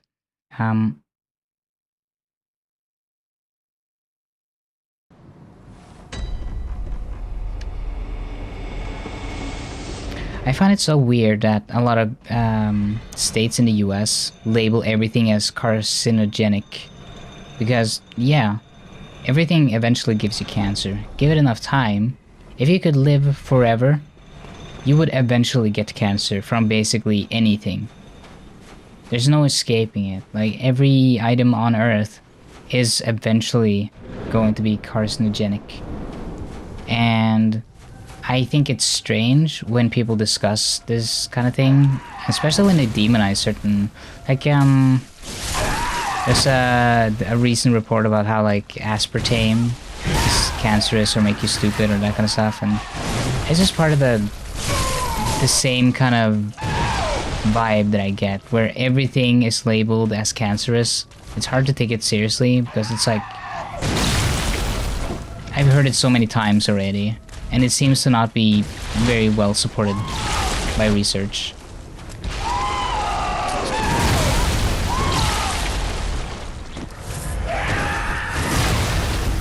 And by that I mean the research says that it's no more cancerous or no more dangerous than a lot of other things that we already consume on a daily basis.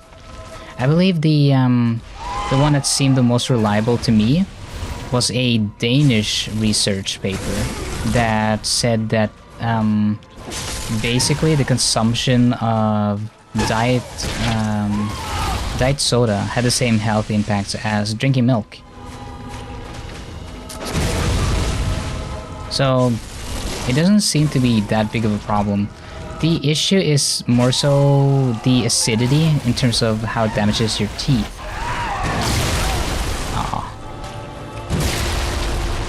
Because your teeth are obviously going to be quite affected by drinking a lot of acidic sodas.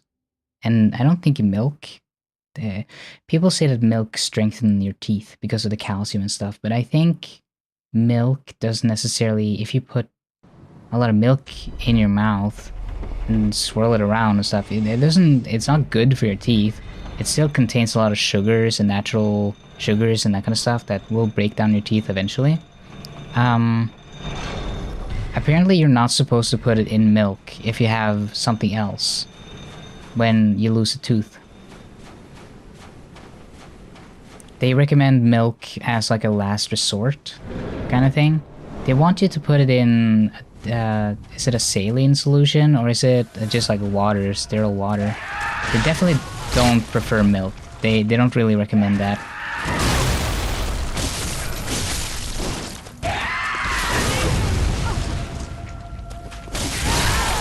See, I can visceral him, but he always fucking gets me.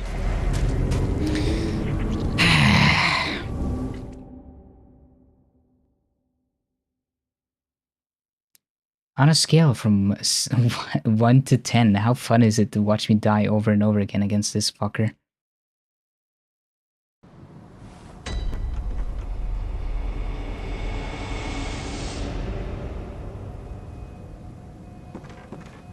Bow, bow, bow, bow, bow.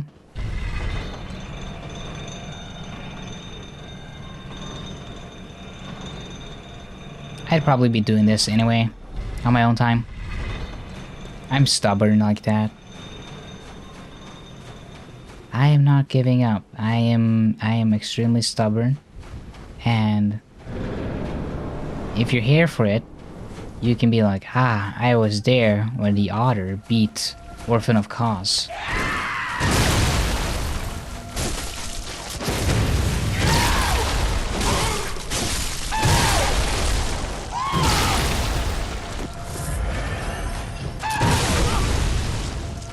Oh, come on.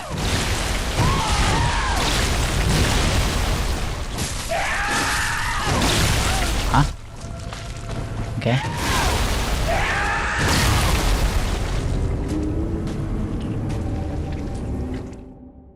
I really want to go and watch the VOD and slow down the footage because I need to see what exactly is happening because there's a lot of effects on screen. And I swear to God that I'm dodging.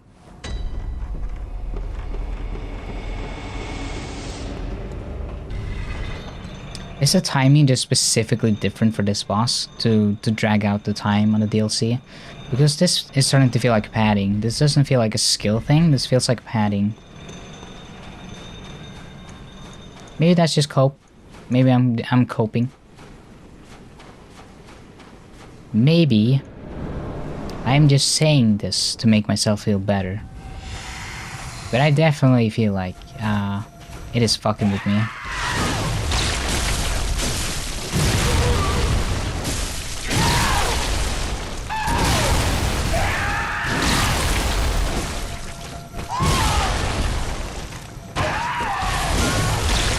Okay.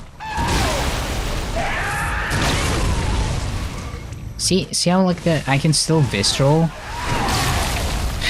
But I get hit anyway? I don't know why the timing is so specific. It's like... Is it not recommended to do viscerals against this boss? Oh my god, boys. Ah. I wonder if I'm not supposed to do visceral attacks, and I'm supposed to do that in second phase? Maybe? I can't tell. It's so hard to tell with this boss. It's so frustrating.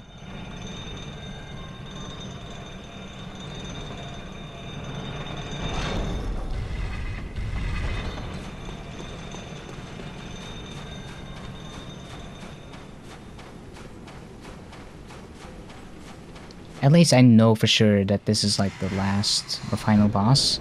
So, once we actually beat him, I'll be pretty pleased. And I'll be like, hey, I actually beat the DLC. I'm never doing this again.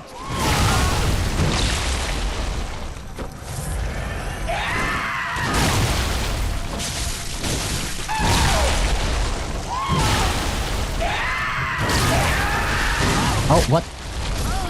I don't remember there being a follow-up to that. Did he just string together a bunch of different attacks that were... Okay. That's new.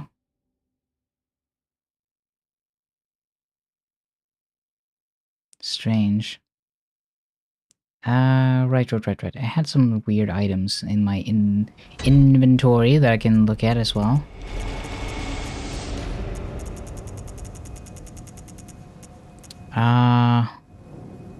Used to gain a blood gem. What is a blood gem?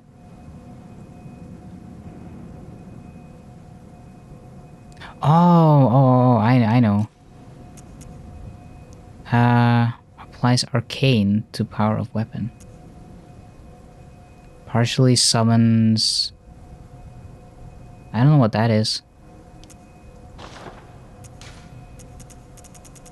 How about I just use all these? I need some support here.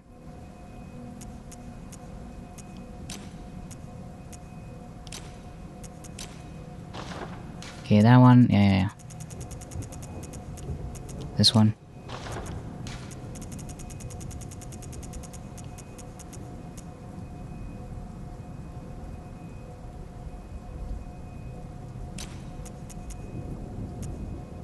Okay, let's see what these things do. We're gonna have to start experimenting a bit to beat this boss. There's like a very large... There's a large discrepancy between difficulties on the different bosses. This boss is probably the most difficult one in Bloodborne that I can think of. Okay, let's use this one. Cold pen. This one. Oh, I see.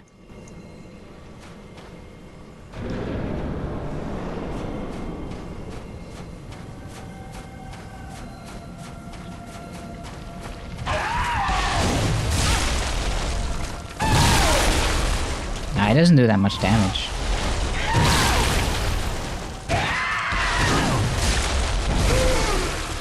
Yeah.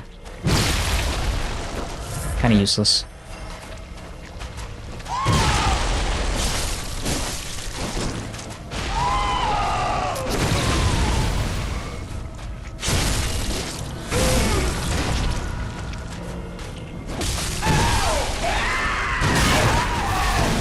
Okay, it really punishes you if you run up to him and try to attack normally.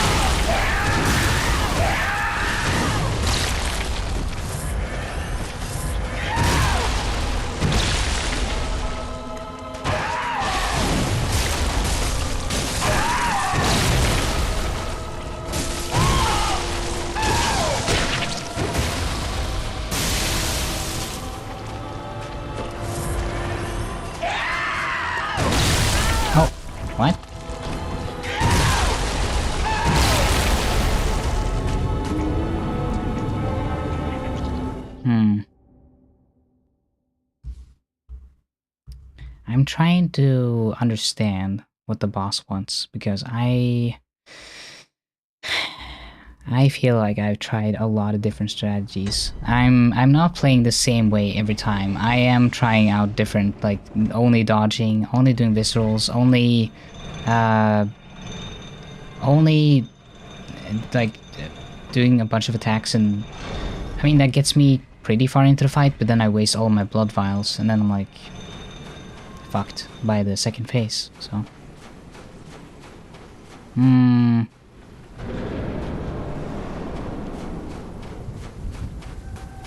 maybe I should only do viscerals for the attacks that I know I can reliably. Knock off.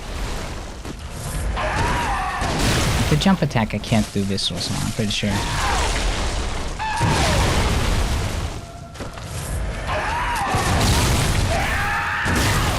I can't do viscerals on that.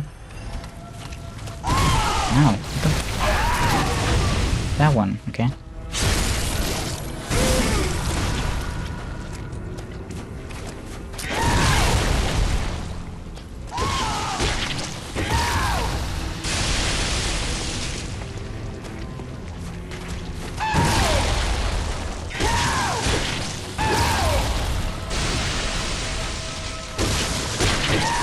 Oh, why did you throw it? I was like 1 centimeter away from you.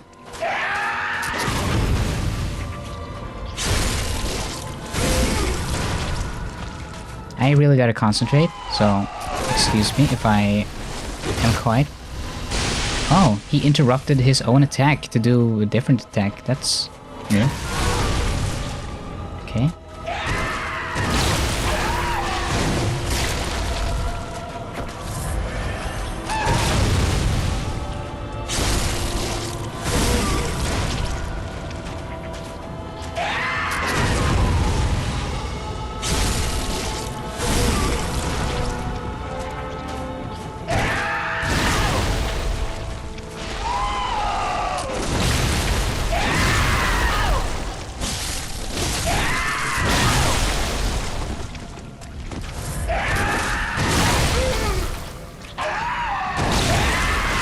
Oh, what the fuck?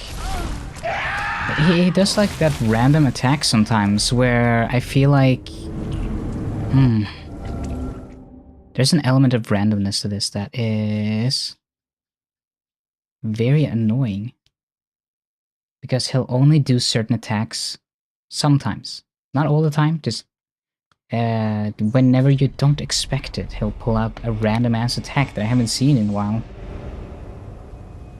And I know it's like to keep me on my toes. And I get it, I'm autistic, I toe walk, I get it. But still. It's interesting though, because this isn't a game that makes me rage, as you can tell. It's not making me angry or upset. I'm just like, kind of baffled, I guess. As to how they want you to play this. I can definitely see a path, but it's so narrow. It's like they want you to be the world champion. And if you aren't, you're gonna get your ass beat. You're gonna kick your ass. Oh.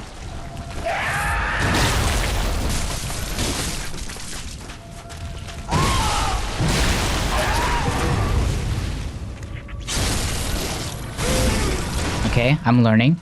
I'm getting slightly better. It's funny because this is how I was playing it at first, but then I felt like, oh, I'm doing something wrong because it's like actively punishing me. But no, I think it's just like a difficulty thing. I think I just got really unlucky and also lucky at the same time. Yeah, I keep doing too slow on that.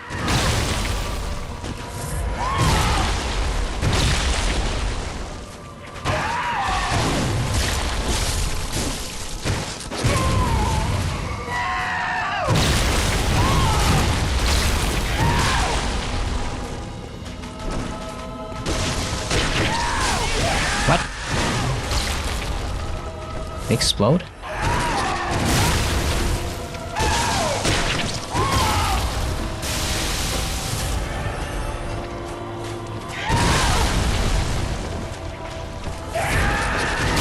I keep expecting him to do the forward attack, not the jump attack.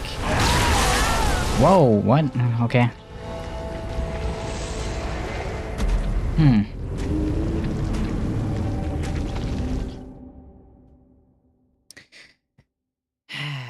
I wonder, I don't think the second phase seemed that difficult. It's just the first phase is brutal. I think maybe they made the first phase the most difficult, just to make you feel like, oh, I definitely can't do this, and then kind of trip you up that way.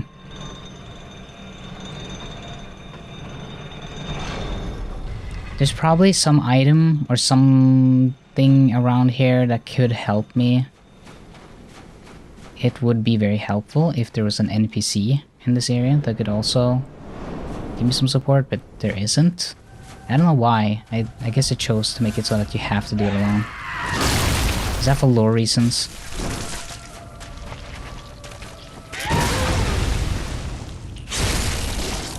I get the feeling that it might be lore related.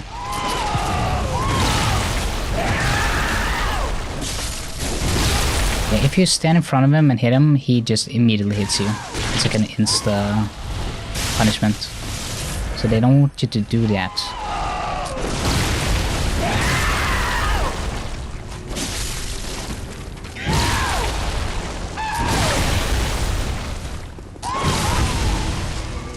Oh, come on.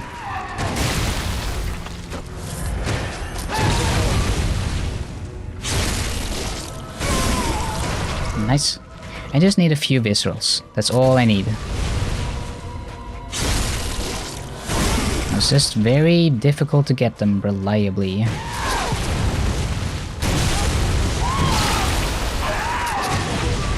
Oh, okay. Well, fuck. I almost had it. Okay, when he lifts his leg, that's when I should shoot him. I'm seeing it now. No, fuck you.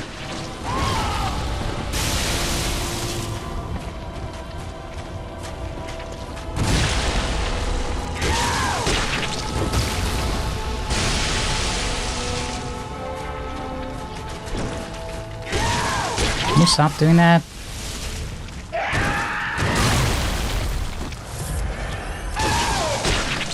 Can you fucking quit it? He's doing the same attack constantly now.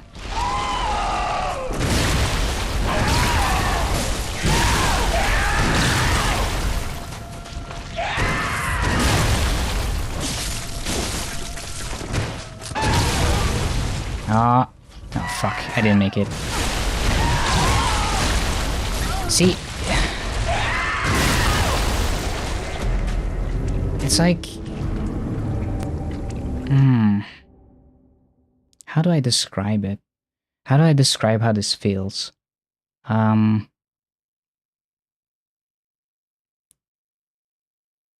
know when you're out in the winter and you're really cold and your hands are super cold and you're like trying to move your fingers fast, like you're trying to like do something and your fingers feel like physically slow down, like you're working through molasses, like you actually can't move your fingers, the reaction time you want. That's how it feels to control this character. This is how this fight feels. It feels like my hands are frozen and I'm forced to work with controls that are slower than what I know I can actually normally do. It's very strange. It almost feels like everything is slowed down in this area. Like it's not how I'm used to.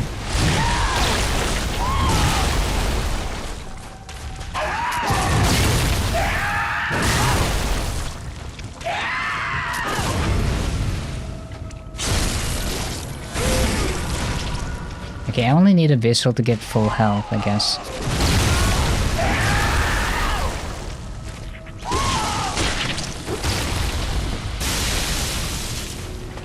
I really don't like the ground attacks.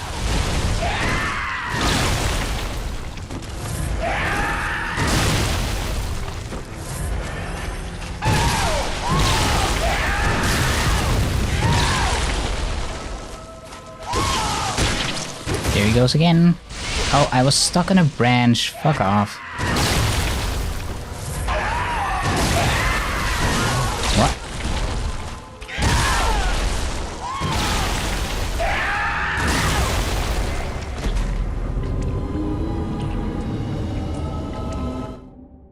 Okay. It's weird because I definitely know how to do the visuals. It's just that they'll string together a bunch of attacks that just is very unfortunate and very hard to deal with.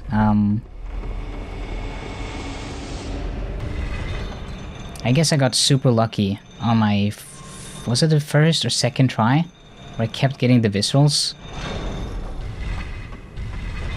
Because I'm definitely not having that luck now. He constantly just does the ground pound and the lunges, which I can't really do anything with.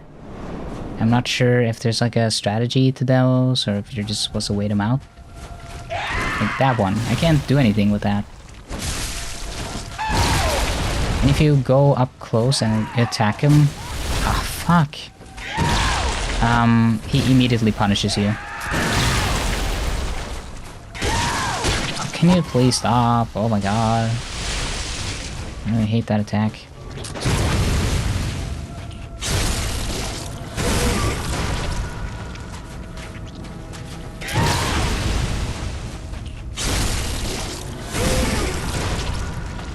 Can you just please keep doing that attack? Thank you.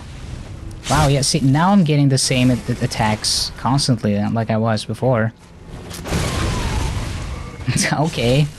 Yeah, see, this is what happened the first time. Oh, that was a faster one.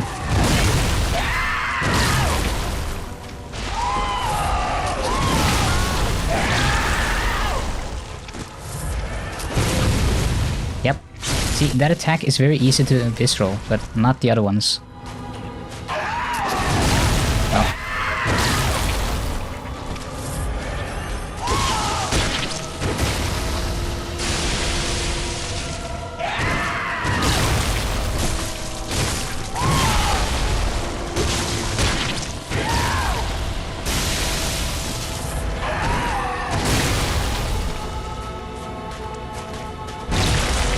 Oh, come on. Yes, thank you. Now we're in the second phase, I'm pretty sure. Yep. So what are we looking at, attack-wise? Can I even visceral you? That is the question. Will it blend? That is the question.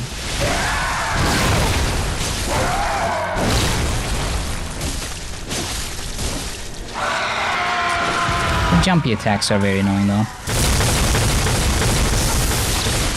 What? How do you avoid that?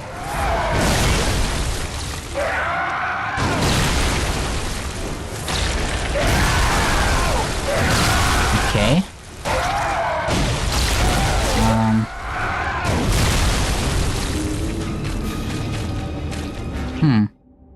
I'm not sure how to avoid the electricity attack because it's like in the entire arena. Is there like a way you're supposed to deal with that that I'm not aware of? Because that seems strange.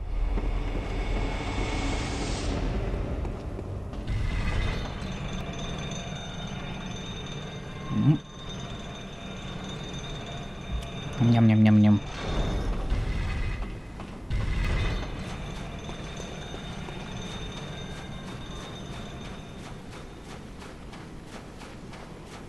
Damn, Daniel, back at it again with the Orphan of Kos.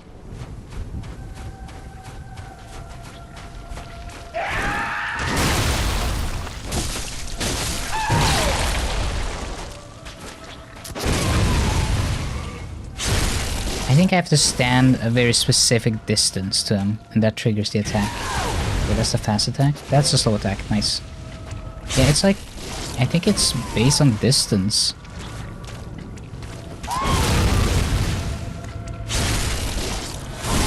That's strange. I didn't realize. Okay.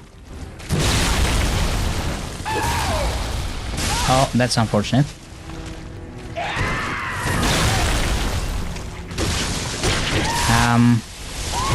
Yeah. I mean, it's either random or it's based on distance, because it seems like sometimes, at least standing about 2 meters from him means that he will do the slow swing, and when he does the slow one, I can visceral him. But if he starts spamming the ground attack and stuff, then I'm dead almost immediately. There's no way to deal with that.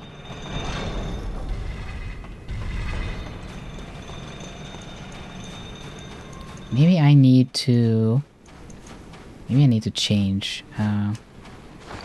some of my blood thingies and make it fire. Fire seemed efficient. Fire seemed very strong, but fire seemed strong. Fire hot. But electricity doesn't seem like a good idea.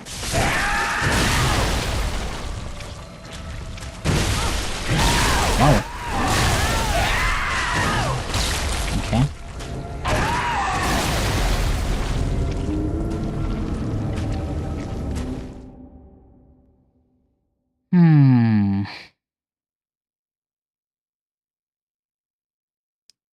Wow.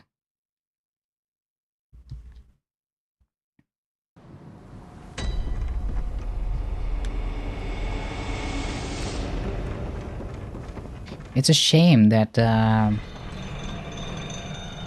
I don't have a connoisseur among us that can maybe give me some insight into how to deal with this boss.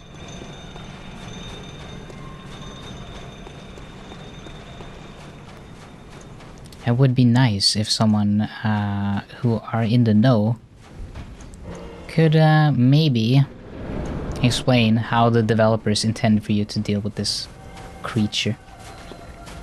I might be underleveled, I might be misunderstanding something,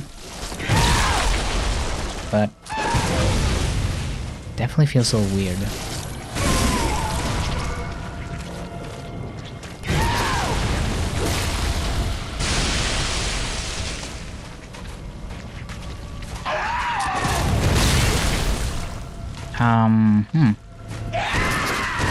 I thought I shot him when he lifted his leg, though.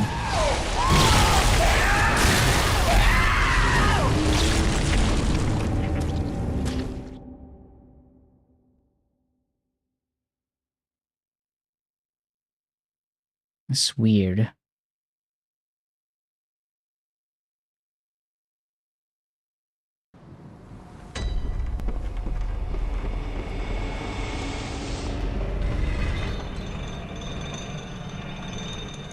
Let's just keep using the empty phantasm shell, because that'll give me some arcane damage, and I think arcane works pretty well against them. And then I'll switch to fire paper if things go well.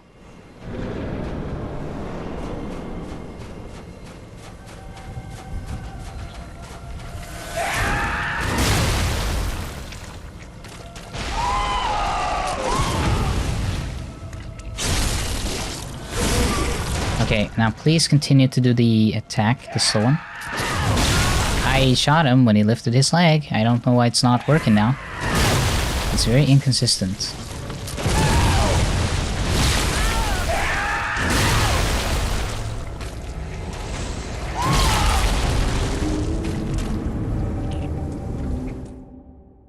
Okay.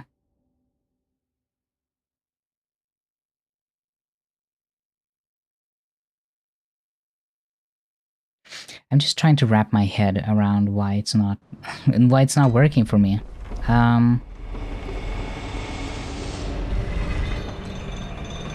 If you can make it through all of the original Bloodborne and all of the regular bosses and enemies in this one, how would you? Are you not expect? Like, is there someone in here in this cave that I can call on to get help?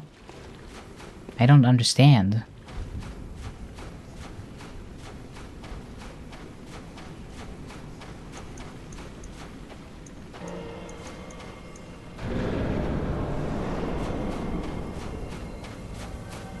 It's still a very pretty DLC though. I like the aesthetics. Oh, I could have shot him there. That's my fault. I'm just starting to lose interest, I think. Because I'm pressing circle and nothing's happening. And I feel like that's... it's not on me. I've been playing this game for quite a few hours now, and I feel like I should know when viscerals and dodge is working. And it's like something doesn't work. Should I try rebooting my system? Should I like restart shit and just see if that helps?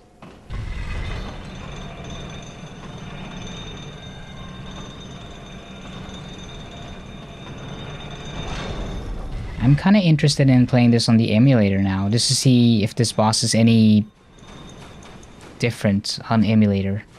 If the timing on the dodges and the parrying and everything is, if that's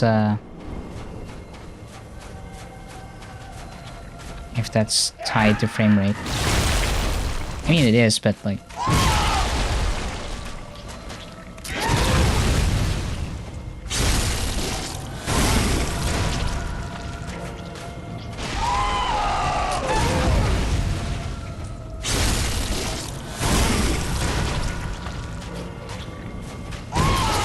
Just a quick one.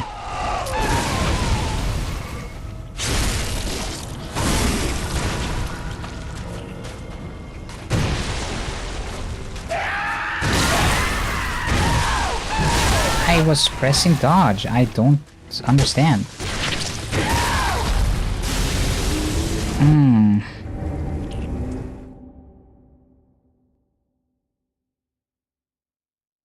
At least I'm quite patient. I don't think any viewer of mine would be patient enough to sit and watch this.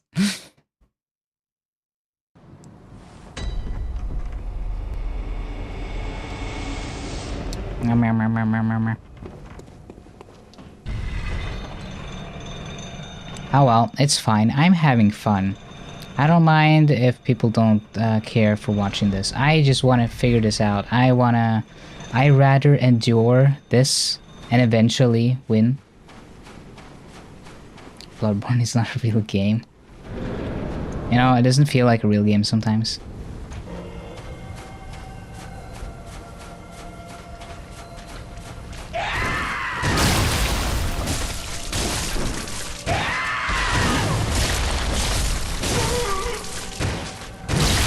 Oh, I fired my gun, but it didn't work. What? Oh, that's... I don't... Normally they don't do damage immediately when you're still in... Because I wasn't actually taken out yet. But I don't have enough time to roll. Usually there's like if you're knocked over, it doesn't hit you twice because they allow you to roll out of it. But if you can't roll yet and you're still like you're still unable to roll, then it shouldn't let they shouldn't let the enemies take you shouldn't be able to take damage from enemies.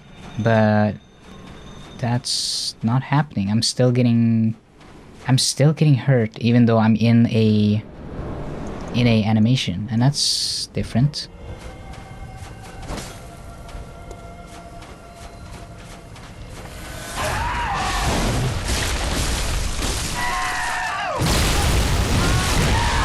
Okay, cool.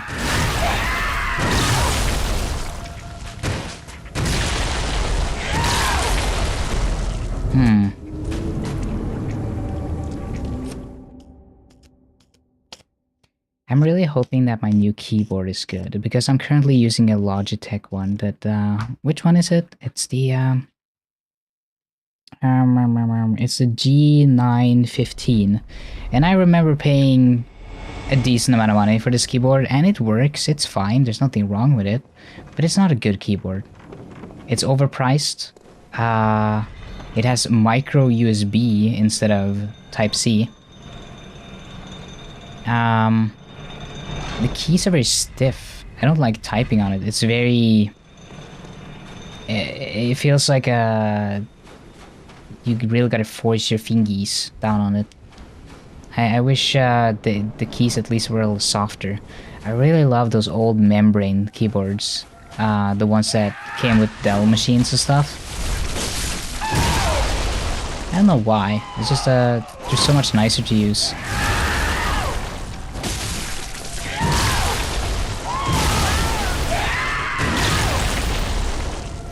I think also making it so that you could spawn in right next to the gate would be a huge plus for this boss, because I don't see why there's any real benefit to having you do the lift every time. It's just like a time drain. I must have gone down that lift like 60 times by now. I'm kind of tempted to go back to the VOD later and just count how many times I've died. And I also want to see one or more of the attempts where I did pretty well, and I felt like it pulled some fucking shenanigans. By the time I get to the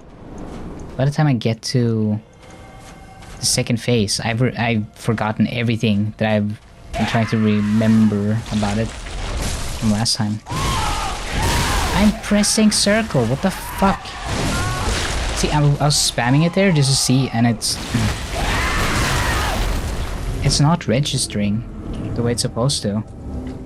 It's like it's way too slow. It's not working. It's not working. Do I just suck at this game, or is there genuinely something about this fight that I'm not informed on?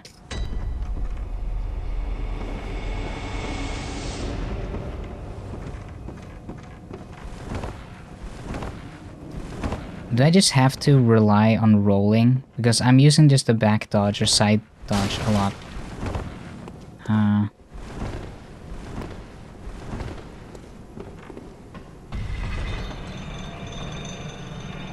Maybe the rolling is the only thing that will consistently give me more invincibility frames. Because I feel... No, I didn't mean to jump. I feel like the roll might be... I can't kill them by rolling?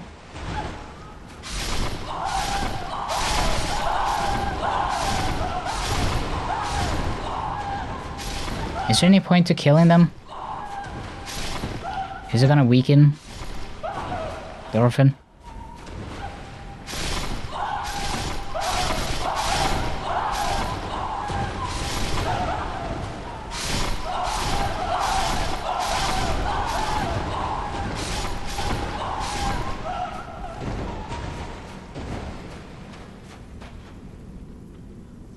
Wow.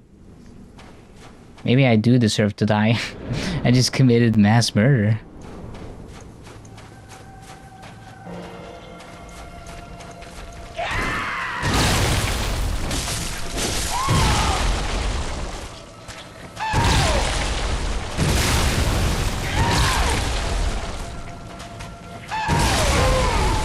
Oh.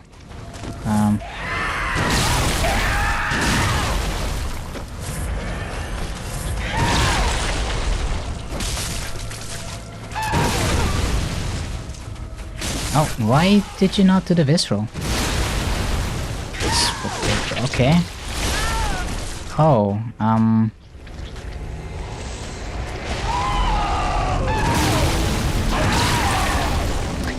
see, he grabbed the sticky ball, the big purple ball or a pink ball, and he was gonna toss that, and then immediately despawned, and then he swang his thing around. Is that normal? Is it normal that he just constantly cancels out his own attacks and then just like does a mid swing instead?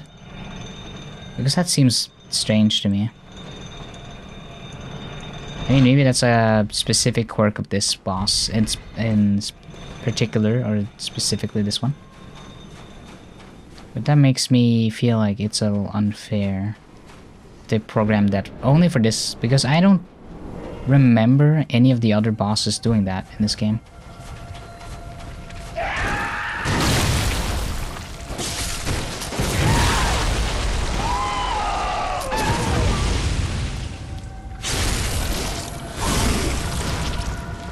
It's like very inconsistent, I feel. Only some attacks, like this one specifically, seems to be reliable.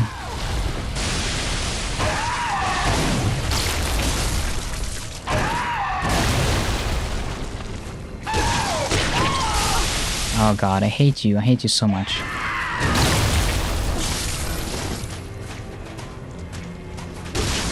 No, stop it with the ball.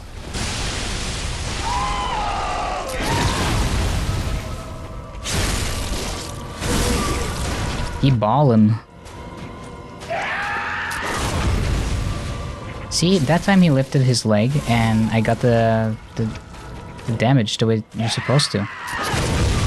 Yeah. See, it's so unreliable. I don't understand. I don't feel like I'm doing anything different with the timing.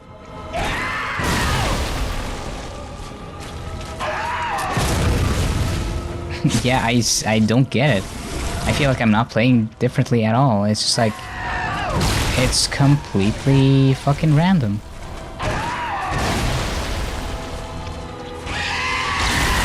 And we're in phase 2.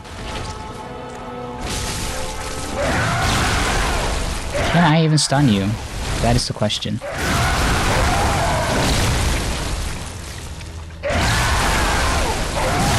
Whoa, okay. No.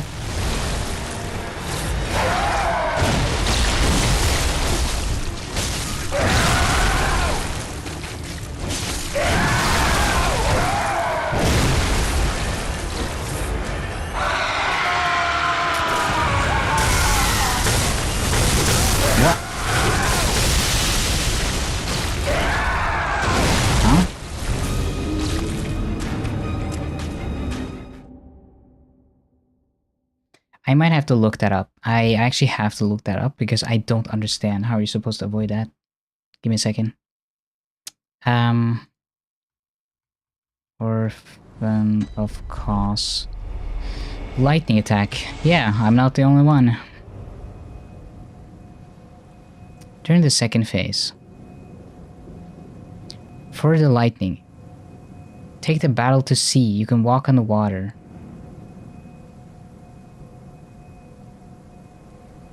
Okay.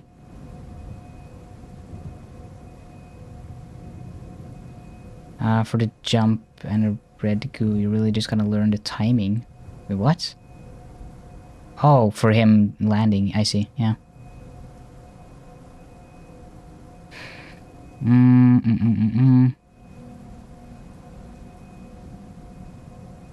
So you gotta run... that is not obvious at all. You gotta run into the ocean to do it. What is the recommended level?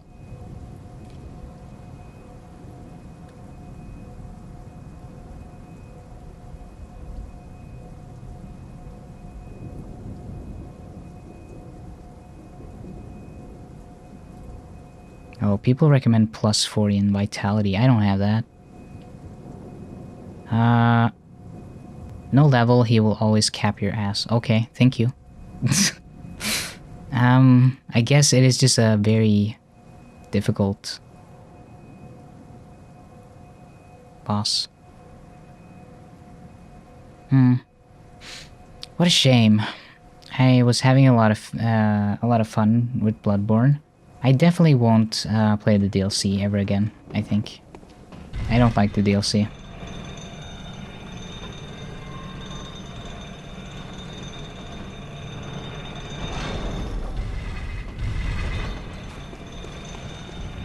It's just, I understand that a lot of people might like it and be like, oh yeah, I feel so sick and so cool for fighting and learning how to beat him and stuff.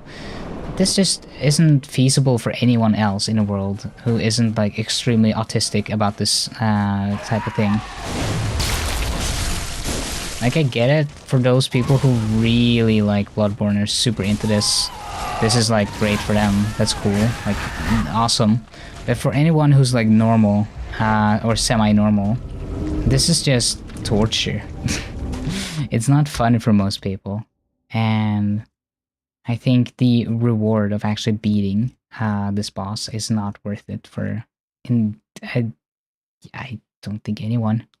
I can't see why you would ever want to be like, I beat the Orphan of Cause. I don't think most people would know what you're referring to.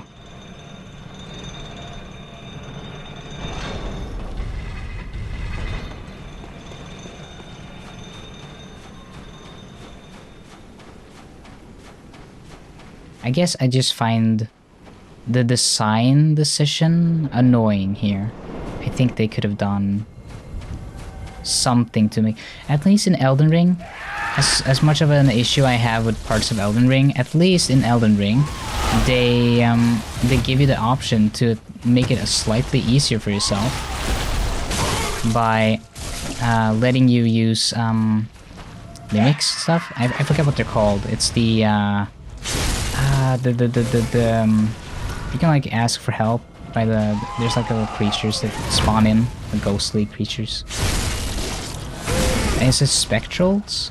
Spectrals? I forget.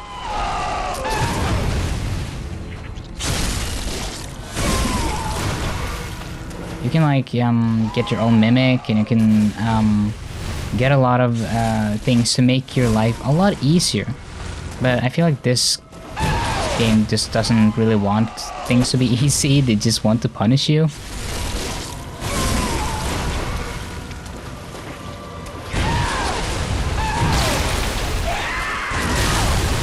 Oh, okay. Doing that attack, I guess.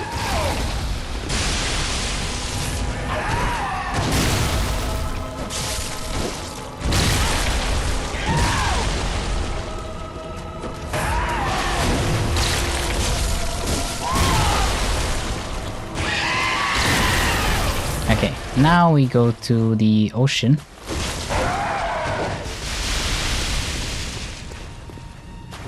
Come on, right here.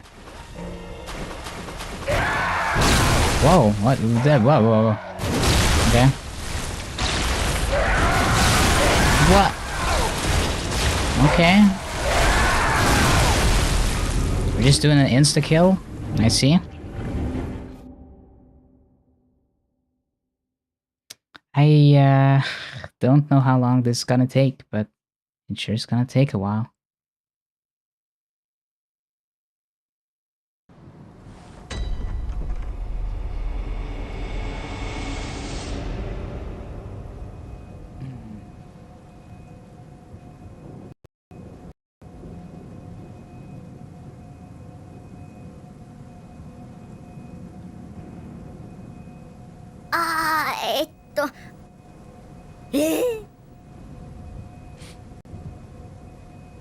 That's my Discord noise.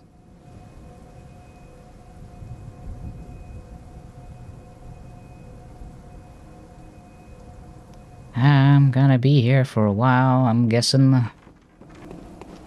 At least I'm able to get to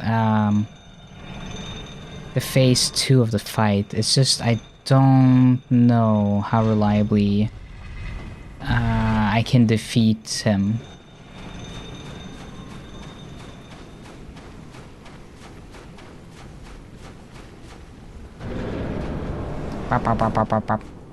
Hello. Or fan of cows.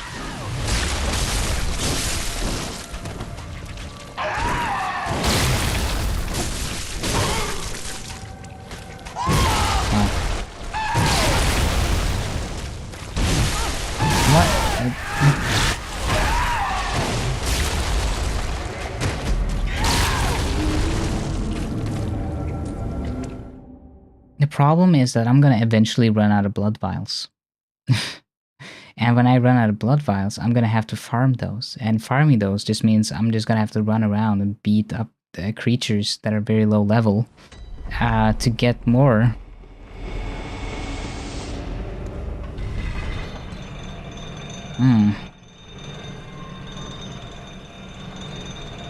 Not that it matters.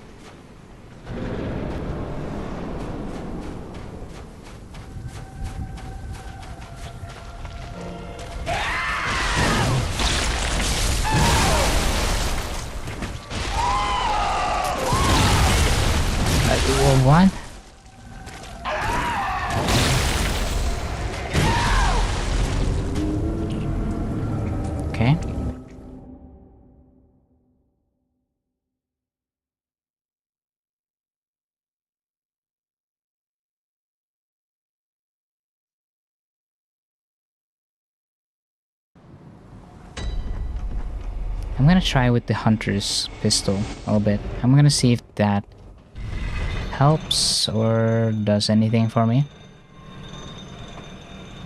It probably won't, but yeah, might as well try. Maybe the timing, the different timing on the gun can help me a little bit.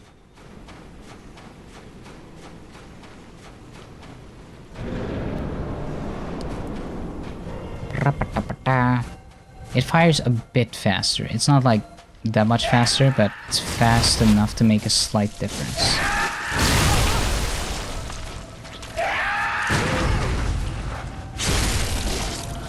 Maybe I'm still just very used to the timing on the hunter's pistol, and that's what's happening. But it shouldn't, because I've been using the blunderbuss for a while, so...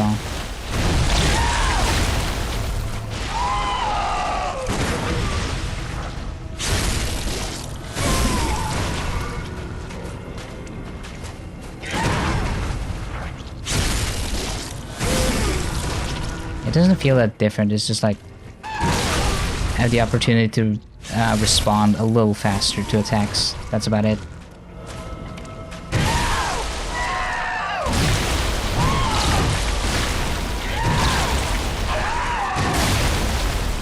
Okay. Oh, okay.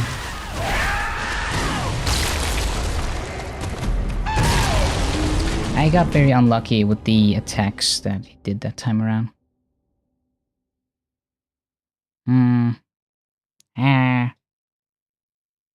Oh well. Oh well.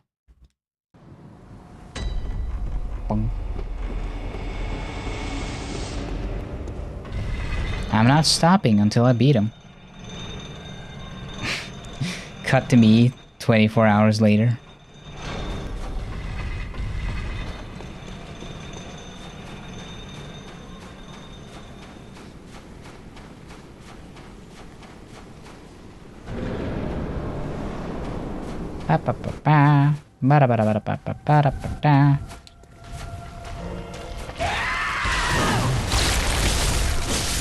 Can you stop doing your Tom and Jerry scream at least? It's very distracting. Pop. Do it again. Hell yeah. You can do it again? That would be very cool. No, that's a fast attack. That's the wrong one. There we go. Thank you. Do it again. Oh, that's not the attack I was expecting. Oh, not the ball. You ballin'. Oh. Oh. Okay.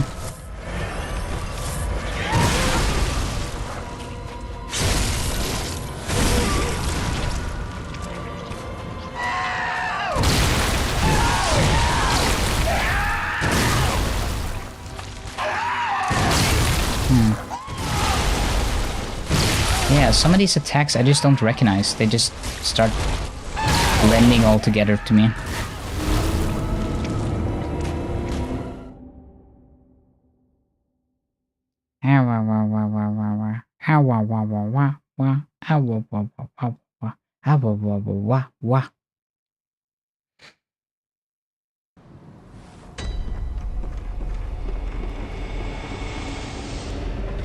And down we go. I like the physics on the robe.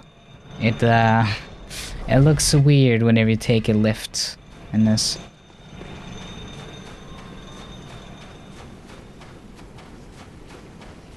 I could have spent my Friday on something different, but I chose this.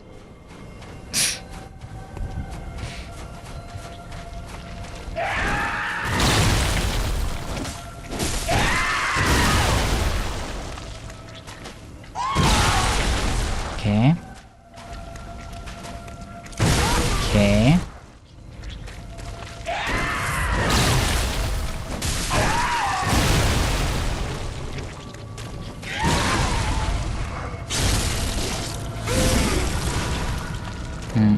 This isn't the best spot to be for visuals.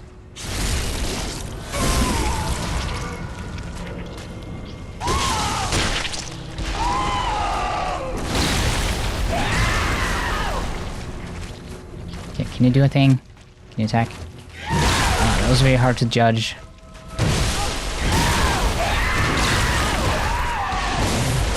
Oh, I for sure thought I would die there.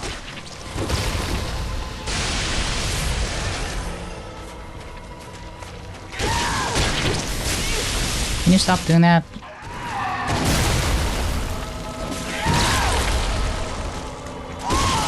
Ah. Some of the attacks are just fucking stupid, and I don't like it.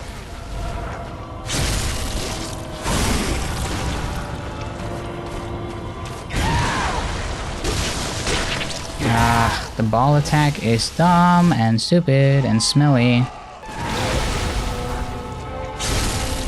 He played with his balls. Disgusting.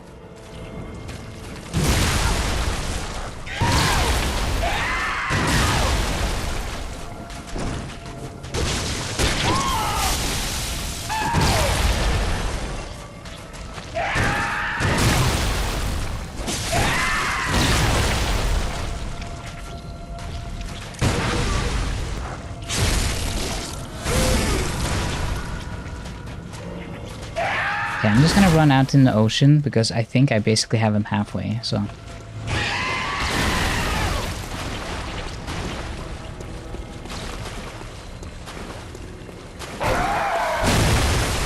Oh, the lock-on changes.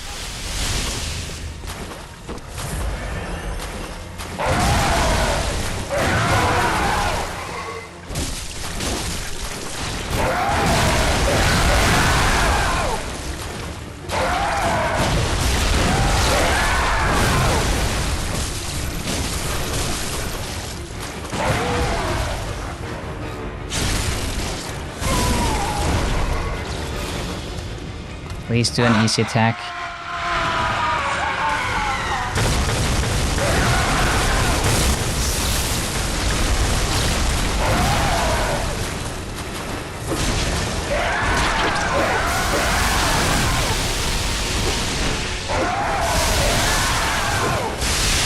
Oh, okay.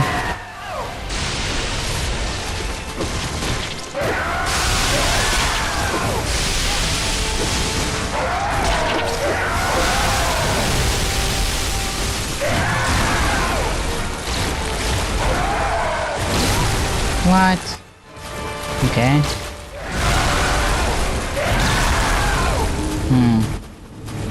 I made it pretty far, but I still feel like that was,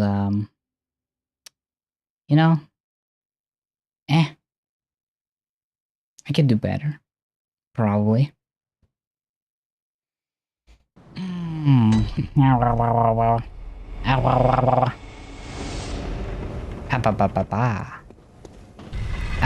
Wow. It's Friday night, bitches.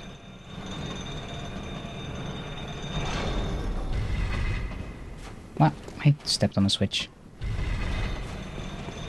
I stepped on the Nintendo Switch. Why you no work? Roll. What? Hello, I'm back. You miss me?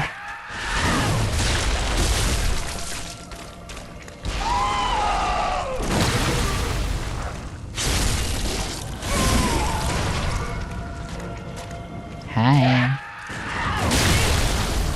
See, I don't know if that attack is something you could do much about, visceral-wise.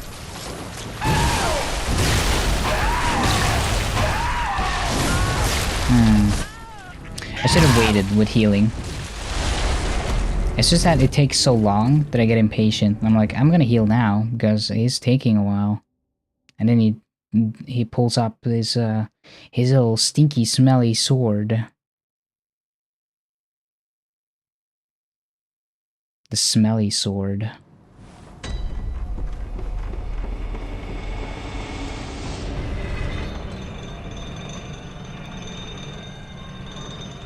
And also dog ears. Up.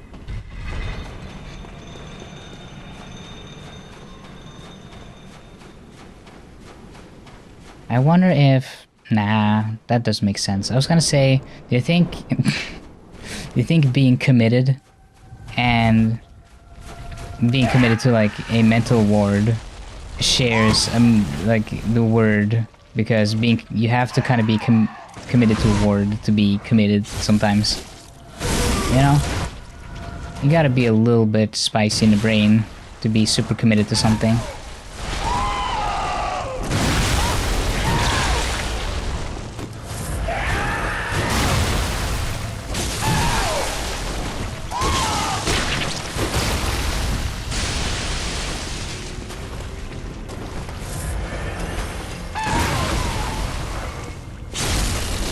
I am committed, both as in invested in the game, but also they're putting me in a ward for doing this.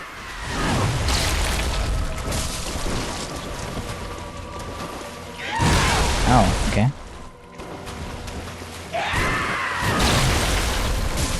Okay. Alright. Alright.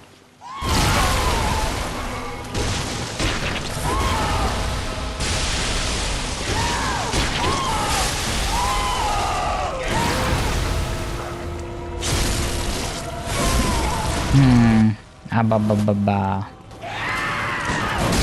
Too soon. That was my fault. Whoa, okay.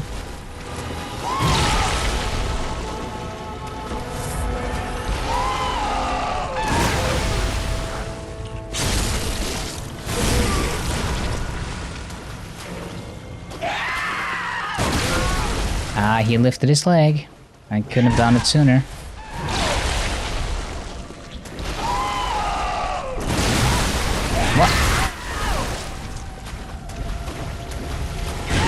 Is it because of distance? Because I feel like that should have connected. I think it might have been due to the distance.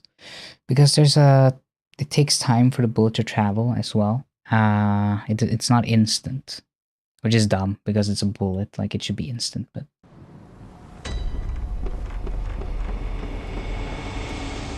Pop.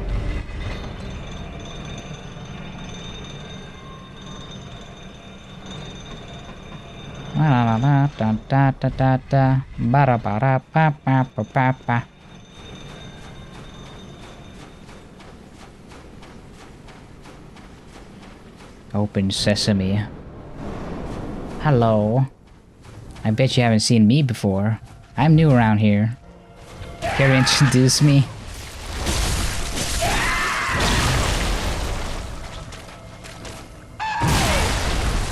Well.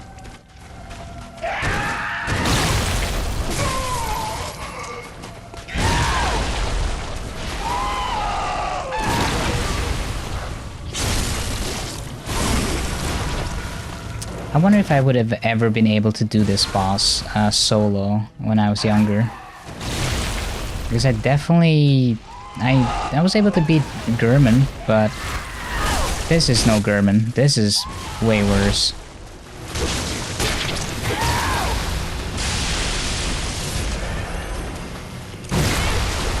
Okay.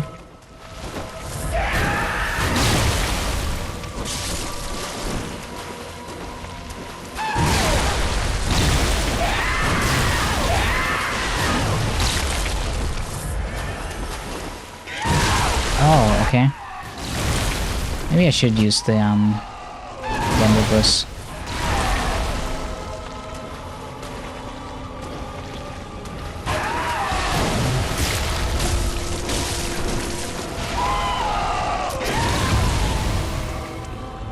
I keep missing with the regular gun, so that's annoying.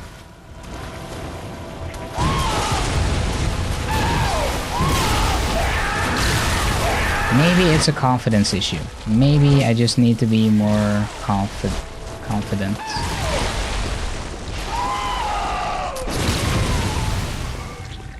I don't feel like I'm playing safe though. I'm pretty confident in my moves. It's just that it sometimes doesn't seem to connect. Like the Wii Connect.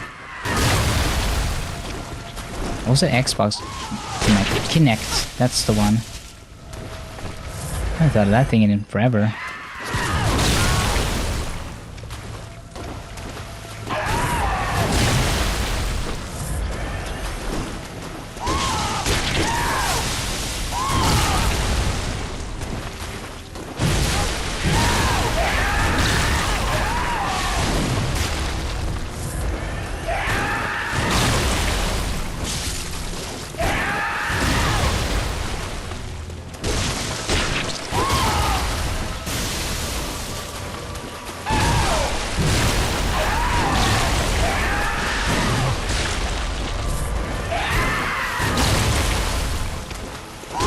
you do a single fucking attack that can actually parry, please?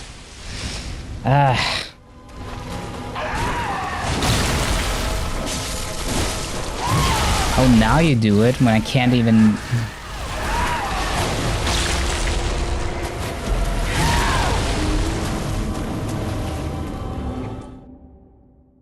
Ay. Wow.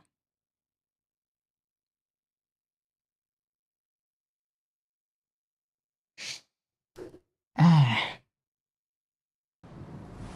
Eh.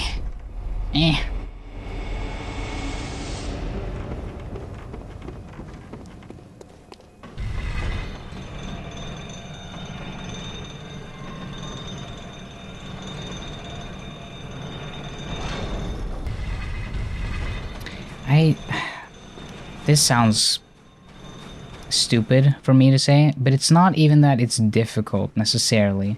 It's just, it seems unfair the way they string certain moves together, and how the movesets and the parry windows are. That one, that sucks. That fucking stupid. I get it. You're supposed to like. Okay, I'm gonna have to change the guns. There's like no. What?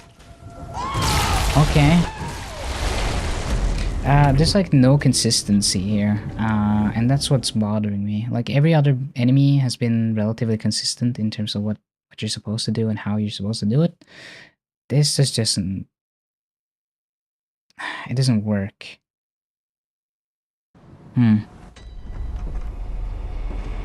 All the other enemies were relatively, like, they were challenging, they were obviously difficult, but they were not like this. Like, holy shit.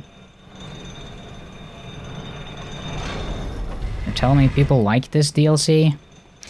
Can I give you a hot take? Hot take incoming. I think a lot of people are afraid to say that they don't like this DLC because they might be called out for not being good enough at the DLC. No. That's not what I wanted to do. I'm getting so tired of this fucking boss that I'm zoning out.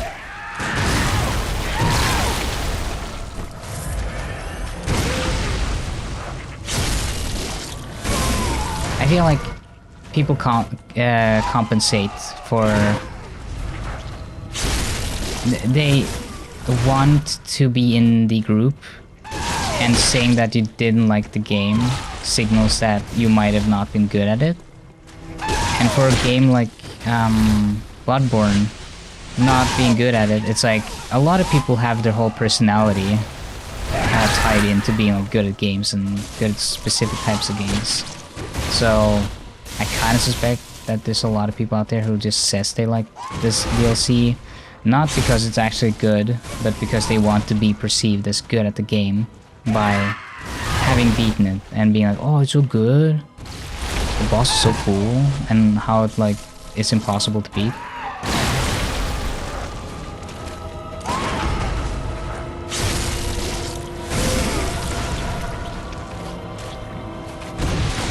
Oops.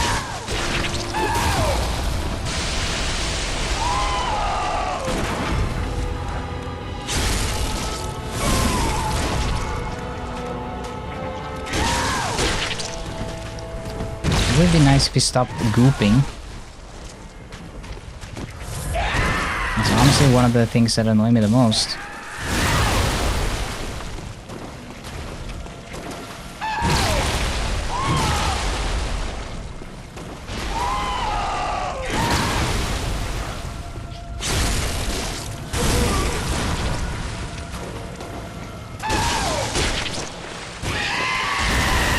Yeah.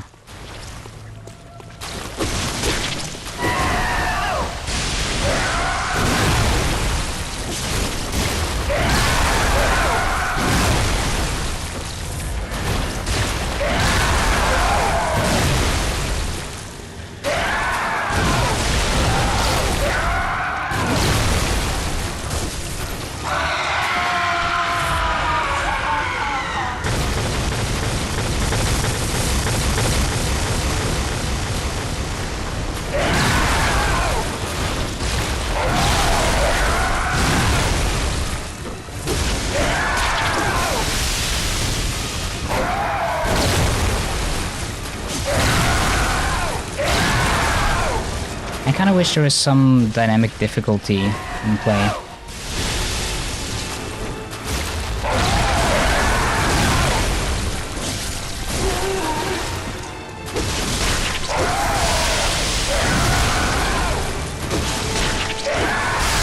Oh my god, the fucking red group.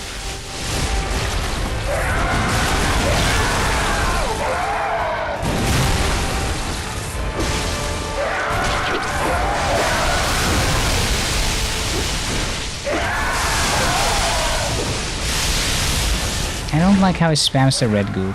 That's very dumb.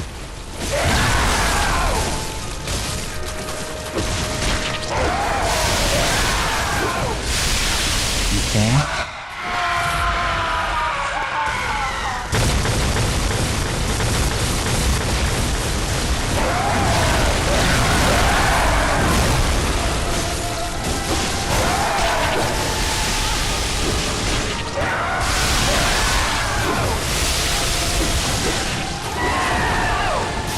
Oh, what? Okay.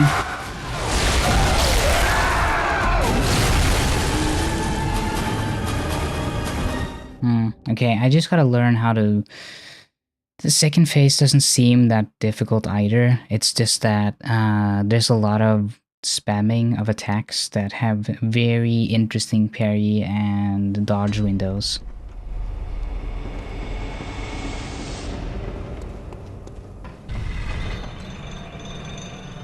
That was close though. I almost got him. It's frustrating that they like to string together a lot of weird and dumb attacks that shouldn't be... They never do this in the main game. That's all I'm saying. They never make the enemy this fucking idiotic. This is just making the boss fucking hard as shit for no fucking reason. Besides, we can and we will, because Lamau. Yeah, it wasn't doing any of the normal attacks, it was just doing the upwards one. Squishy noises.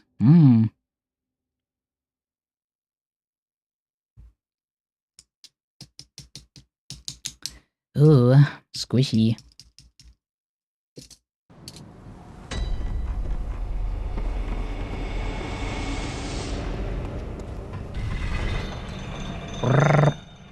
Lift. The lift go.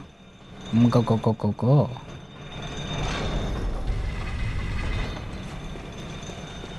The lift go. The lifter. Lift me up, lift me down. Lift me back into town. Wah wah wah wah wah wah wah.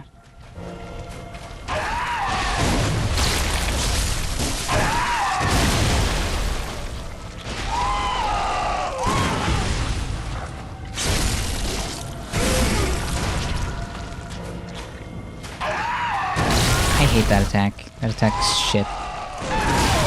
What?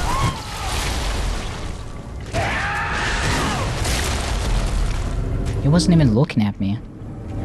Okay. I mean, it's fine, I guess. It's just a little strange.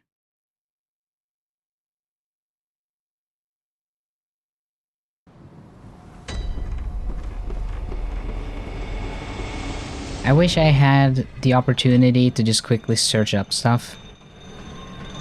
But that would mean I would have to go into my... I would have to change my inputs because of my stupid LG monitor or TV that isn't very smart, despite its name.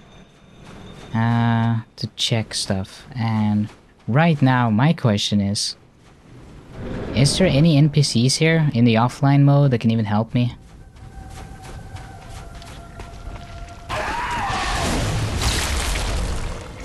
Because for some of the other bosses, at least I could get some help.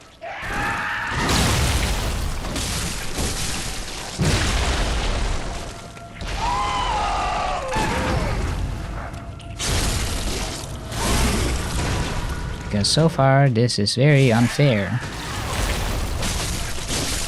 Not in a way that I appreciate, I must say.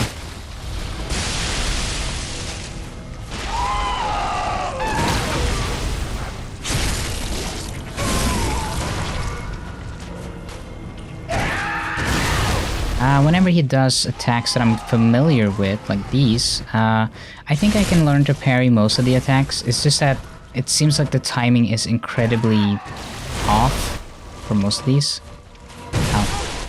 So risking it is just like a dumb idea, it seems. And I'd rather just get a consistent read on him. And... come on.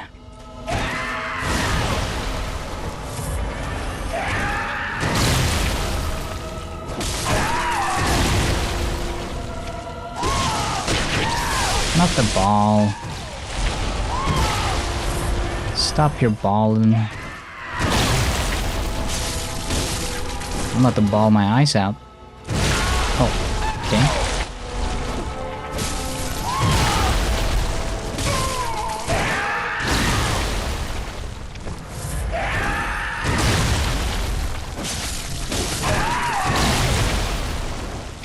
Can you do your normal attack, please?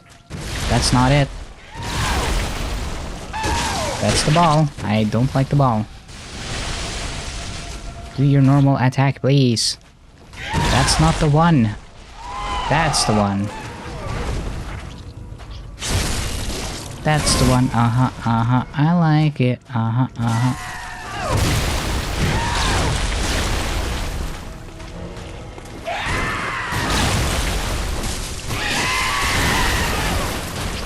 Okay. Second phase.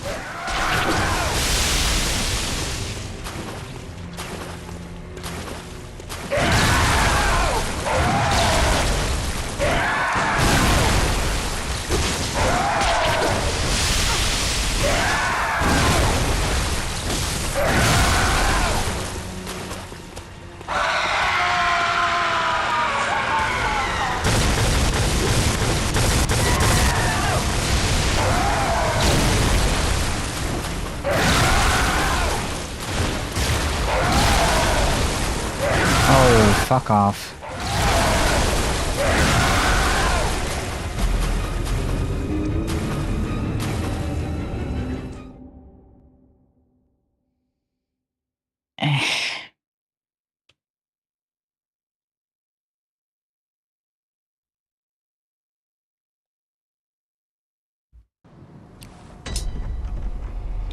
I really like the blue accent on this completely white robe.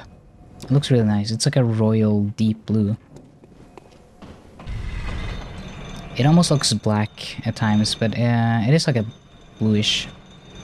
The lighting engine for Bloodborne is relatively good. It's very good at specular highlights. And they kind of overuse it a little bit. Like everything's very shiny. They didn't have to make everything that shiny, you know? I guess this is part of the aesthetics of the game as well.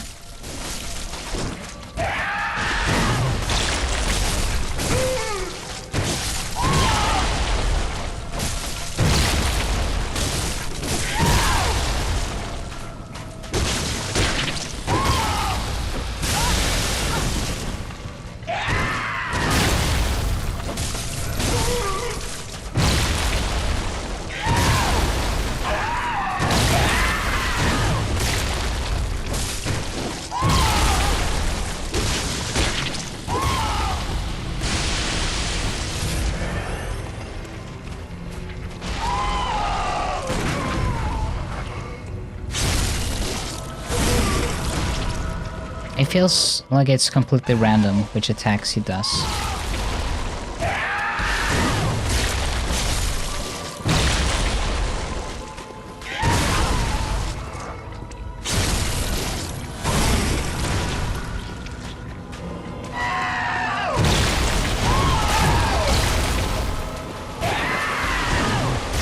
Okay.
Okay, what was that?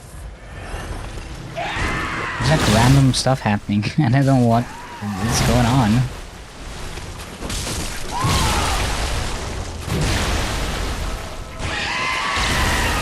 Okay, finally getting to the second phase.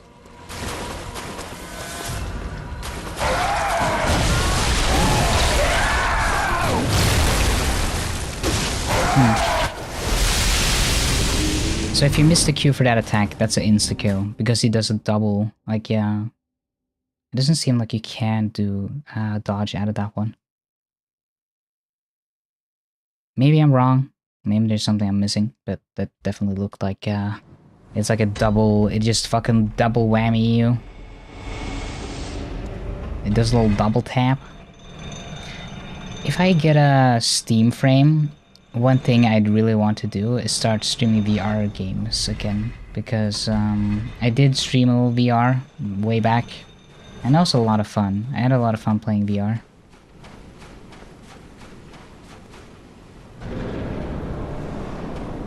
Yeah, VR. I love playing VR.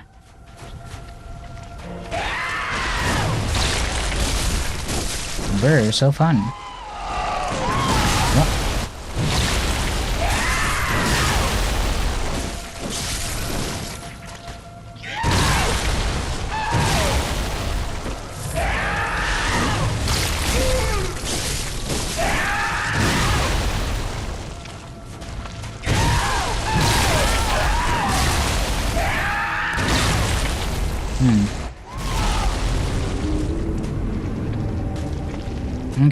Okay. Thank you, video game. Video game, so fun. Kirk Hammer. That sounds like a band name.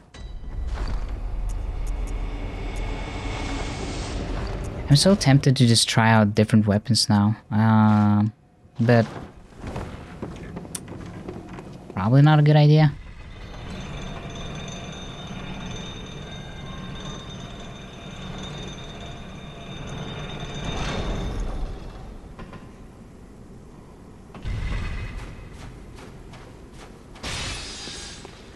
Pizza wheel. I'm just curious. This is not a very serious attempt. This is just me. I just want to test out the pizza wheel.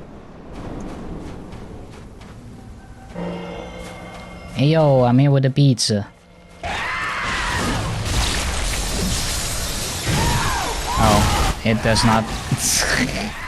That was weird. I couldn't even do anything. It just froze me.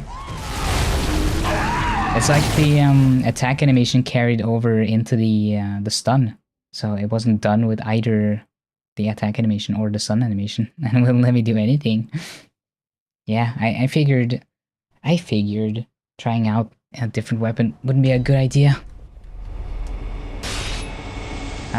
Also, I won't be able to use be able to use my my gun. Hello, Dash. Fluff says hello. Thank you, Fluff.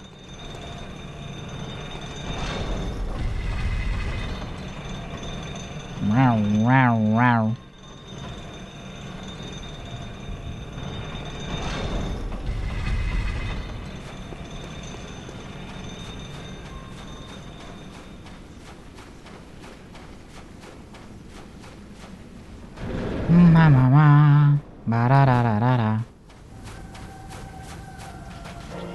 I honestly thought about not streaming today because I know people are usually busy on Fridays, and it's like, yeah, I can use my Fridays for something else. But I wanted to play Bloodborne.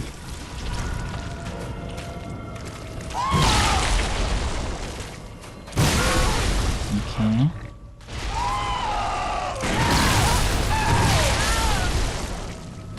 That should have been a visceral.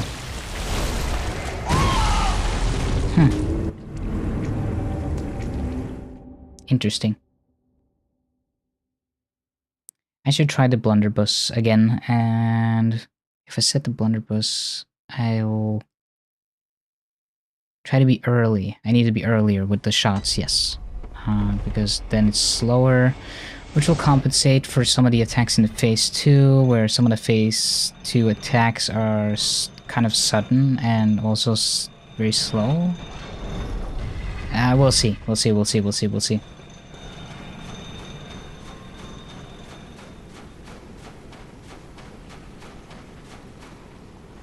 I definitely feel like this is just getting lucky with whichever attacks they do. It's not even... It doesn't feel like skill, it just feels like RNG. Which I don't like in a Souls game. They could have made something more consistent than this.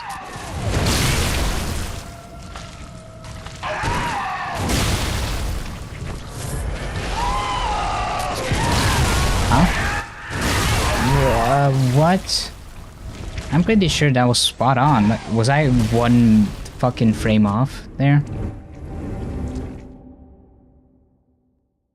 I swear to God. I mean, I've been fucking trying my luck against this boss for what, like almost 2 hours now, and I'm pretty sure that should have been a whatever. I think maybe they do this for Elden Ring, maybe they do not, I don't remember, but there should be some leniency. Like, it shouldn't be so unforgiving that as to not even enable a visceral on the fucking keyframe if it's just 1 frame off.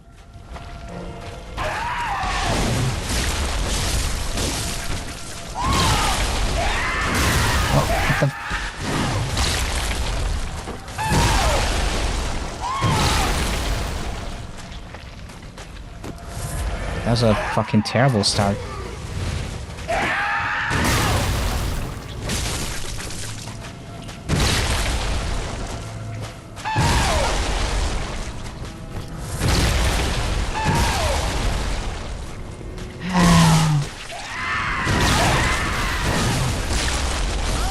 Oh, I'm getting so fucking tired. I'm getting tired of this shit.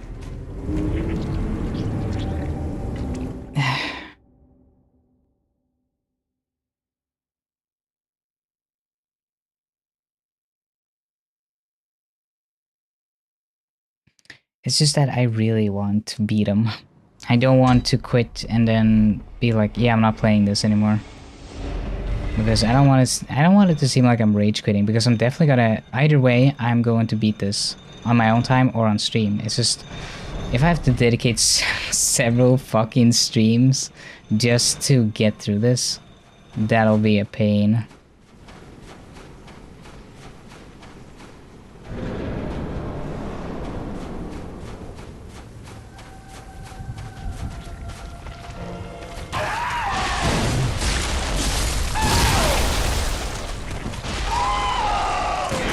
I'm just gonna switch to my hunter pistol because I can't seem to get a parry with the blunderbuss anymore.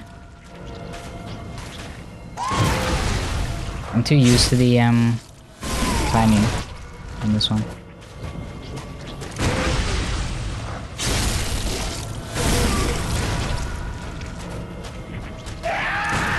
But that was a slow one.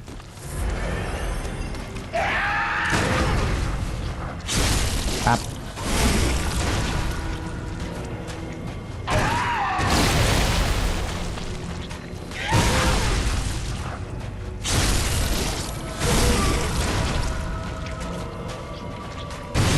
That was a fast one. That's the spammy one that I don't like.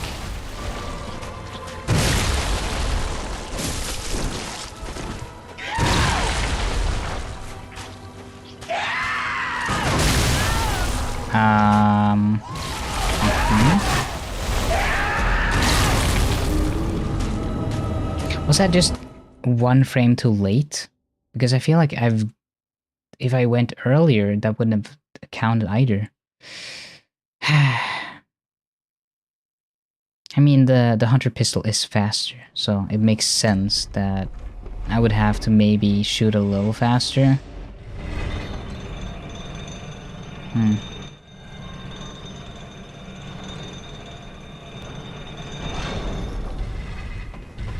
I would like Bloodborne veteran to come watch this and tell me how I'm doing.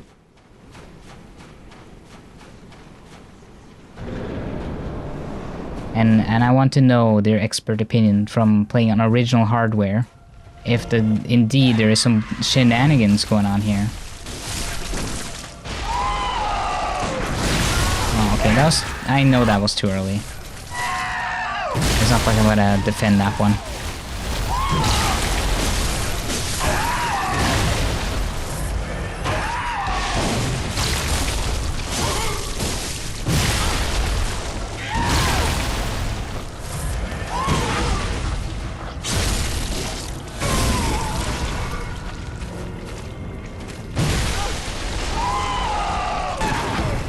I wonder if Jacksepticeye ever played this on his channel, or if he only just talked about it, because I remember him playing through the original base game, but I don't know if that was just like he's only playing the base game and nothing else. I guess I would have probably avoided the DLC for spoiler reasons, so I maybe did and I just didn't watch it.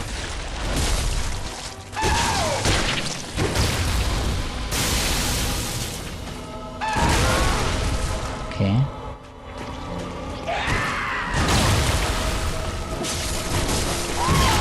Oh, it still hit me? What?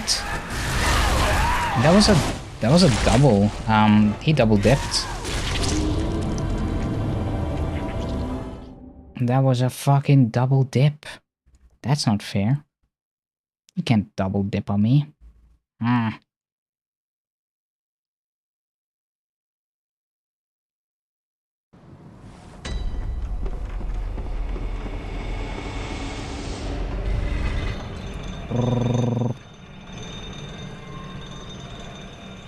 There's a lot of cool details on everything, but it gets kind of lost in...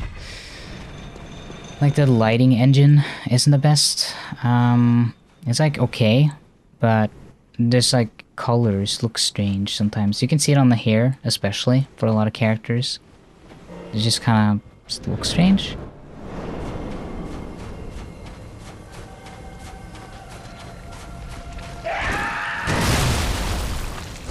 Wow.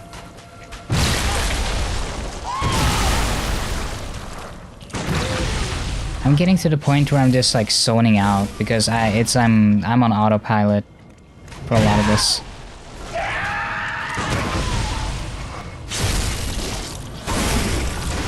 Because it's getting repetitive, believe it or not.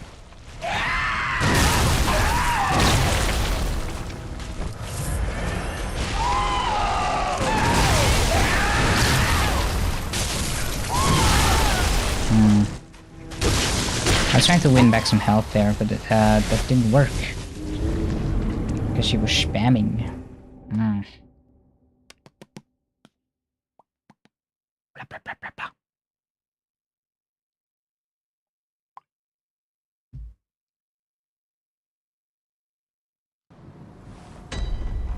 You know, I saw chocolate cake in the store today, and I was like, maybe. But I didn't. And now I regret it. Because a good otter that's been playing Bloodborne deserves chocolate cake. That's what I say. I deserve chocolate cake. I actually have salmon today though, so that was pretty good. I mean, I've had better. It was like one of those meal ready, put in the microwave type things. So it's like, it's not as good as getting like a fresh fillet of salmon and adding some spices and just... It's way better that way, but it was still good. I still enjoyed it. It's still salmon at the end of the day.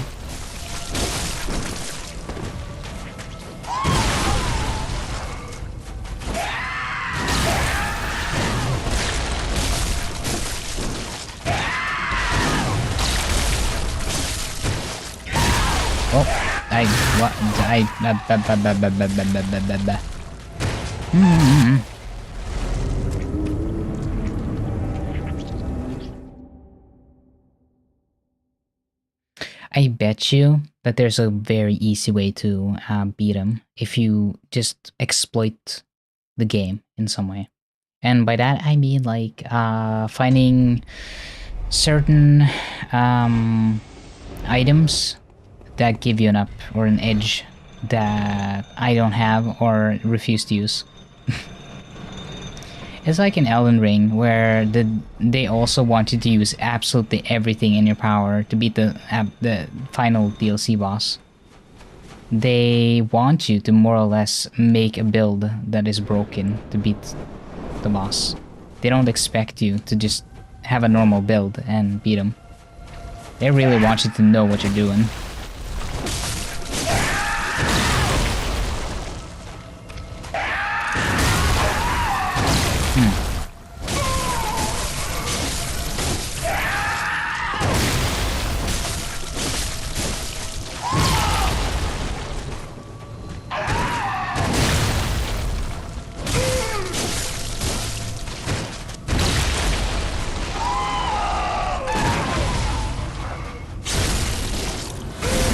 Got some bullets back. Nice, nice, nice, nice, nice.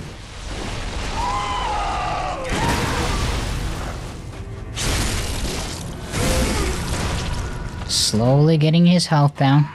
Slowly.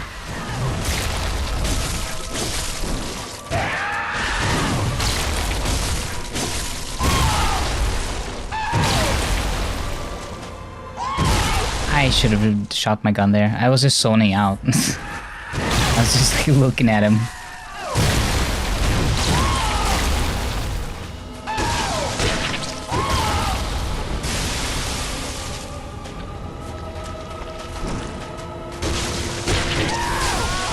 What? Come on.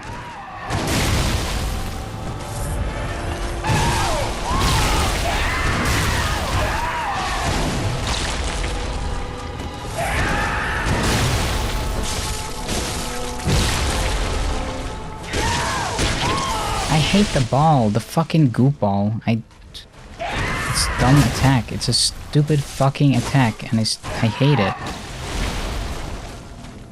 There's no like reaction time amount of possible to properly avoid it. It's just like, yeah, fuck you. Oh, you're playing well? Fuck you.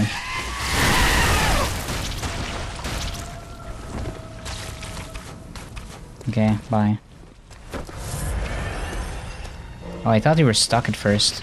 Kinda looked like it.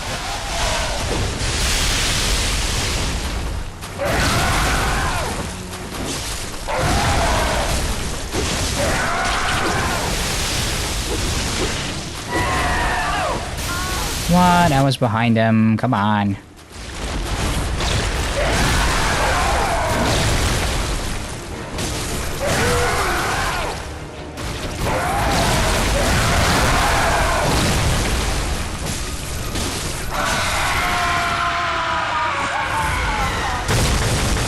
Oh, I didn't have a way to dodge that. Fuck you.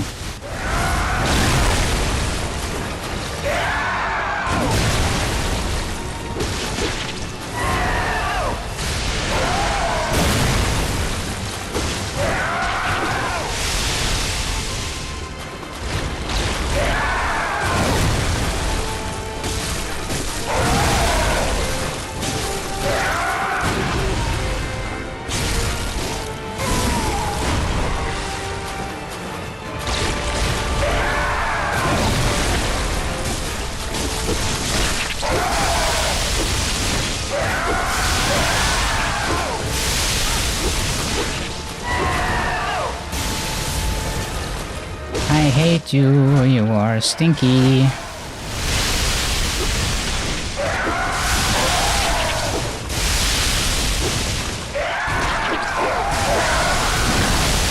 Whoa, okay.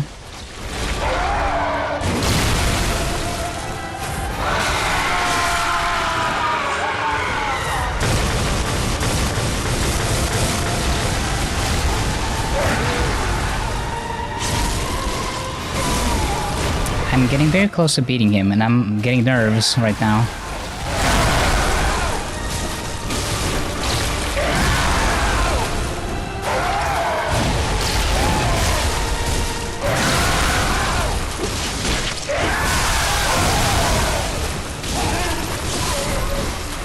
Guys, I fucking did it.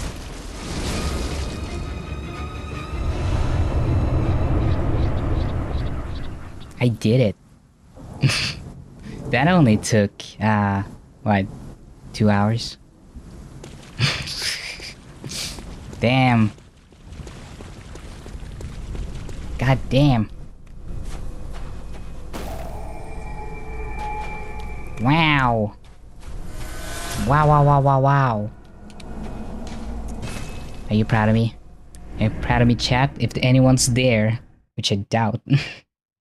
Everyone's left already. Hi. Gamino, go on. German. Very well. Let me. That's good. Farewell. I should good repair my weapon. Wow, wow, wow, wow, weapon. Oh yeah, I used my thingy. That's cool. Now, before I do anything, I just want to make sure that I have a manual save. Because I don't know if this triggers an ending. And if it triggers a DLC ending, we don't get to see the German ending. So I'm gonna exit and I'm gonna go back up my save so I can roll back to this save in case we get a different ending. So just give me 1 second, okay?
be stupid.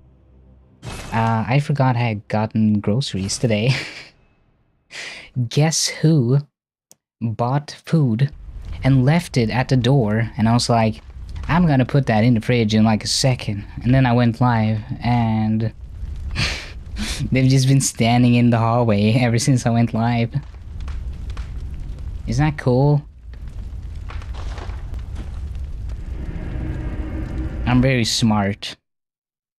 I'm sure it's fine though. If I get food poisoning, you'll know why.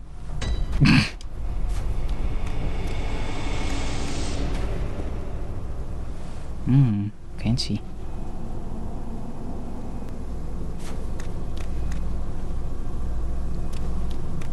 So wait, who are you? What are you? What do I do now?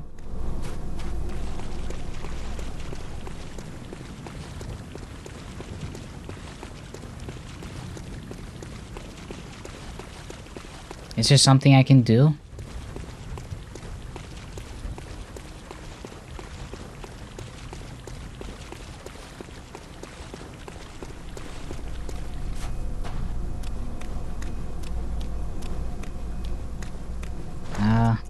I got an item.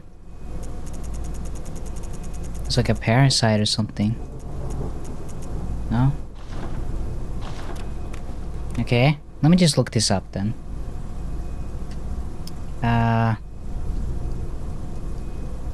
What to do after killing Orphan of Cos. After defeating Orphan of Cos in Bloodborne, you must attack the black spirit that emerged from the corpse. Okay. I thought I did that. Maybe I just missed. I missed. Then I missed again. Oh.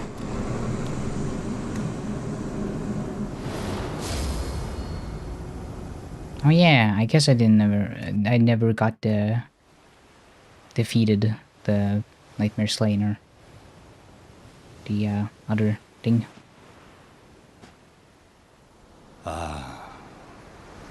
Sweet child of Cos, returned to the ocean.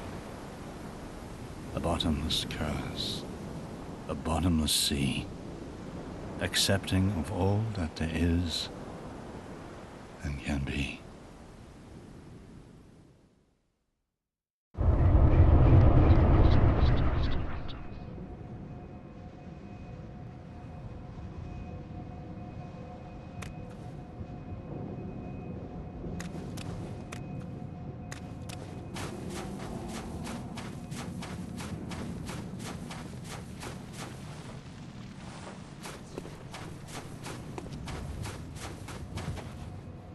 The moon thing is gone. It's just gone now.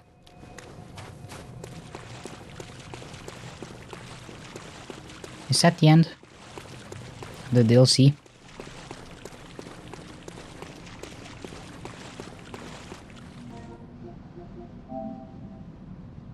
You got a trophy.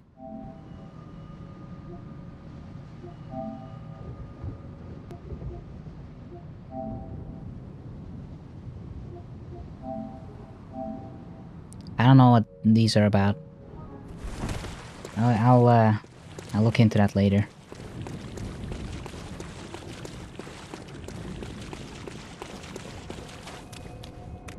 For now, I'm gonna go defeat German.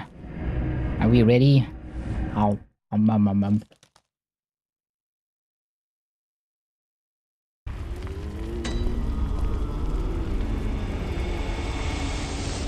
I imagine that German is not gonna be that hard, given what I've just went through. I'll be honest, I don't see it. I don't see German being that difficult. Hello.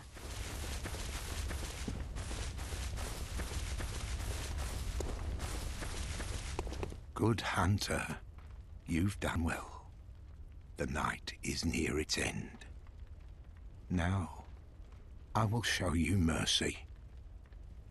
You will die, forget the dream, and awake under the morning sun. You will be freed from this terrible hunter's dream. How about no?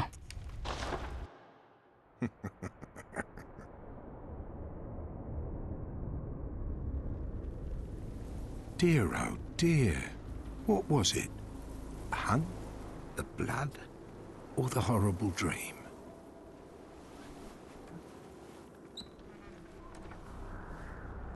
Oh, it doesn't matter.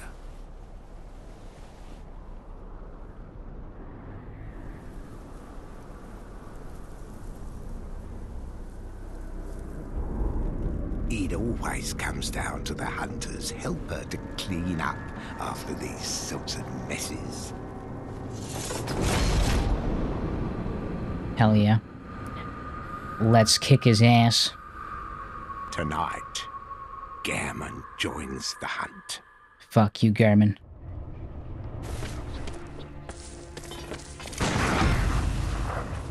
Bitch.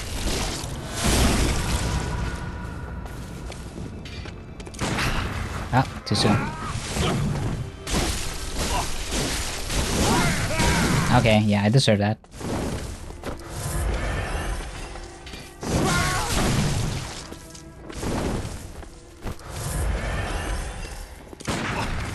Ah, that was just one frame too early.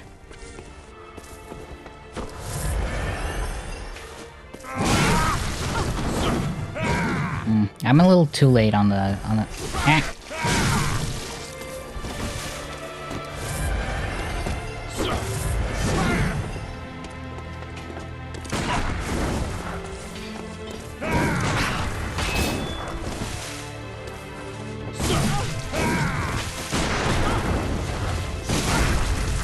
Oh, come on.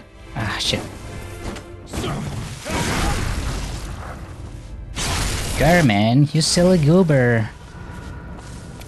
I'm supposed to do the viscerals.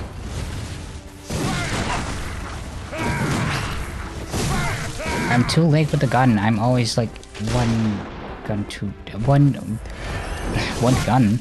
too late. Me English very good.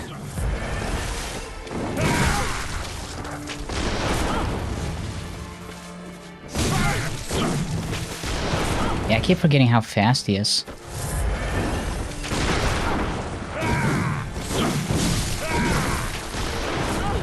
Fuck you, Garmin.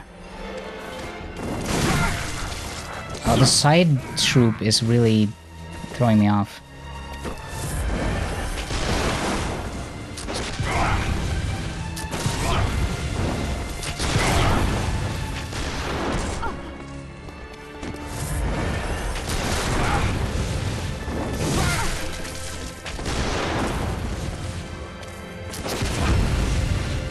Pop.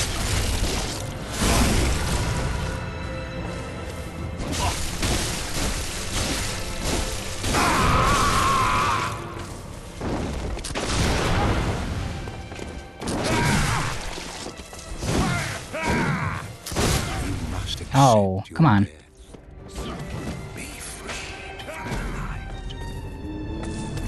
Damn, he whispering. Be free.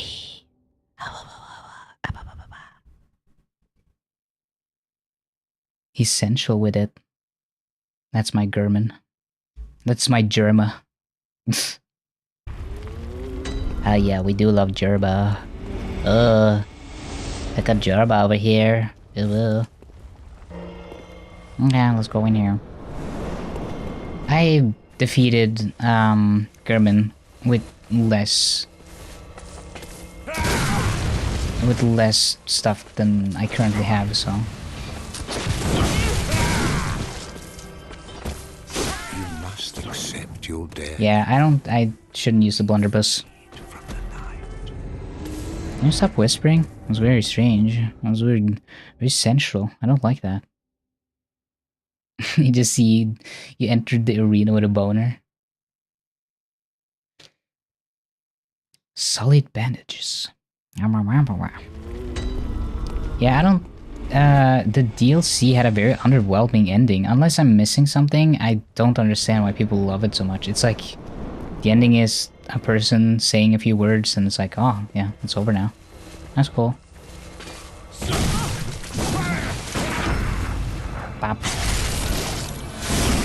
That's cool, I guess, but like...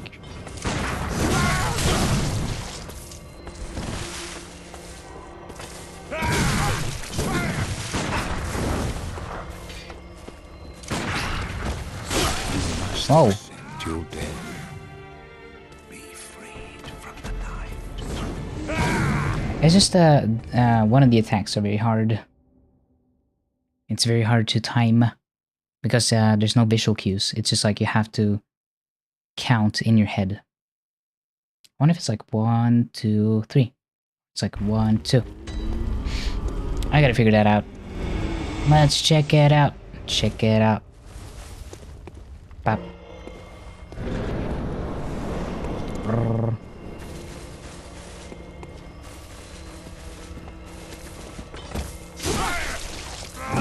I don't like that attack. It's very unfair.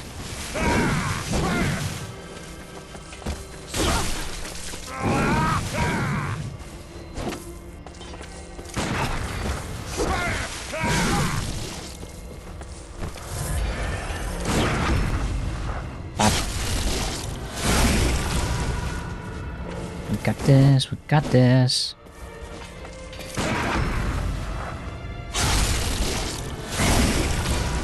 I'm starting to get the timing down. Not 100%, but...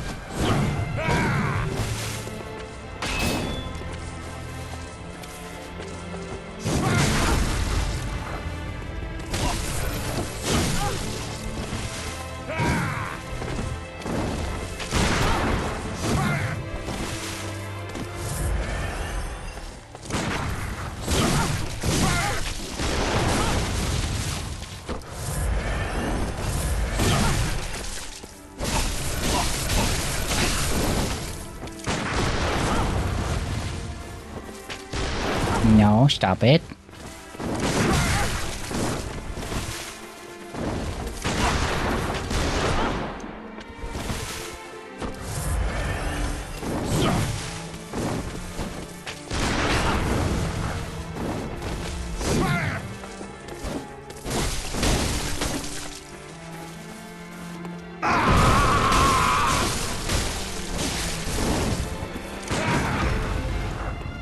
Bam.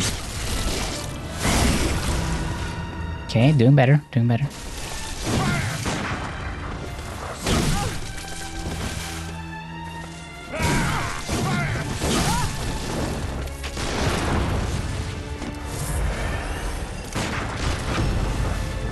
Oh.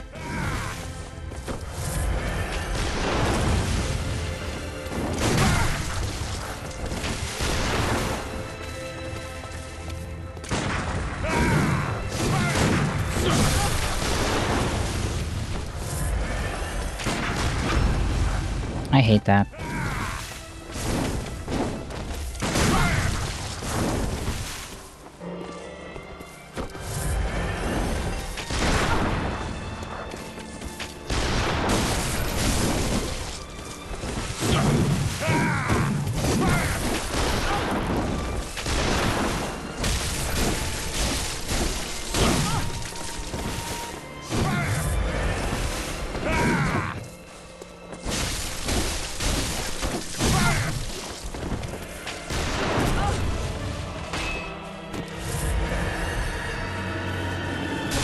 Got him. Nice, we got Garmin. Well, Deadman. Lamau. That's cool. Bye, Garmin.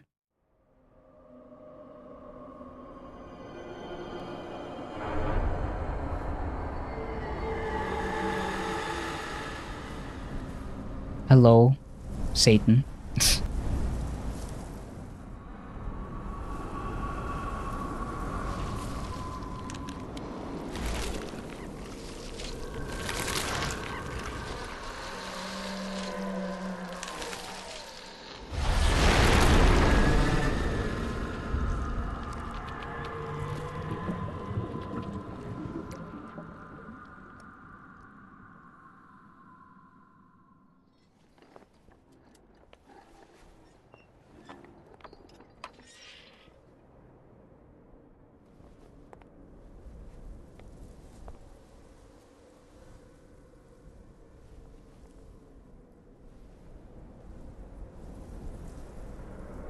And so, the hunt begins again.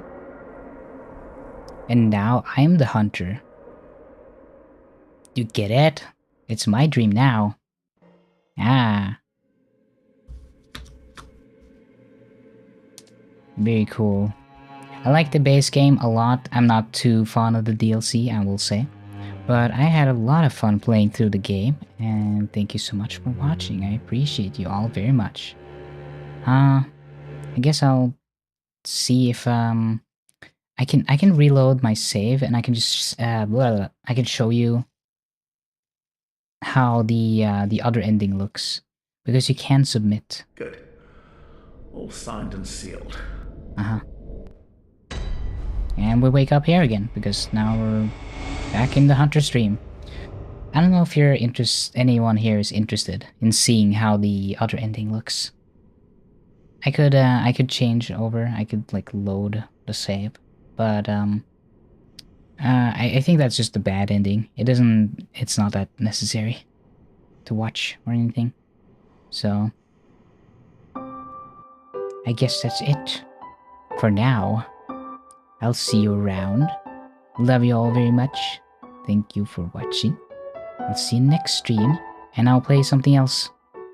Because I'm officially done with Bloodborne now. Yippee! Yay! Can you tell that I'm tired? Anyway, love y'all. Goodbye. See you later. Bye bye.